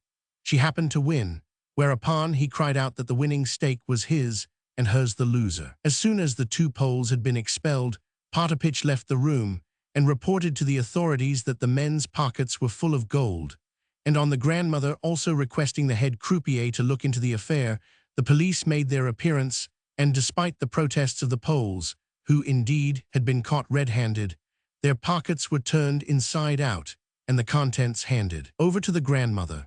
In fact, in view of the circumstance that she lost all day, the croupiers and other authorities of the casino showed her every attention, and on her fame spreading through the town, visitors of every nationality, even the most knowing of them, the most distinguished, crowded to get a glimpse of La Ville Comtesse Russe, Tommy en Enfants, who had lost so many millions. Yet with the money which the authorities restored to her from the pockets of the Poles, the grandmother affected very, very little, for there soon arrived to take his countryman's place. A third Pole, a man who could speak Russian fluently, was dressed like a gentleman, albeit in laquish fashion, and sported a huge mustache. Though polite enough to the old lady, he took a high hand with the bystanders. In short, he offered himself less as a servant than as an entertainer. After each round, he would turn to the old lady and swear terrible oaths to the effect that he was a Polish gentleman of honor who would scorn to take a kopeck of her money. And though he repeated these oaths so often that at length she grew alarmed, he had her play in hand and began to win on her behalf, wherefore she felt that she could not well get rid of him. An hour later, the two Poles who, earlier in the day, had been expelled from the casino, made a reappearance behind the old lady's chair and renewed their offers of service, even if it were only to be sent on messages. But from Potapitch, I subsequently had it that between these rascals and the said gentleman of honor, there passed a wink, as well as that the latter put something into their hands. Next, since the grandmother had not yet lunched, she had scarcely for a moment left her chair. One of the two Poles ran to the restaurant of the casino and brought her thence a cup of soup, and afterwards some tea.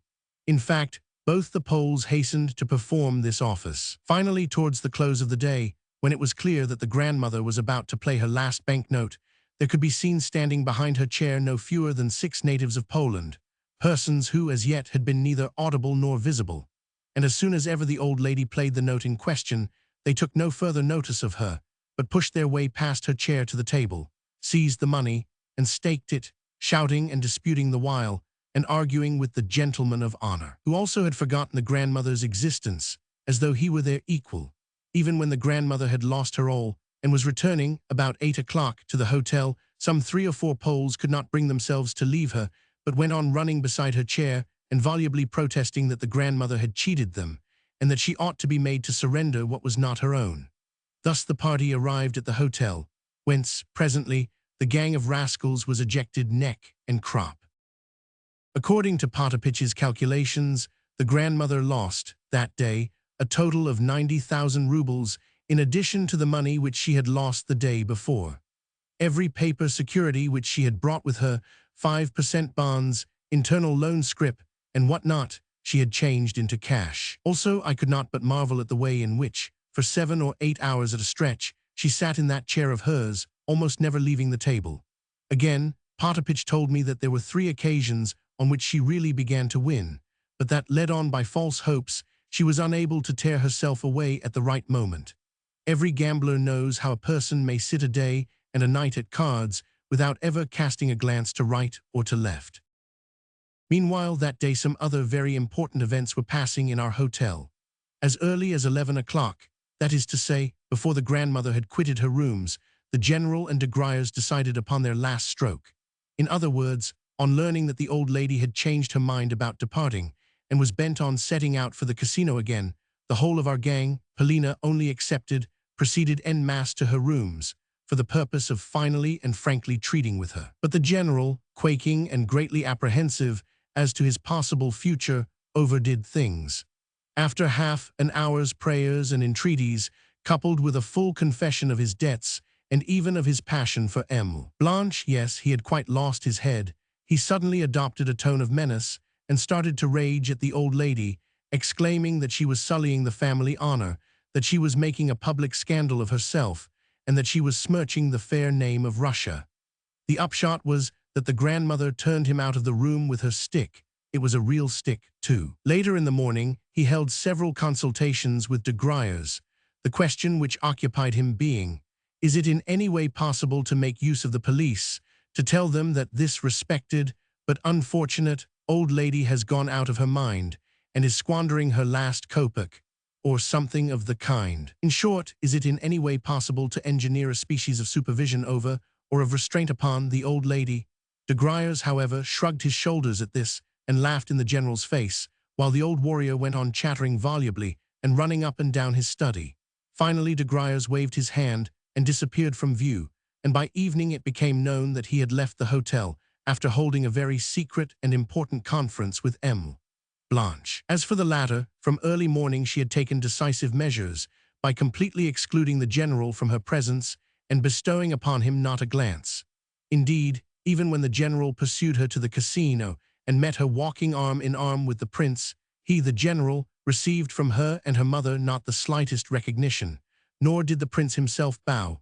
The rest of the day spent in probing the prince and trying to make him declare himself, but in this she made a woeful mistake. The little incident occurred in the evening. Suddenly, Blanche realized that the prince had not even a copper to his name, but on the contrary, was minded to borrow of her money wherewith to play at roulette. In high displeasure, she drove him from her presence and shut herself up in her room. The same morning I went to see, or rather to look for, Mr. Astley, but was unsuccessful in my quest. Neither in his rooms nor in the casino nor in the park was he to be found, nor did he, that day, lunch at his hotel as usual. However, at about 5 o'clock, I caught sight of him walking from the railway station to the Hotel d'Angleterre. He seemed to be in a great hurry and much preoccupied, though in his face I could discern no actual traces of worry or perturbation. He held out to me a friendly hand, with his usual ejaculation of "ah," but did not check his stride. I turned and walked beside him, but found, somehow, that his answers forbade any putting of definite questions. Moreover, I felt reluctant to speak to him of Polina, nor, for his part, did he ask me any questions concerning her, although on my telling him of the grandmother's exploits, he listened attentively and gravely, and then shrugged his shoulders. "She is gambling away everything that she has," I remarked. Indeed, she arrived at the casino even before I had taken my departure by train, so I knew she had been playing. If I should have time, I will go to the casino tonight and take a look at her. The thing interests me. "Where have you been today?" I asked, surprised at myself for having, as yet, omitted to put to him that question. To Frankfurt. On business. On business. What more was there to be asked after that? I accompanied him until, as we drew level with the Hotel des Quatre Saisons, he suddenly nodded to me and disappeared. For myself, I returned home and came to the conclusion that, even had I met him at 2 o'clock in the afternoon, I should have learnt no more from him than I had done at 5 o'clock, for the reason that I had no definite question to ask. It was bound to have been so. For me to formulate the query which I really wished to put was a simple impossibility. Polina spent the whole of that day either in walking about the park with the nurse and children or in sitting in her own room. For a long while past, she had avoided the general and had scarcely had a word to say to him, scarcely a word, I mean, on any serious topic. Yes, that I had noticed. Still, even though I was aware of the position in which the general was placed, it had never occurred to me that he would have any reason to avoid her or to trouble her with family explanations. Indeed, when I was returning to the hotel after my conversation with Astley and chanced to meet Polina and the children, I could see that her face was as calm as though the family disturbances had never touched her. To my salute, she responded with a slight bow, and I retired to my room in a very bad humor. Of course, since the affair with the Bermergelms, I had exchanged not a word with Polina, nor had with her any kind of intercourse. Yet I had been at my wits' end, for as time went on, there was arising in me an ever-seething dissatisfaction. Even if she did not love me, she ought not to have trampled upon my feelings, nor to have accepted my confessions with such contempt, seeing that she must have been aware that I loved her. Of her own accord, she had allowed me to tell her as much. Of course, the situation between us had arisen in a curious manner. About 2 months ago, I had noticed that she had a desire to make me her friend, her confidant, that she was making trial of me for the purpose, but for some reason or another, the desired result had never come about, and we had fallen into the present strange relations, which had led me to address her as I had done. At the same time, if my love was distasteful to her, why had she not forbidden me to speak of it to her? But she had not so forbidden me. On the contrary, there had been occasions when she had even invited me to speak. Of course, this might have been done out of sheer wantonness, for I well knew, I had remarked it only too often, that after listening to what I had to say and angering me almost beyond endurance, she loved suddenly to torture me with some fresh outburst of contempt and aloofness. Yet she must have known that I could not live without her. 3 days had elapsed since the affair with the Baron, and I could bear the severance no longer. When that afternoon I met her near the casino, my heart almost made me faint, it beat so violently. She too could not live without me, for had she not said that she had need of me, or had that too been spoken in jest? That she had a secret of some kind, there could be no doubt. What she had said to the grandmother had stabbed me to the heart.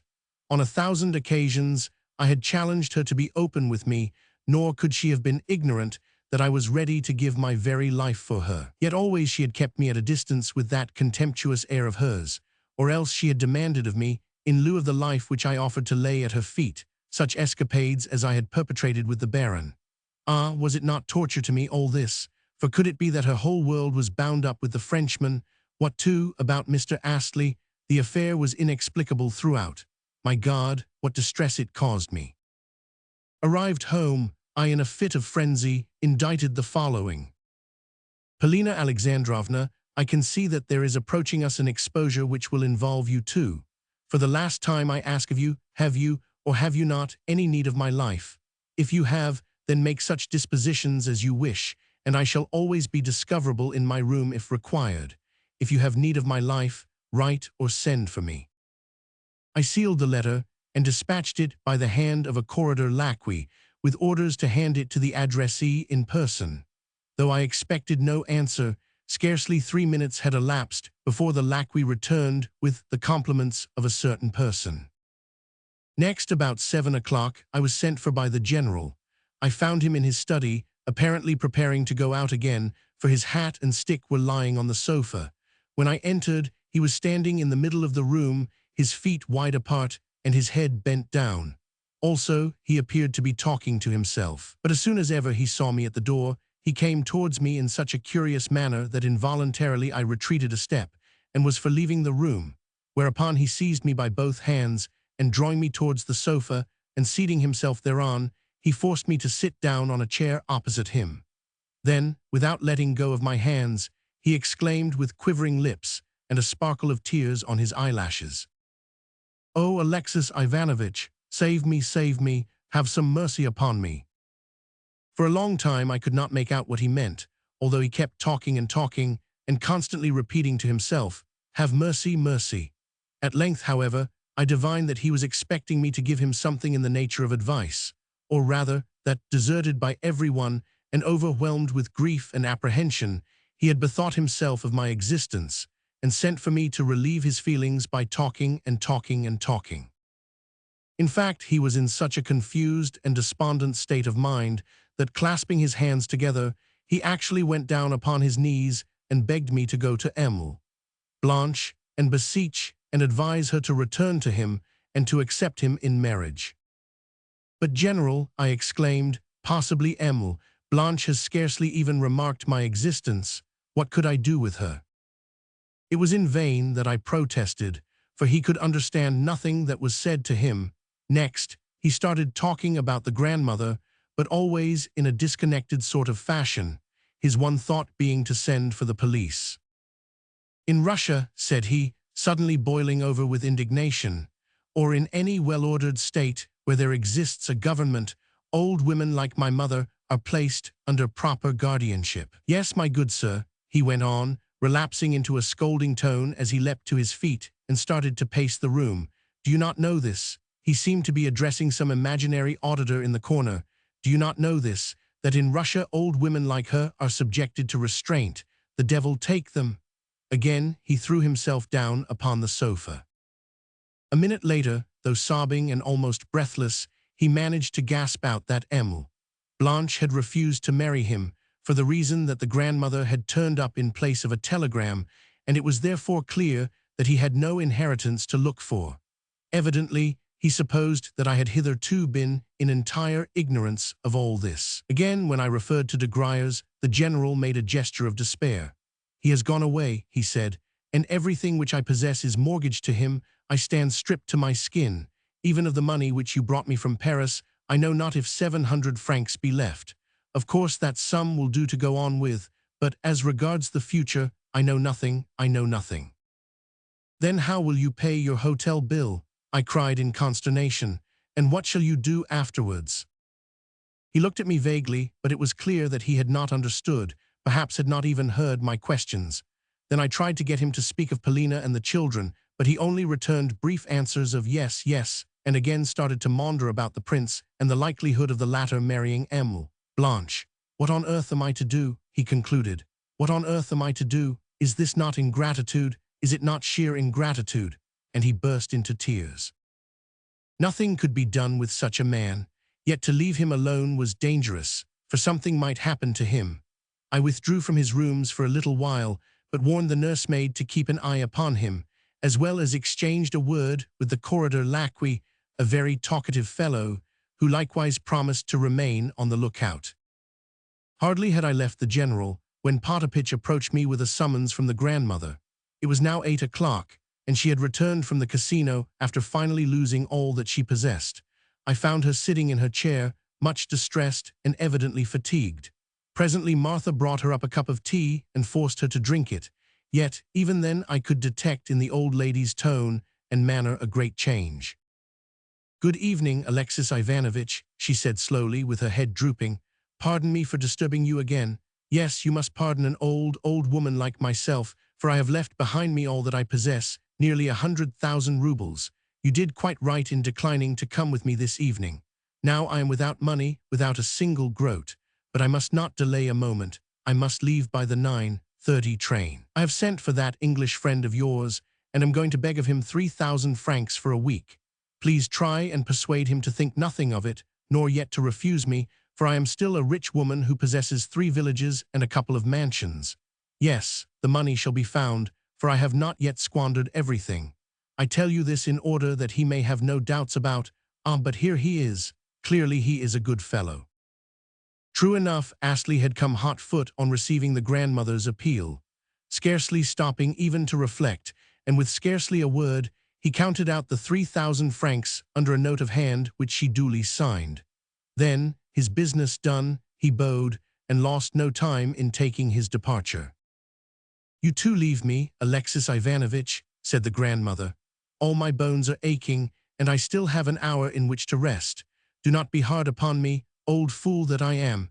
Never again shall I blame young people for being frivolous. I should think it wrong even to blame that unhappy general of yours. Nevertheless, I do not mean to let him have any of my money, which is all that he desires, for the reason that I look upon him as a perfect blockhead and consider myself, simpleton though I be, at least wiser than he is. How surely does God visit old age and punish it for its presumption. Well, goodbye, Martha, come and lift me up." However, I had a mind to see the old lady off, and moreover, I was in an expectant frame of mind. Somehow I kept thinking that something was going to happen, wherefore I could not rest quietly in my room, but stepped out into the corridor, and then into the Chestnut Avenue for a few minutes' stroll. My letter to Polina had been clear and firm, and in the present crisis, I felt sure, would prove final. I had heard of de Gruyer's departure, and however much Polina might reject me as a friend, she might not reject me altogether as a servant. She would need me to fetch and carry for her, and I was ready to do so. How could it have been otherwise? Towards the hour of the train's departure, I hastened to the station, and put the grandmother into her compartment, she and her party occupying a reserved family saloon. "Thanks for your disinterested assistance," she said at parting. "Oh, and please remind Praskovia of what I said to her last night. I expect soon to see her." Then I returned home. As I was passing the door of the general's suite, I met the nursemaid and inquired after her master. "There is nothing new to report, sir," she replied quietly. Nevertheless, I decided to enter, and was just doing so when I halted thunderstruck on the threshold, for before me I beheld the general and Blanche laughing gaily at one another, while beside them, on the sofa, there was seated her mother. Clearly the general was almost out of his mind with joy, for he was talking all sorts of nonsense, and bubbling over with a long-drawn, nervous laugh, a laugh which twisted his face into innumerable wrinkles, and caused his eyes almost to disappear. Afterwards I learnt from Blanche herself that, after dismissing the prince and hearing of the general's tears, she bethought her of going to comfort the old man, and had just arrived for the purpose when I entered. Fortunately, the poor general did not know that his fate had been decided, that had long ago packed her trunks in readiness for the first morning train to Paris. Hesitating a moment on the threshold, I changed my mind as to entering, and departed unnoticed. Ascending to my own room, and opening the door, I perceived in the semi-darkness a figure seated on a chair in the corner by the window.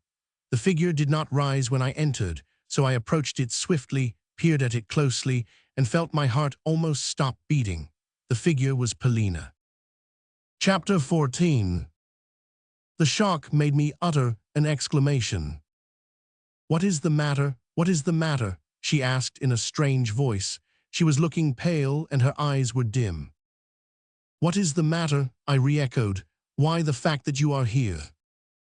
"If I am here, I have come with all that I have to bring," she said. "Such has always been my way, as you shall presently see. Please light a candle." I did so, whereupon she rose, approached the table, and laid upon it an open letter. "Read it," she added. "It is de Gruyer's handwriting," I cried as I seized the document. My hands were so tremulous that the lines on the pages danced before my eyes. Although, at this distance of time, I have forgotten the exact phraseology of the missive, I append, if not the precise words, at all events the general sense. "Mademoiselle," the document ran, "certain untoward circumstances compel me to depart in haste. Of course, you have of yourself remarked that hitherto I have always refrained from having any final explanation with you, for the reason that I could not well state the whole circumstances. And now to my difficulties, the advent of the aged grandmother, coupled with her subsequent proceedings, has put the final touch. Also, the involved state of my affairs forbids me to write with any finality concerning those hopes of ultimate bliss upon which, for a long while past, I have permitted myself to feed. I regret the past, but at the same time hope that in my conduct you have never been able to detect anything that was unworthy of a gentleman and a man of honor. Having lost, however, almost the whole of my money in debts incurred by your stepfather, I find myself driven to the necessity of saving the remainder. Wherefore, I have instructed certain friends of mine in St. Petersburg to arrange for the sale of all the property which has been mortgaged to myself. At the same time, knowing that, in addition, your frivolous stepfather has squandered money which is exclusively yours, I have decided to absolve him from a certain moiety of the mortgages on his property, in order that you may be in a position to recover of him what you have lost, by suing him in legal fashion. I trust, therefore, that, as matters now stand, this action of mine may bring you some advantage. I trust also that this same action leaves me in the position of having fulfilled every obligation which is incumbent upon a man of honor and refinement. Rest assured that your memory will forever remain graven in my heart. All this is clear enough, I commented. Surely you did not expect aught else from him? Somehow I was feeling annoyed. I expected nothing at all from him, she replied, quietly enough to all outward seeming, yet with a note of irritation in her tone. Long ago I made up my mind on the subject, for I could read his thoughts and knew what he was thinking. He thought that possibly I should sue him, that one day I might become a nuisance. Here Polina halted for a moment and stood biting her lips. So of set purpose, I redoubled my contemptuous treatment of him and waited to see what he would do. If a telegram to say that we had become legatees had arrived from St. Petersburg, I should have flung at him a quittance for my foolish stepfather's debts and then dismissed him. For a long time I have hated him. Even in earlier days he was not a man, and now, oh, how gladly I could throw those 50,000 rubles in his face and spit in it, and then rub the spittle in. But the document returning the 50,000 ruble mortgage, has the general got it? If so, possess yourself of it and send it to de Gruyers. No, no, the general has not got it. Just as I expected. Well, what is the general going to do? Then an idea suddenly occurred to me. What about the grandmother? I asked. Polina looked at me with impatience and bewilderment. What makes you speak of her? Was her irritable inquiry. I cannot go and live with her, nor, she added hotly, will I go down upon my knees to anyone. Why should you? I cried. Yet to think that you should have loved de Gruyers, the villain, but I will kill him in a duel. Where is he now? In Frankfurt, where he will be staying for the next 3 days. Well, bid me do so, and I will go to him by the first train tomorrow, I exclaimed with enthusiasm. She smiled. If you were to do that, she said, he would merely tell you to be so good as first to return him the 50,000 francs. What then would be the use of having a quarrel with him? You talk sheer nonsense. I ground my teeth. The question, I went on, is how to raise the 50,000 francs. We cannot expect to find them lying about on the floor. Listen, what of Mr. Astley? Even as I spoke, a new and strange idea formed itself in my brain. Her eyes flashed fire. What, you yourself wish me to leave you for him? She cried with a scornful look and a proud smile. Never before had she addressed me thus. Then her head must have turned dizzy with emotion, for suddenly she seated herself upon the sofa as though she were powerless any longer to stand. A flash of lightning seemed to strike me as I stood there. I could scarcely believe my eyes or my ears. She did love me then. It was to me, and not to Mr. Astley, that she had turned. Although she, an unprotected girl, had come to me in my room, in an hotel room, and had probably compromised herself thereby, I had not understood. Then a second, mad idea flashed into my brain. Polina, I said, give me but an hour. Wait here just 1 hour until I return. Yes, you must do so. Do you not see what I mean? Just stay here for that time. And I rushed from the room without so much as answering her look of inquiry. She called something after me, but I did not return. Sometimes it happens that the most insane thought, the most impossible conception, will become so fixed in one's head that at length one believes the thought or the conception to be reality. Moreover, if with the thought or the conception there is combined a strong, a passionate desire, one will come to look upon the said thought or conception as something fated, inevitable, and foreordained, something bound to happen. Whether by this there is connoted something in the nature of a combination of presentiments, or a great effort of will, or a self-annulment of one's true expectations, and so on, I do not know. But at all events that night saw happen to me, a night which I shall never forget, something in the nature of the miraculous. Although the occurrence can easily be explained by arithmetic, I still believe it to have been a miracle. Yet why did this conviction take such a hold upon me at the time and remain with me ever since? Previously, I had thought of the idea not as an occurrence which was ever likely to come about, but as something which never could come about. The time was 11:15 when I entered the casino in such a state of hope, though at the same time of agitation, as I had never before experienced. In the gaming rooms, there was still a large number of people, but not half as many as had been present in the morning. At 11 o'clock, there usually remained behind only the real, the desperate gamblers, persons for whom at spas there existed nothing beyond roulette, and who went thither for that alone. These gamesters took little note of what was going on around them, and were interested in none of the appurtenances of the season, but played from morning till night, and would have been ready to play through the night until dawn had that been possible. As it was, they used to disperse unwillingly when, at midnight, roulette came to an end. Likewise, as soon as ever roulette was drawing to a close, and the head croupier had called les trois derniers coups, most of them were ready to stake on the last 3 rounds all that they had in their pockets, and for the most part lost it. For my own part, I proceeded towards the table at which the grandmother had lately sat, and since the crowd around it was not very large, I soon obtained standing room among the ring of gamblers, while directly in front of me, on the green cloth, I saw marked the word pass. Pass was a row of numbers fro to 36 inclusive, while a row of numbers fro to 18 inclusive was known as mank. But what had that to do with me? I had not noticed. I had not so much as heard the numbers upon which the previous coup had fallen, and so took no bearings when I began to play, as in my place any systematic gambler would have done. No, I merely extended my stock of 20 10-gulden pieces and threw them down upon the space pass, which happened to be confronting me. "22," called the croupier.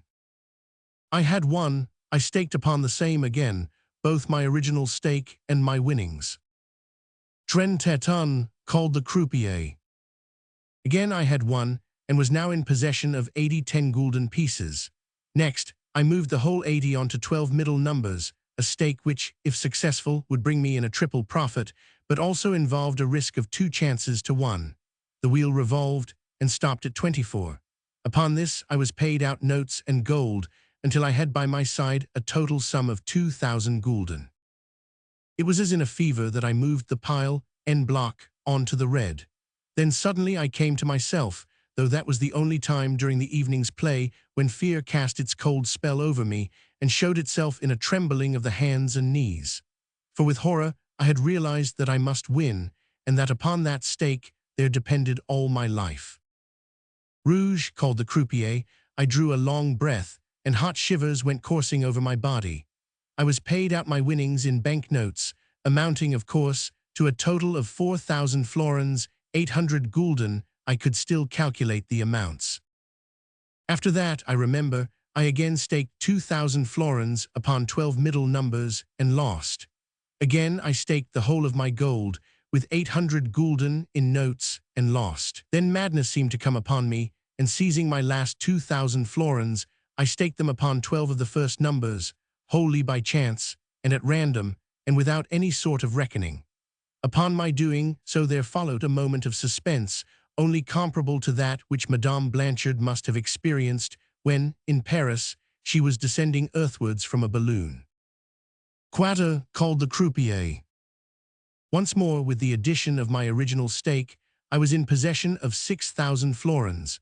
Once more I looked around me like a conqueror. Once more I feared nothing as I threw down 4,000 of these florins upon the black. The croupiers glanced around them and exchanged a few words. The bystanders murmured expectantly. The black turned up. After that, I do not exactly remember either my calculations or the order of my stakings. I only remember that, as in a dream, I won in one round 16,000 florins, that in the 3 following rounds I lost 12,000, that I moved the remainder 4,000 on to pass. Though quite unconscious of what I was doing, I was merely waiting, as it were mechanically and without reflection, for something, and won, and that finally 4 times in succession I lost. Yes, I can remember raking in money by thousands, but most frequently on the 12 middle numbers to which I constantly adhered, and which kept appearing in a sort of regular order, first 3 or 4 times running, and then, after an interval of a couple of rounds, in another break of 3 or 4 appearances. Sometimes this astonishing regularity manifested itself in patches, a thing to upset all the calculations of note-taking gamblers who play with a pencil and a memorandum book in their hands. Fortune perpetrates some terrible jests at roulette. Since my entry not more than half an hour could have elapsed. Suddenly, a croupier informed me that I had won 30,000 florins, as well as that, since the latter was the limit for which, at any one time, the bank could make itself responsible, roulette at that table must close for the night. Accordingly, I caught up my pile of gold, stuffed it into my pocket, and grasping my sheaf of banknotes, moved to the table in an adjoining salon where a second game of roulette was in progress. The crowd followed me in a body and cleared a place for me at the table, after which I proceeded to stake as before, that is to say, at random and without calculating. What saved me from ruin, I do not know. Of course, there were times when fragmentary reckonings did come flashing into my brain. For instance, there were times when I attached myself for a while to certain figures and coups, though always leaving them, again before long, without knowing what I was doing. In fact, I cannot have been in possession of all my faculties, for I can remember the croupiers correcting my play more than once, owing to my having made mistakes of the gravest order. My brows were damp with sweat, and my hands were shaking. Also, Poles came around me to proffer their services, but I heeded none of them, nor did my luck fail me now. Suddenly, there arose around me a loud din of talking and laughter. "Bravo, bravo," was the general shout, and some people even clapped their hands. I had raked in 30,000 florins, and again the bank had had to close for the night. Go away now," a voice whispered to me on my right.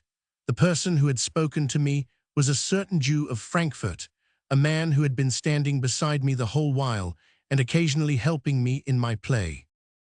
"Yes, for God's sake go," whispered a second voice in my left ear.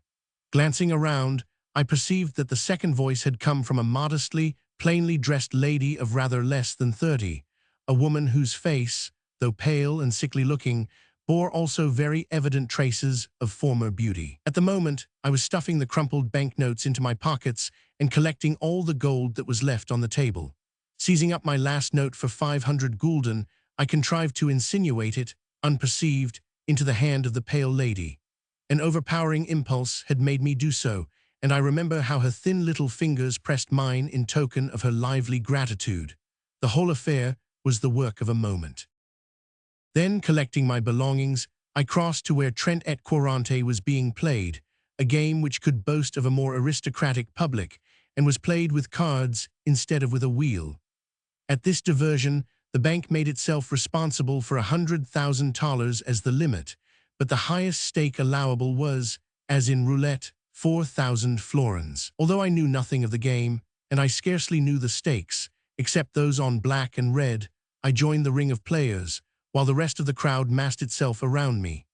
At this distance of time, I cannot remember whether I ever gave a thought to Polina.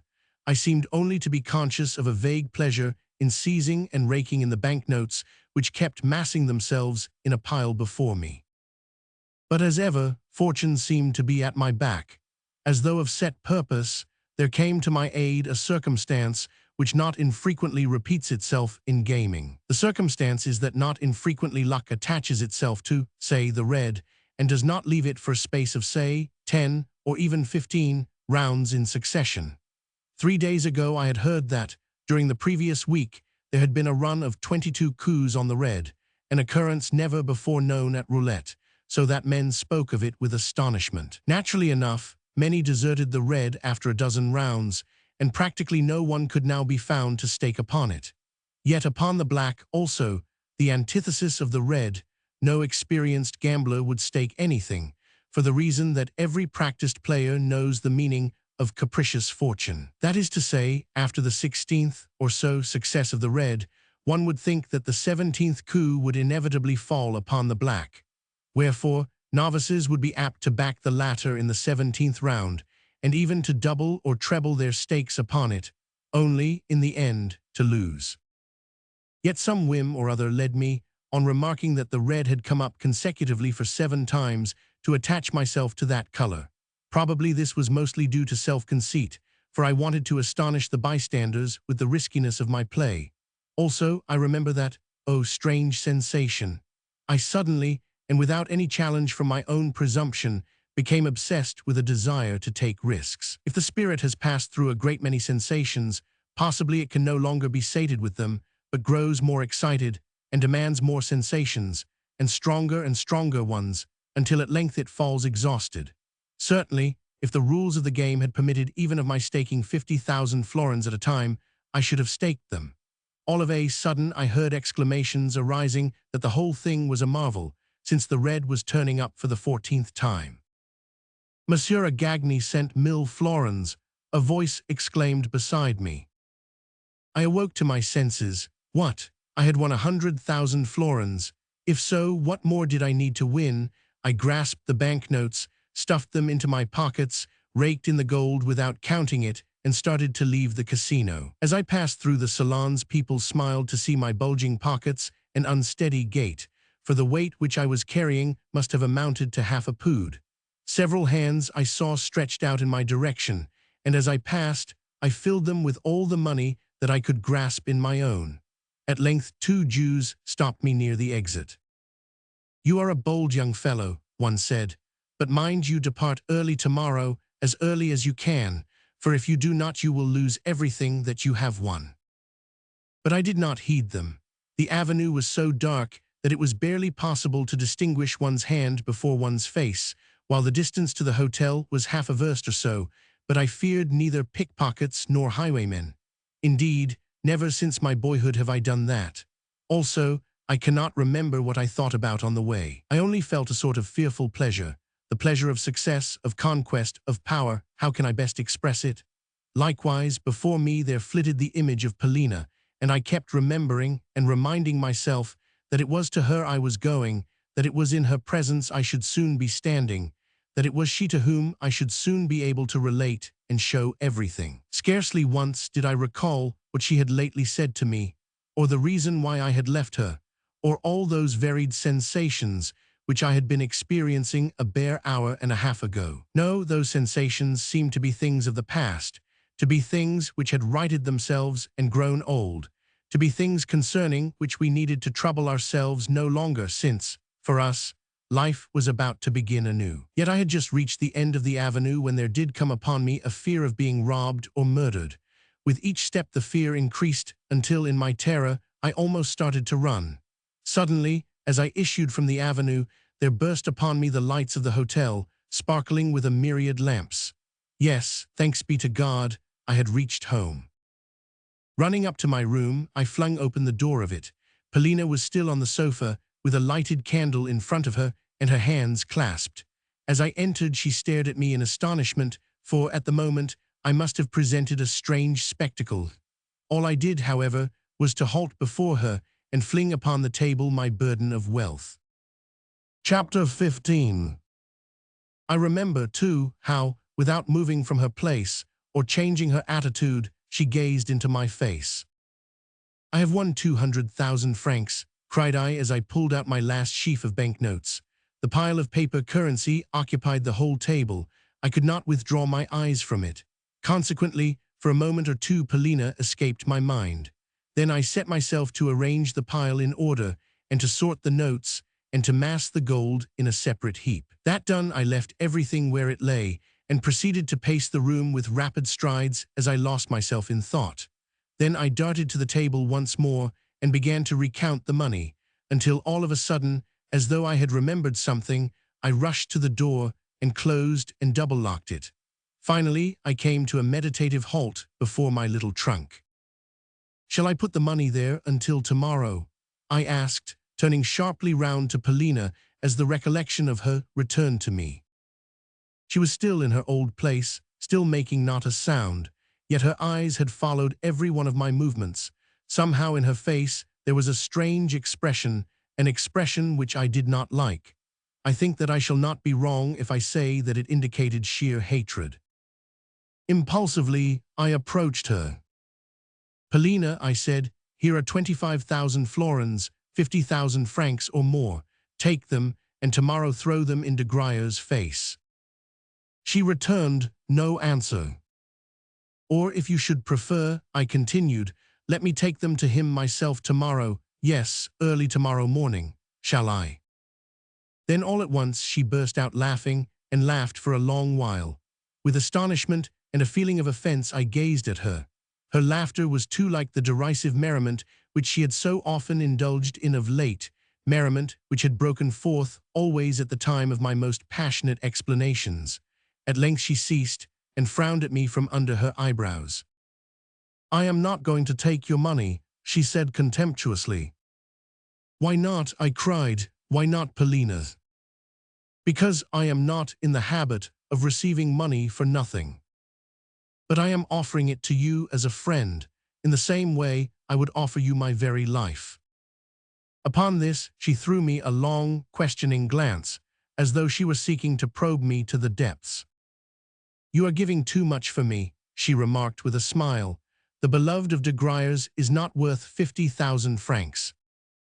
"Oh, Polina, how can you speak so?" I exclaimed reproachfully. "Am I de Gruyers?" "You," she cried with her eyes suddenly flashing. "Why, I hate you. Yes, yes, I hate you. I love you no more than I do de Gruyers." Then she buried her face in her hands and relapsed into hysterics. I darted to her side. Somehow I had an intuition of something having happened to her which had nothing to do with myself. She was like a person temporarily insane. "Buy me, would you? Would you buy me for 50,000 francs as de Gruyers did?" she gasped between her convulsive sobs. I clasped her in my arms, kissed her hands and feet, and fell upon my knees before her. Presently the hysterical fit passed away, and laying her hands upon my shoulders, she gazed for a while into my face, as though trying to read it, something I said to her, but it was clear that she did not hear it. Her face looked so dark and despondent that I began to fear for her reason. At length she drew me towards herself, a trustful smile playing over her features, and then, as suddenly, she pushed me away again as she eyed me dimly. Finally, she threw herself upon me in an embrace. "You love me," she said, "do you? You who are willing even to quarrel with the Baron at my bidding."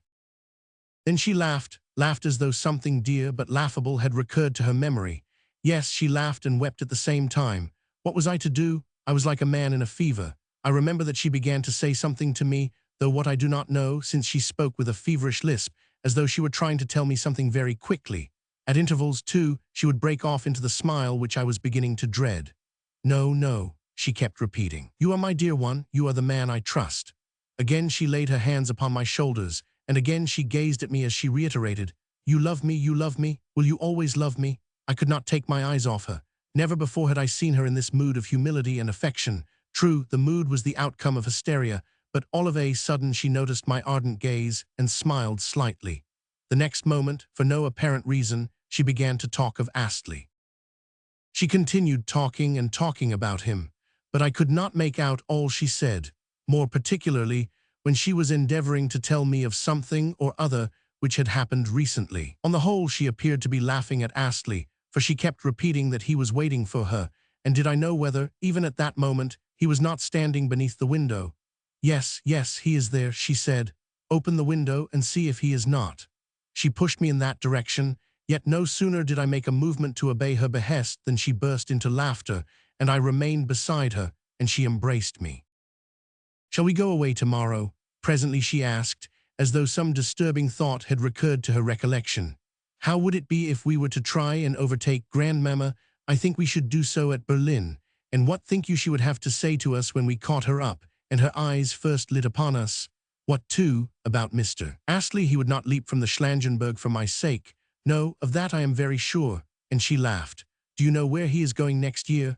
He says he intends to go to the North Pole for scientific investigations and has invited me to go with him. Ha ha ha. He also says that we Russians know nothing, can do nothing without European help. But he is a good fellow all the same. For instance, he does not blame the general in the matter, but declares that Blanche, that love, but no, I do not know, I do not know. She stopped suddenly, as though she had said her say and was feeling bewildered. What poor creatures these people are. How sorry I am for them and for Grandmamma.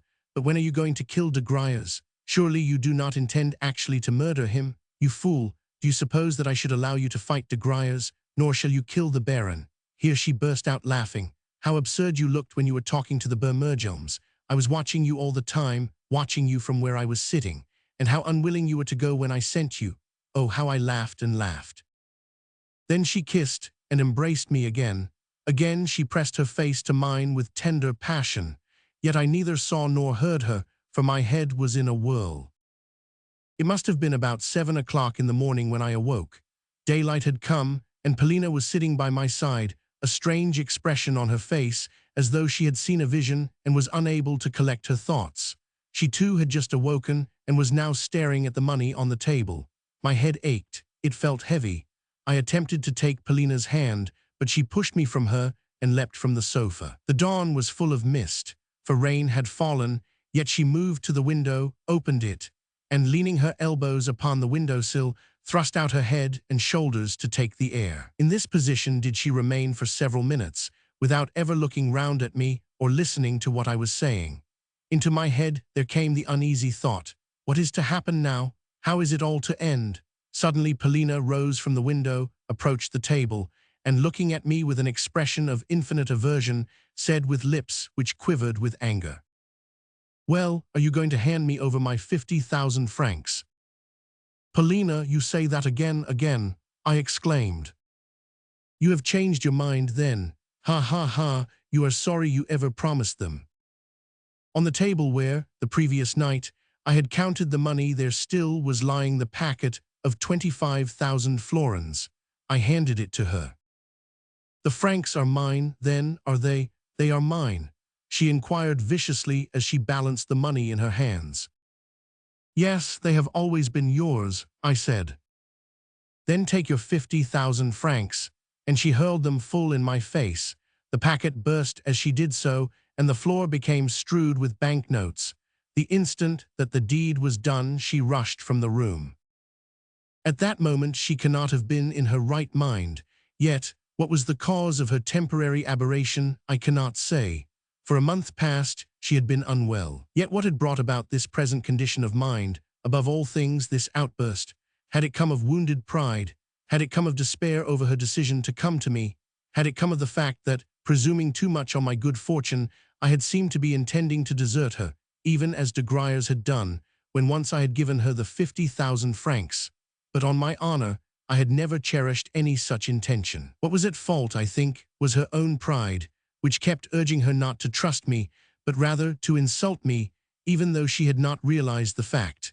In her eyes I corresponded to de Griers, and therefore had been condemned for a fault not wholly my own. Her mood of late had been a sort of delirium, a sort of light-headedness, that I knew full well, yet never had I sufficiently taken it into consideration. Perhaps she would not pardon me now. Ah, but this was the present. What about the future? Her delirium and sickness were not likely to make her forget what she had done in bringing me de Griers' letter. No, she must have known what she was doing when she brought it. Somehow I contrived to stuff the pile of notes and gold under the bed, to cover them over, and then to leave the room some 10 minutes after Polina. I felt sure that she had returned to her own room, wherefore I intended quietly to follow her, and to ask the nursemaid aide who opened the door how her mistress was. Judge, therefore, of my surprise when, meeting the domestic on the stairs, she informed me that Polina had not yet returned, and that she, the domestic, was at that moment on her way to my room in quest of her. "Emil left me but 10 minutes ago," I said. "What can have become of her?" The nursemaid looked at me reproachfully. Already sundry rumors were flying about the hotel, both in the office of the commissionaire and in that of the landlord it was whispered that at 7 o'clock that morning the Fraulein had left the hotel and set off, despite the rain, in the direction of the Hotel d'Angleterre. From words and hints let fall I could see that the fact of Polina having spent the night in my room was now public property. Also, sundry rumors were circulating concerning the general's family affairs. It was known that last night he had gone out of his mind and paraded the hotel in tears. Also, that the old lady who had arrived was his mother, and that she had come from Russia on purpose to forbid her son's marriage with Emil de Cummings, as well as to cut him out of her will if he should disobey her.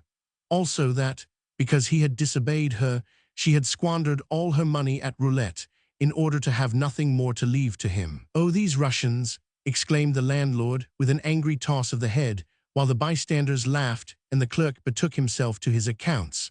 Also, everyone had learnt about my winnings. Karl, the corridor lackey, was the first to congratulate me, but with these folk I had nothing to do. My business was to set off at full speed to the Hotel d'Angleterre. As yet it was early for Mr. Astley to receive visitors, but as soon as he learnt that it was I who had arrived, he came out into the corridor to meet me and stood looking at me in silence with his steel-grey eyes as he waited to hear what I had to say. I inquired after Polina. "She is ill," he replied, still looking at me with his direct, unwavering glance. "And she is in your rooms?" "Yes, she is in my rooms." "Then you are minded to keep her there?" "Yes, I am minded to keep her there." "But Mr. Astley, that will raise a scandal. It ought not to be allowed. Besides, she is very ill. Perhaps you had not remarked that." "Yes, I have. It was I who told you about it. Had she not been ill, she would not have gone and spent the night with you." "Then you know all about it?" "Yes, for last night she was to have accompanied me to the house of a relative of mine. Unfortunately, being ill, she made a mistake and went to your rooms instead." "Indeed, then I wish you joy, Mr. Astley. Apropos, you have reminded me of something. Were you beneath my window last night? Every moment Emil. Polina kept telling me to open the window and see if you were there, after which she always smiled." "Indeed, no, I was not there, but I was waiting in the corridor and walking about the hotel." "She ought to see a doctor, you know, Mr. Astley." "Yes, she ought. I have sent for one, and if she dies, I shall hold you responsible." This surprised me. "Pardon me," I replied, "but what do you mean?" "Never mind. Tell me if it is true that last night you won $200,000. "No, I won 100,000 florins." "Good heavens, then I suppose you will be off to Paris this morning."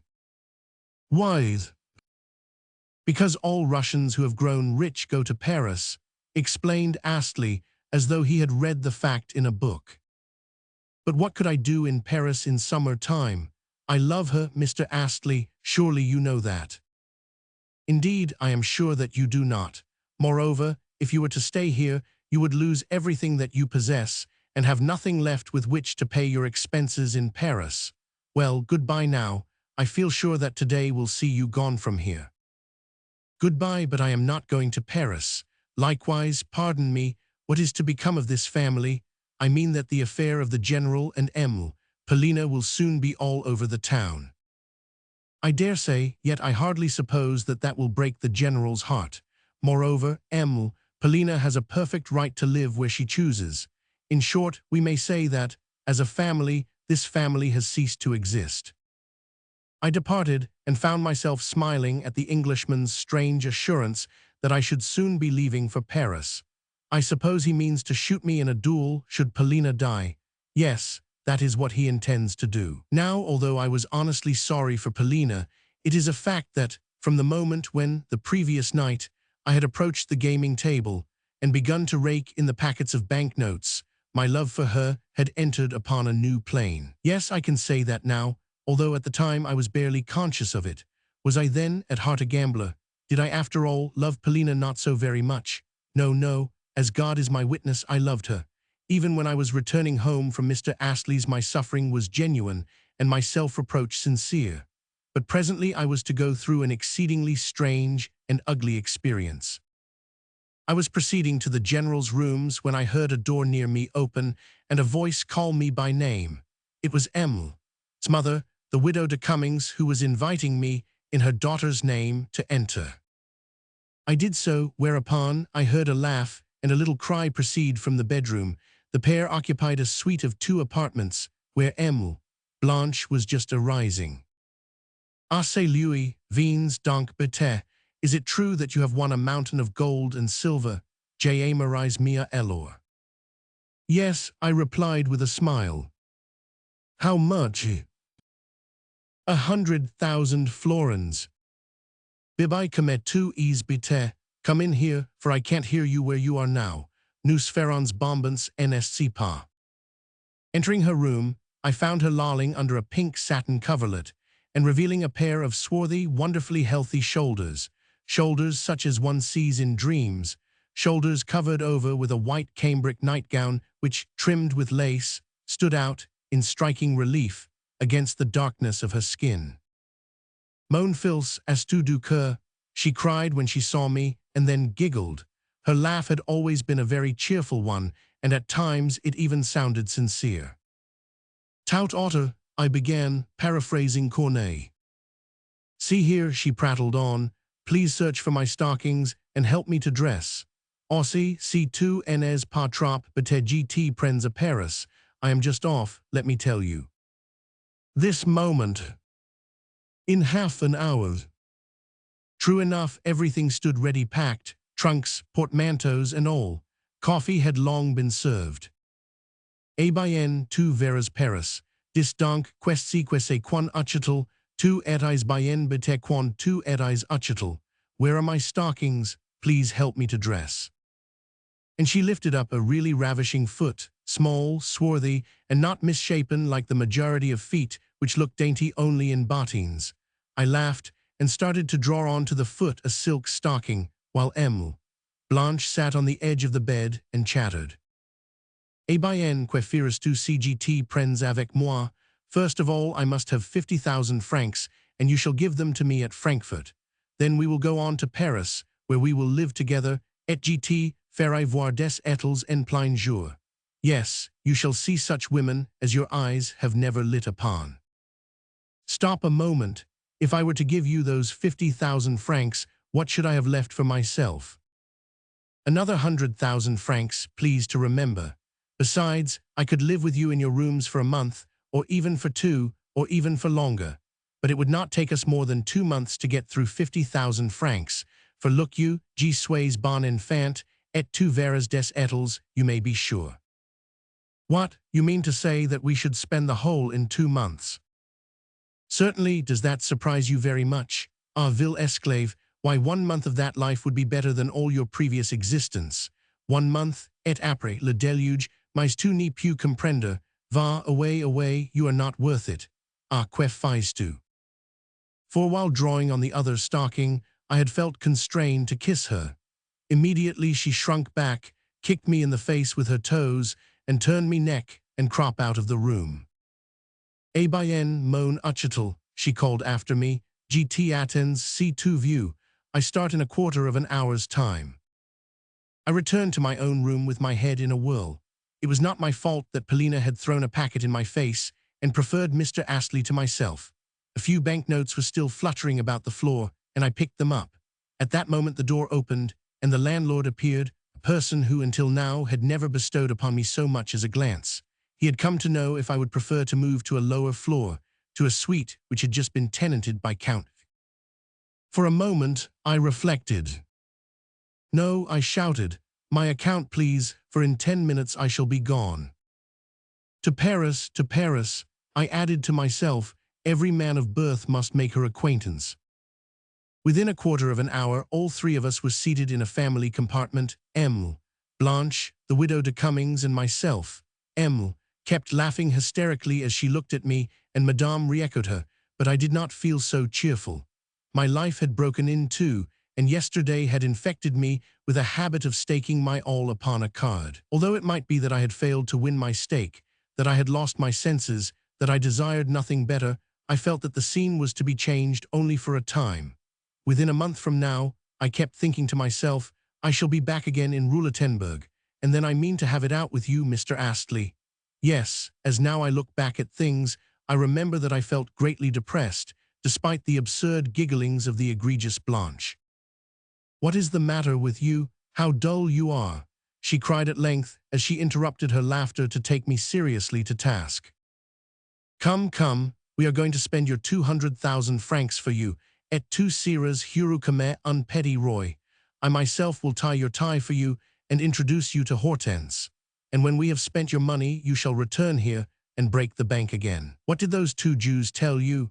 That the thing most needed is daring, and that you possess it. Consequently, this is not the first time that you will be hurrying to Paris with money in your pocket. Quant à moi, j'ai vu 50,000 francs de rente et alors. But what about the general? I interrupted. The general, you know well enough that at about this hour every day he goes to buy me a bouquet. On this occasion, I took care to tell him that he must hunt for the choicest of flowers, and when he returns home, the poor fellow will find the bird flown. Possibly he may take wing in pursuit. Ha ha ha, and if so, I shall not be sorry, for he could be useful to me in Paris, and Mr. Astley will pay his debts here. In this manner did I depart for the gay city. Chapter 16. Of Paris, what am I to say? The whole proceeding was a delirium, a madness. I spent a little over 3 weeks there, and during that time saw my 100,000 francs come to an end.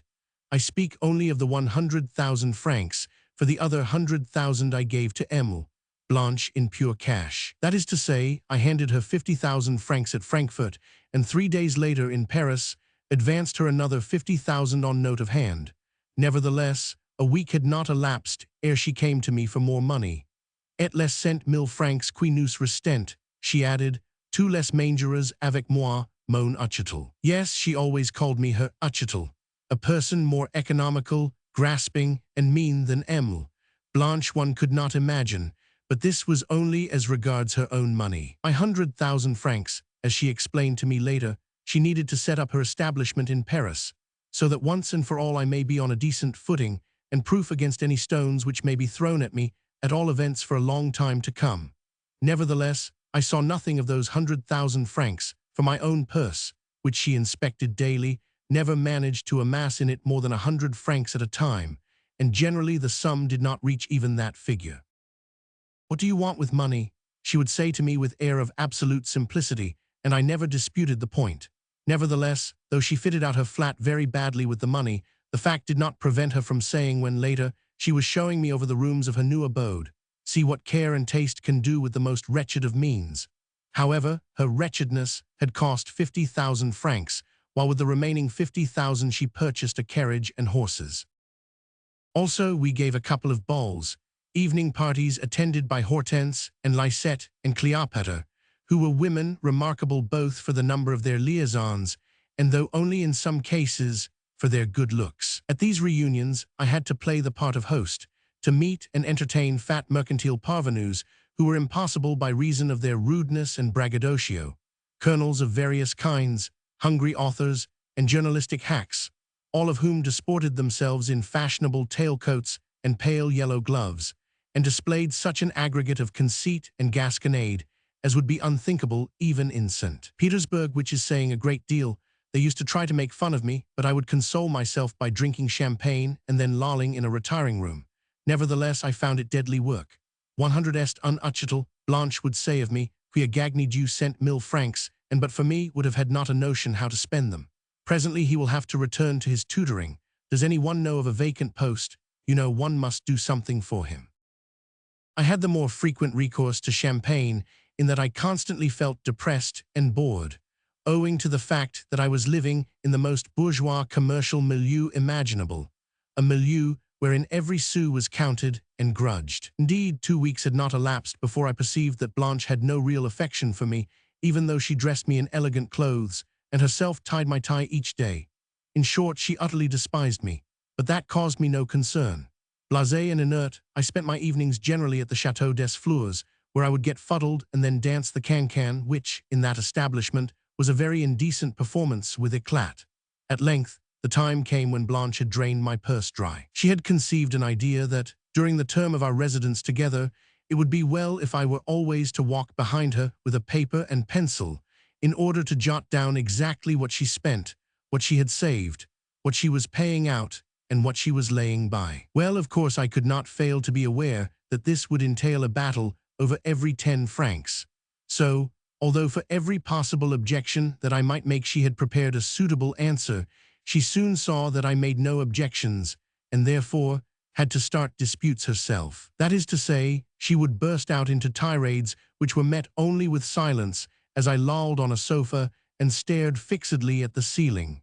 This greatly surprised her. At first she imagined that it was due merely to the fact that I was a fool, unutchital, wherefore she would break off her harangue in the belief that, being too stupid to understand, I was a hopeless case. Then she would leave the room, but return 10 minutes later to resume the contest.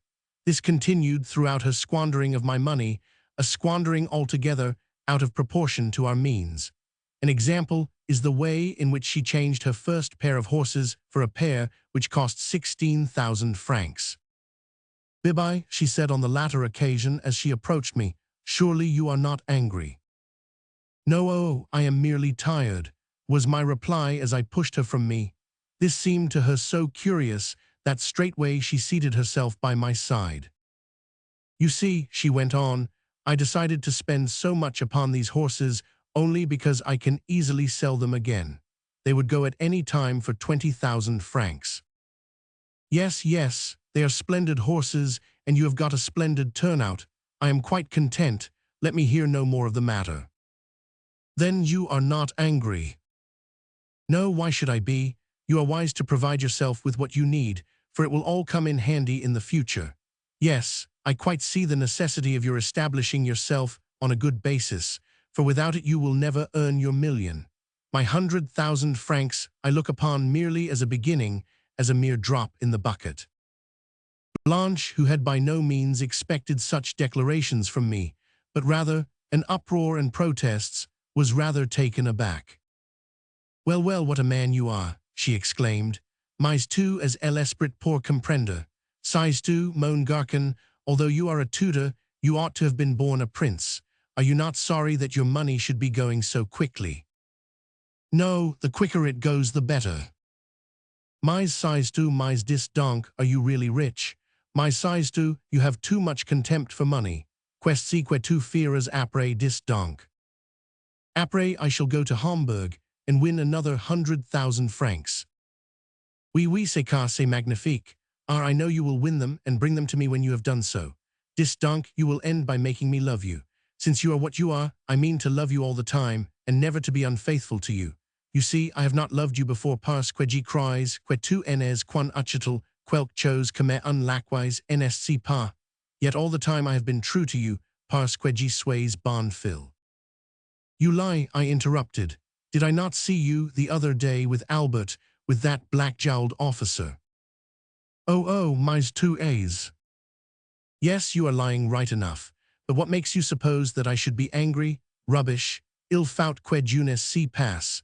Even if that officer were here now, I should refrain from putting him out of the room if I thought you really cared for him.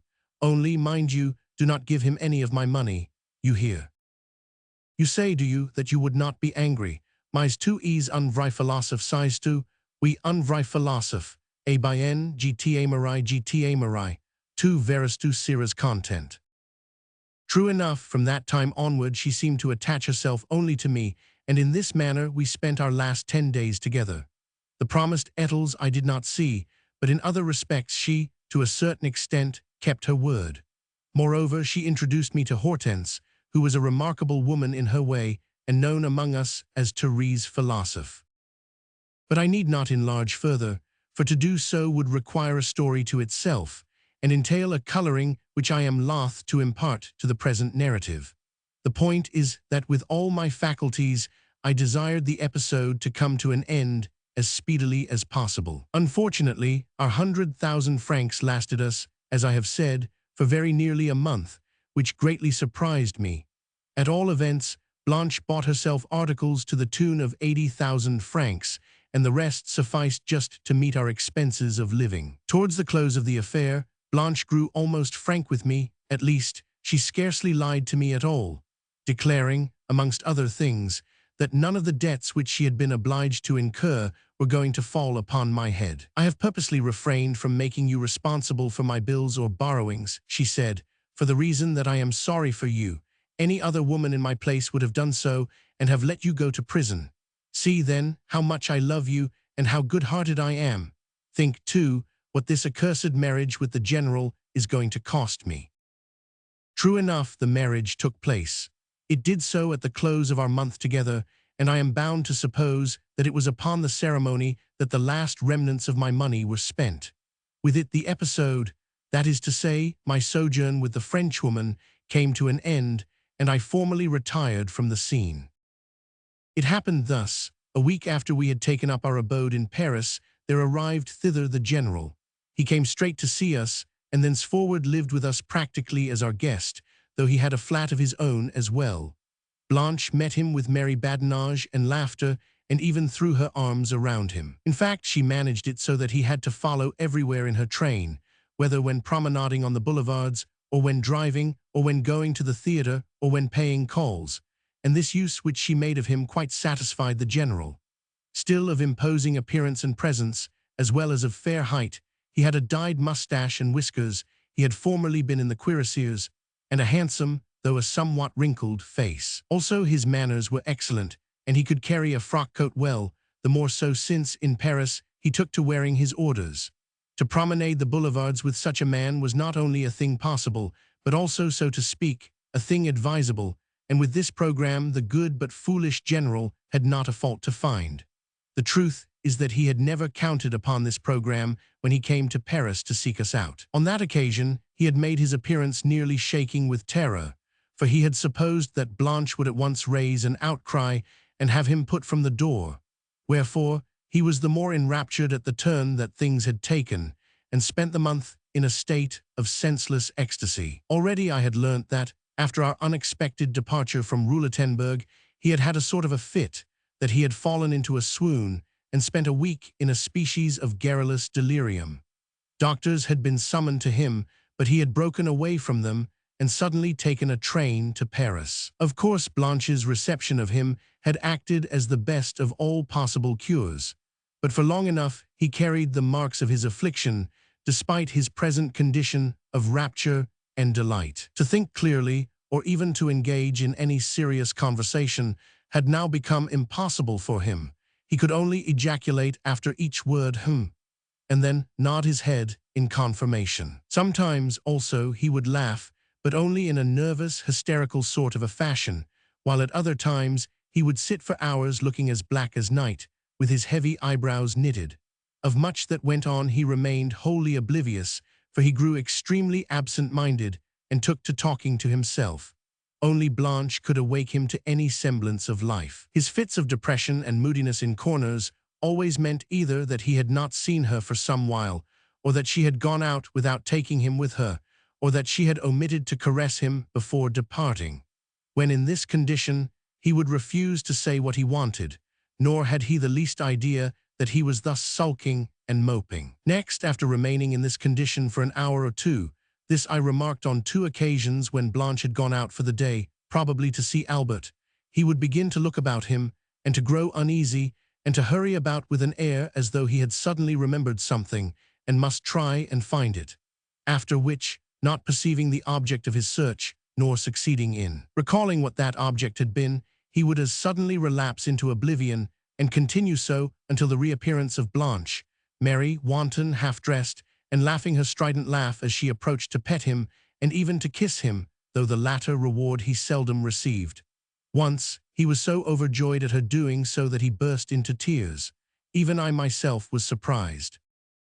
From the first moment of his arrival in Paris, Blanche set herself to plead with me on his behalf, and at such times she even rose to heights of eloquence, saying that it was for me she had abandoned him, though she had almost become his betrothed and promised to become so, that it was for her sake he had deserted his family, that, having been in his service, I ought to remember the fact, and to feel ashamed. To all this I would say nothing, however much she chattered on, until at length I would burst out laughing, and the incident would come to an end. At first, as I have said, she had thought me a fool, but since she had come to deem me a man of sense and sensibility. In short, I had the happiness of calling her better nature into play, for though at first I had not deemed her so, she was, in reality, a kind-hearted woman after her own fashion.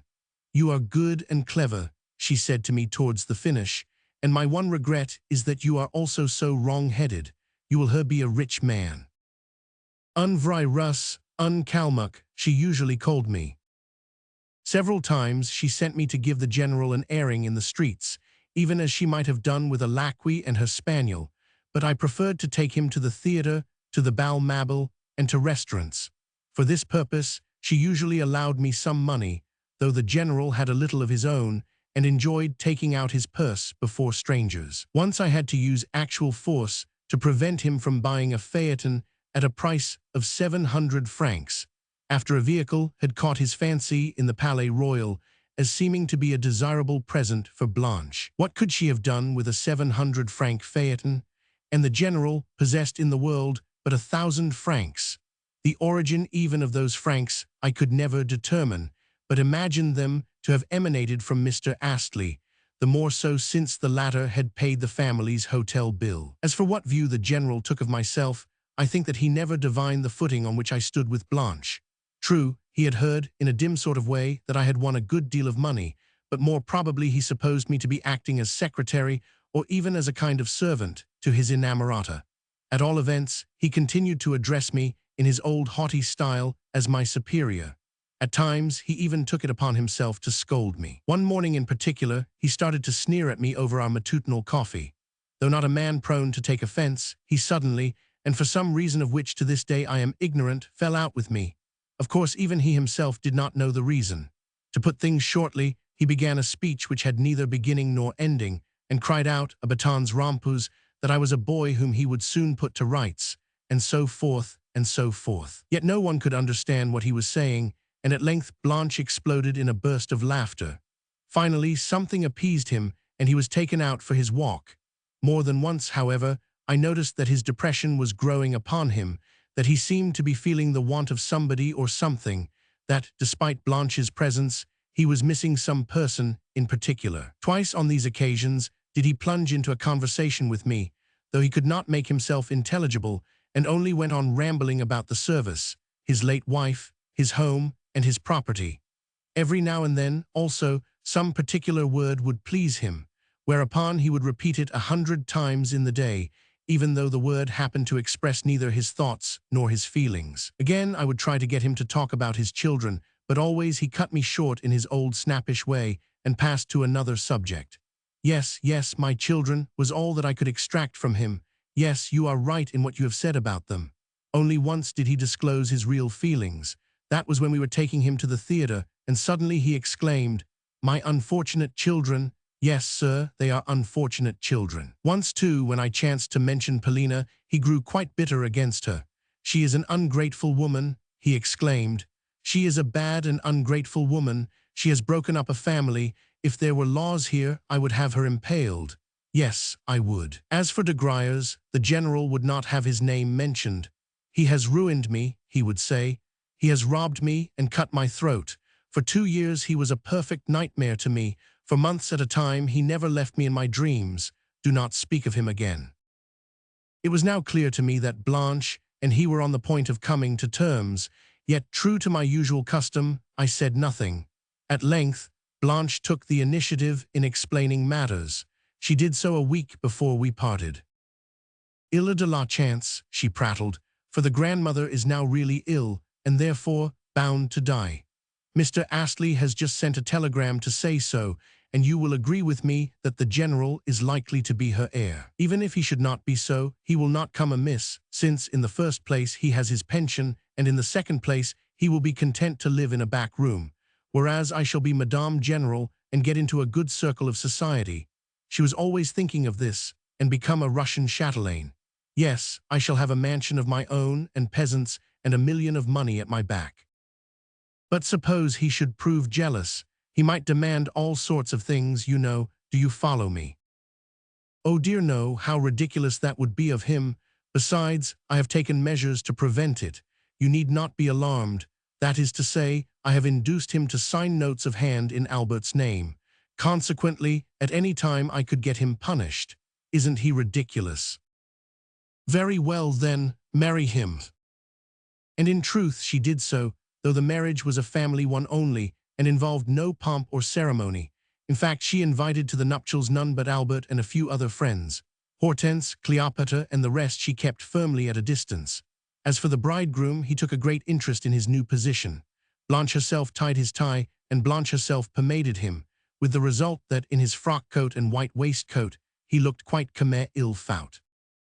Il est portant très comme il faut, Blanche remarked when she issued from his room, as though the idea that he was très comme il faut had impressed even her. For myself, I had so little knowledge of the minor details of the affair, and took part in it so much as a supine spectator, that I have forgotten most of what passed on this occasion.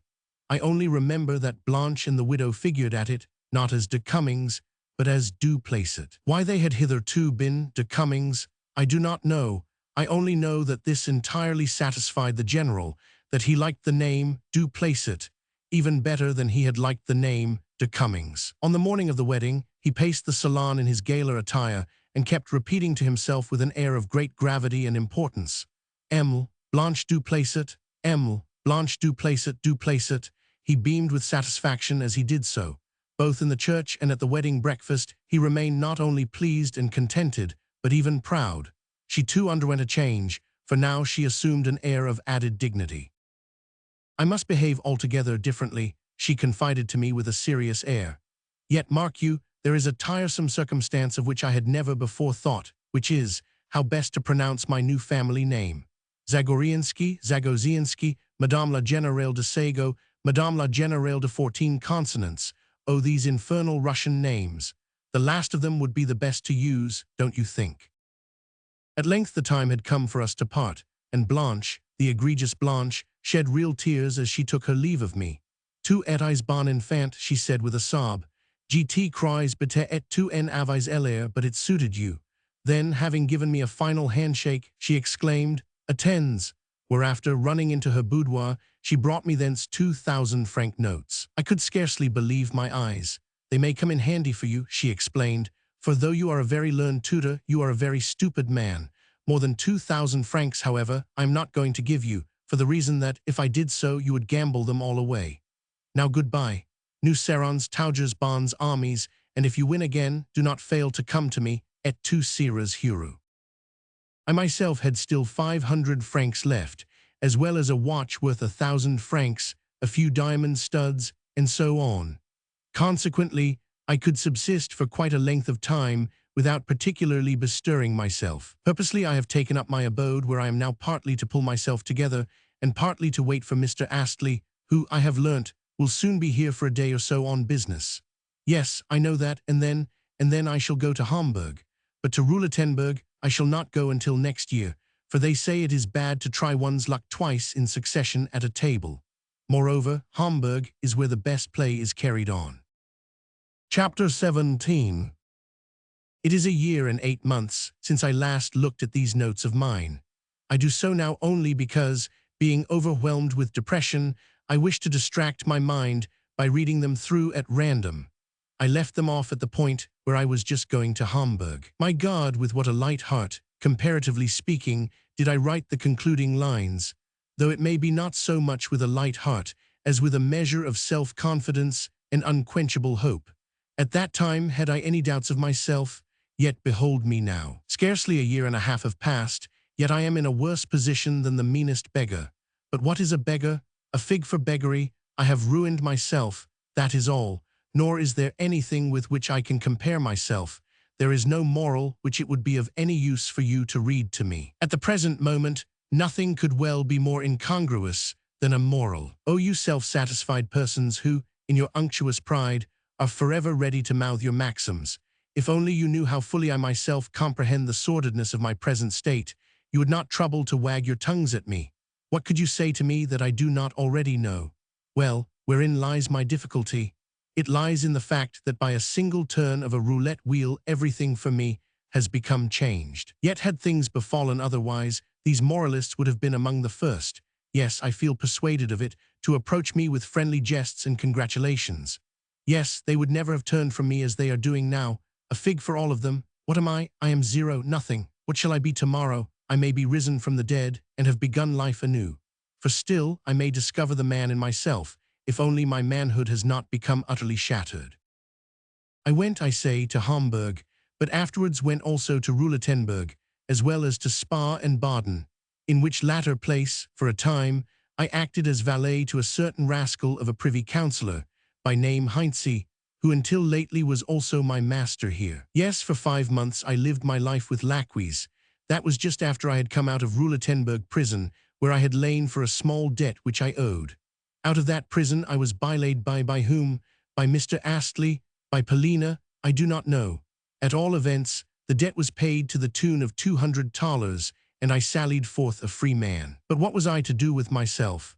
In my dilemma, I had recourse to this Heinze, who was a young scapegrace, and the sort of man who could speak and write 3 languages. At first I acted as his secretary, at a salary of 30 gulden a month, but afterwards I became his laquey, for the reason that he could not afford to keep a secretary, only an unpaid servant. I had nothing else to turn to, so I remained with him and allowed myself to become his flunky.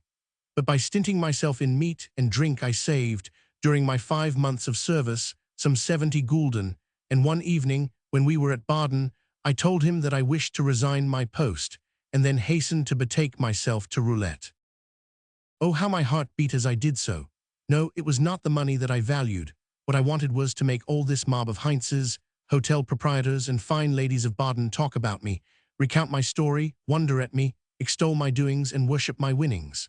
True, these were childish fancies and aspirations, but who knows but that I might meet Polina and be able to tell her everything, and see her look of surprise at the fact that I had overcome so many adverse strokes of fortune. No, I had no desire for money for its own sake, for I was perfectly well aware that I should only squander it upon some new blanche, and spend another 3 weeks in Paris after buying a pair of horses which had cost 16,000 francs. No, I never believed myself to be a hoarder.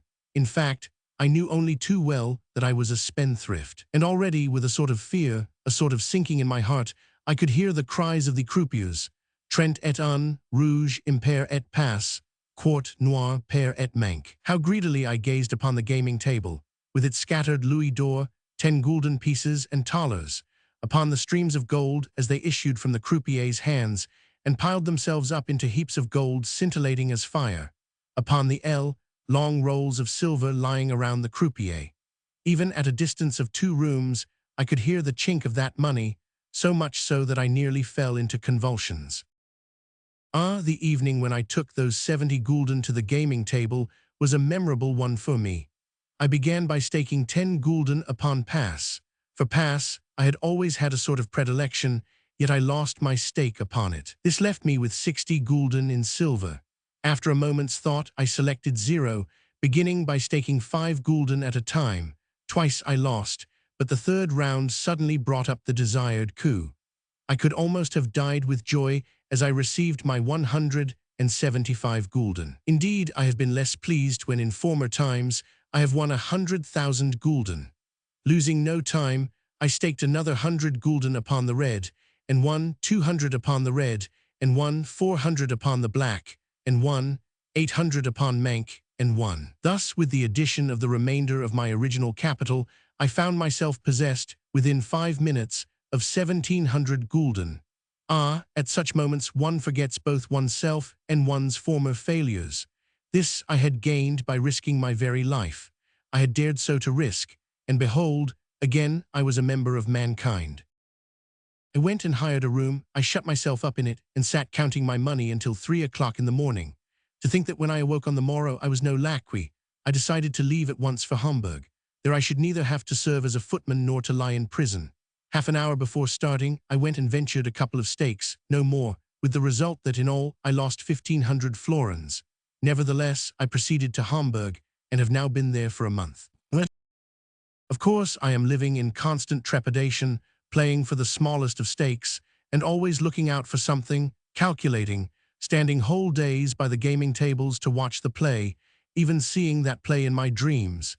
yet seeming, the while, to be in some way stiffening, to be growing caked, as it were, in mire. But I must conclude my notes, which I finish under the impression of a recent encounter with Mr. Astley. I had not seen him since we parted at Roulettenburg, and now we met quite by accident. At the time, I was walking in the public gardens and meditating upon the fact that not only had I still some 50 gulden in my possession, but also I had fully paid up my hotel bill 3 days ago. Consequently, I was in a position to try my luck again at roulette, and if I won anything I should be able to continue my play, whereas, if I lost what I now possessed, I should once more have to accept a laquey's place, provided that, in the alternative, I failed to discover a Russian family which stood in need of a tutor.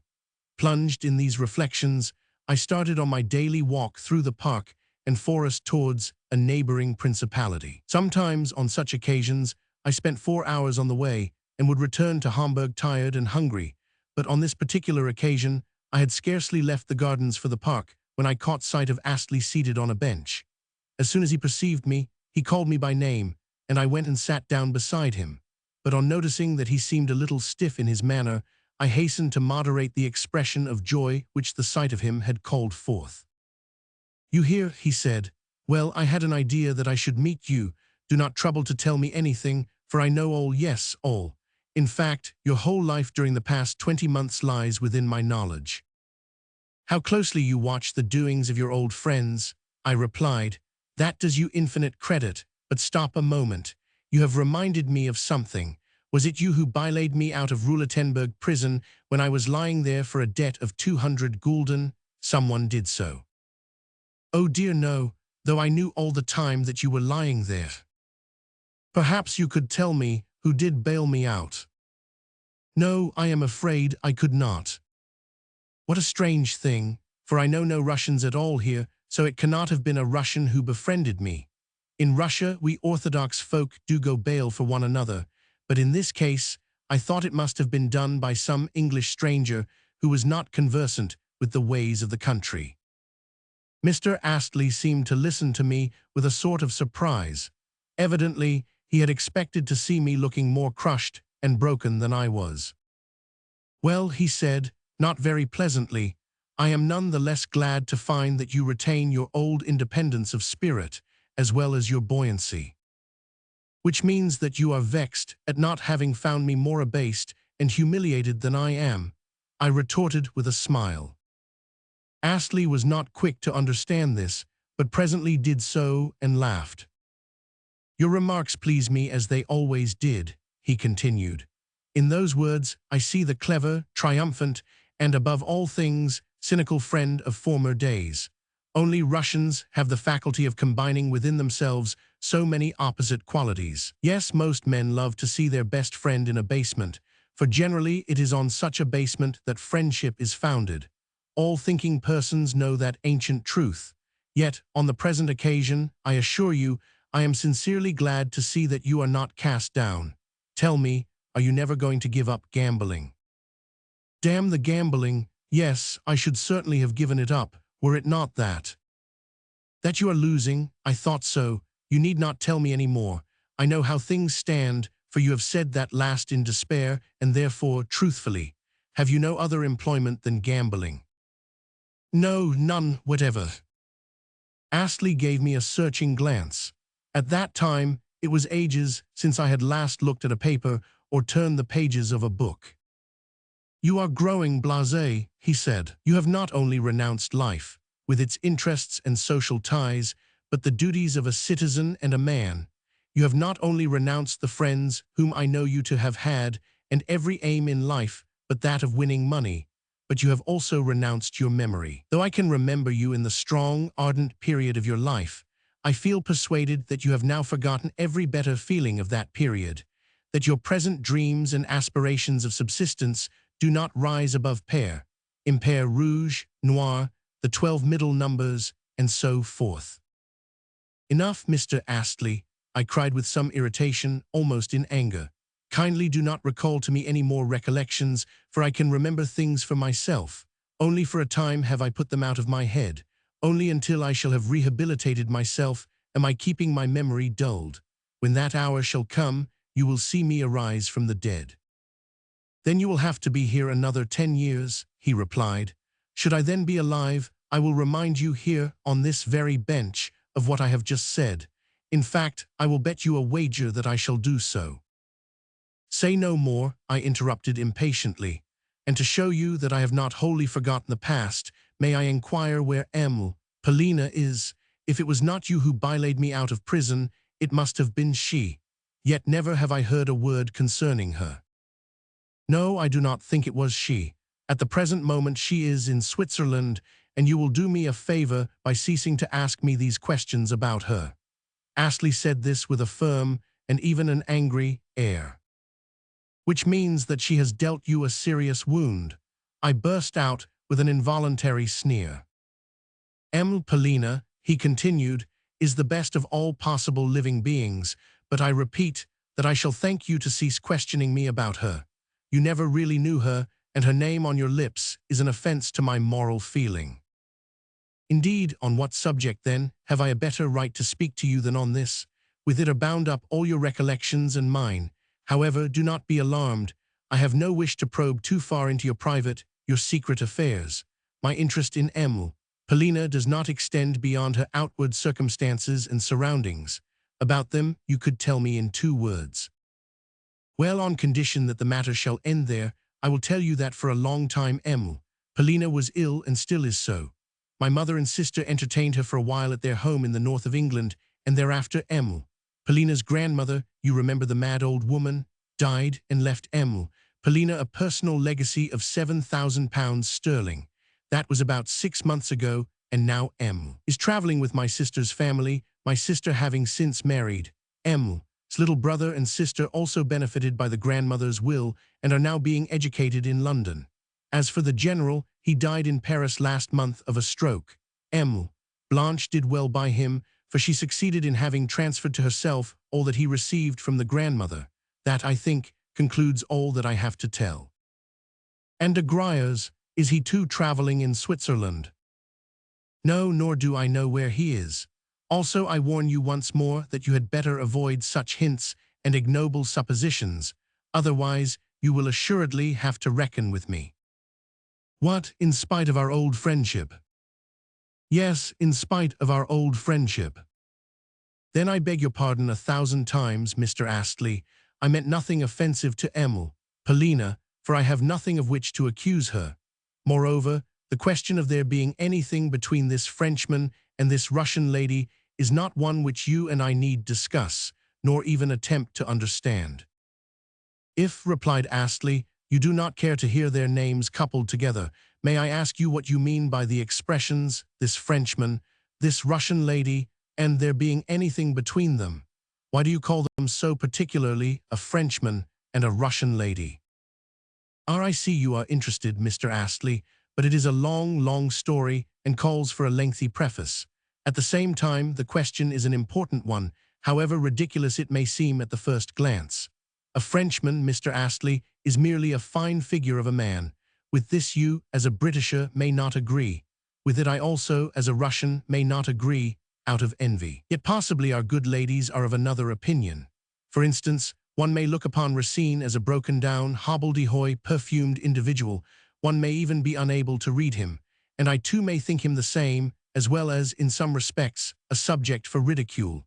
Yet about him, Mr. Astley, there is a certain charm, and above all things, he is a great poet, though one might like to deny it. Yes, the Frenchman, the Parisian, as a national figure, was in process of developing into a figure of elegance, before we Russians had even ceased to be bears. The Revolution bequeathed to the French nobility its heritage, and now every whippersnapper of a Parisian may possess manners, methods of expression, and even thoughts that are above reproach in form, while all the time he himself may share in that form, neither in initiative nor in intellect nor in soul, his manners and the rest having come to him through inheritance.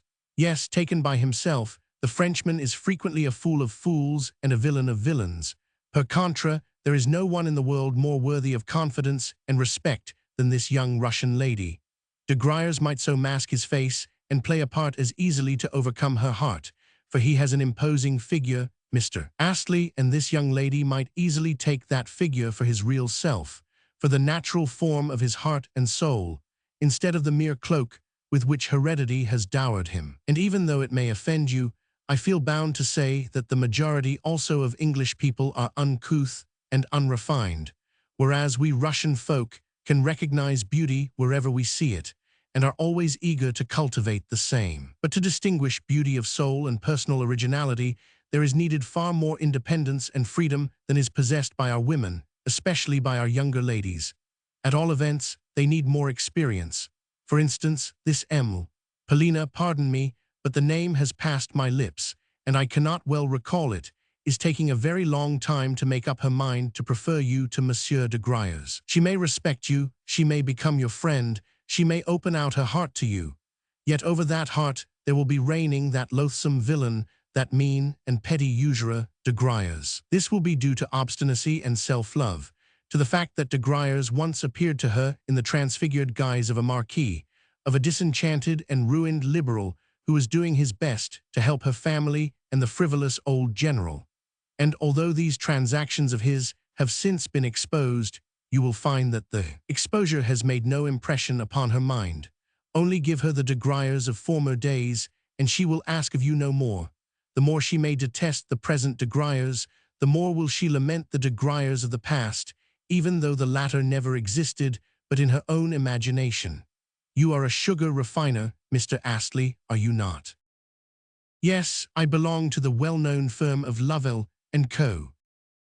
Then see here, on the one hand you are a sugar refiner, while on the other hand you are an Apollo Belvedere, but the two characters do not mix with one another. I again am not even a sugar refiner. I am a mere roulette gambler who has also served as a laquais. Of this fact Polina is probably well aware, since she appears to have an excellent force of police at her disposal.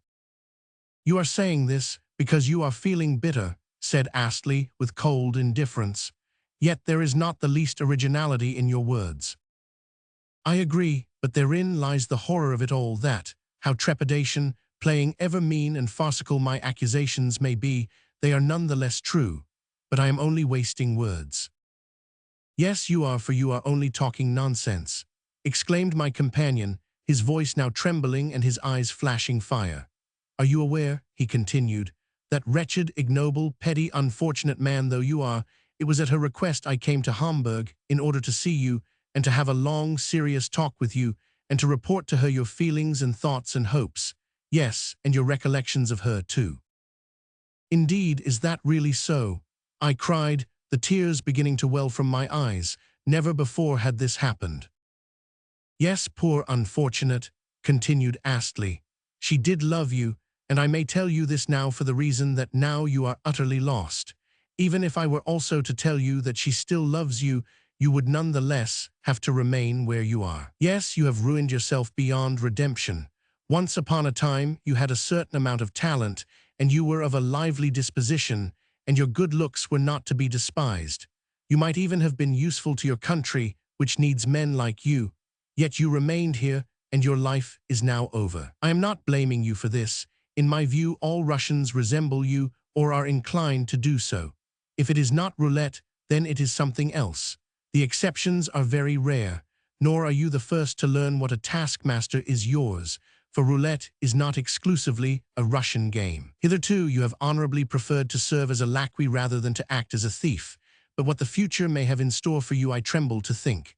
Now goodbye, you are in want of money, I suppose, then take these 10 louis d'or, more I shall not give you, for you would only gamble it away. Take care of these coins and farewell. Once more, take care of them. No, Mr. Astley, after all that has been said I take care of them, repeated my friend. I am certain you are still a gentleman, and therefore I give you the money as one gentleman may give money to another. Also, if I could be certain that you would leave both Hamburg and the gaming tables and return to your own country, I would give you £1,000 down to start life afresh. But I give you 10 louis d'or instead of £1,000 for the reason that at the present time £1,000 and 10 louis d'or will be all the same to you. You will lose the one as readily as you will the other. Take the money, therefore, and goodbye. Yes, I will take it if at the same time you will embrace me. With pleasure. So we parted, on terms of sincere affection. But he was wrong. If I was hard and undiscerning as regards Polina and de Griers, he was hard and undiscerning as regards Russian people generally. Of myself I say nothing. Yet words are only words. I need to act. Above all things I need to think of Switzerland. Tomorrow, but if only I could set things right tomorrow and be born again and rise again from the dead. But no, I cannot. Yet I must show her what I can do. Even if she should do no more than learn that I can still play the man, it would be worth it. Today it is too late, but tomorrow. Yet I have a presentiment that things can never be otherwise. I have got 15 louis d'or in my possession, although I began with 15 gulden, if I were to play carefully at the start. But no, surely I am not such a fool as that. Yet why should I not rise from the dead? I should require at first, but to go cautiously and patiently, and the rest would follow. I should require, but to put a check upon my nature for 1 hour, and my fortunes would be changed entirely. Yes, my nature is my weak point. I have only to remember what happened to me some months ago at Roulettenburg before my final ruin. What a notable instance that was of my capacity for resolution. On the occasion in question I had lost everything, yet just as I was leaving the casino, I heard another gulden give a rattle in my pocket. Perhaps I shall need it for a meal, I thought to myself, but 100 paces further on, I changed my mind and returned. That gulden I staked upon Mank, and there is something in the feeling that, though one is alone and in a foreign land, and far from one's own home and friends, and ignorant of whence one's next meal is to come, one is nevertheless staking one's very last coin. Well, I won the stake, and in 20 minutes had left the casino with 170 gulden in my pocket. That is a fact, and it shows what a last remaining gulden can do. But what if my heart had failed me, or I had shrunk from making up my mind? No, tomorrow all shall be ended.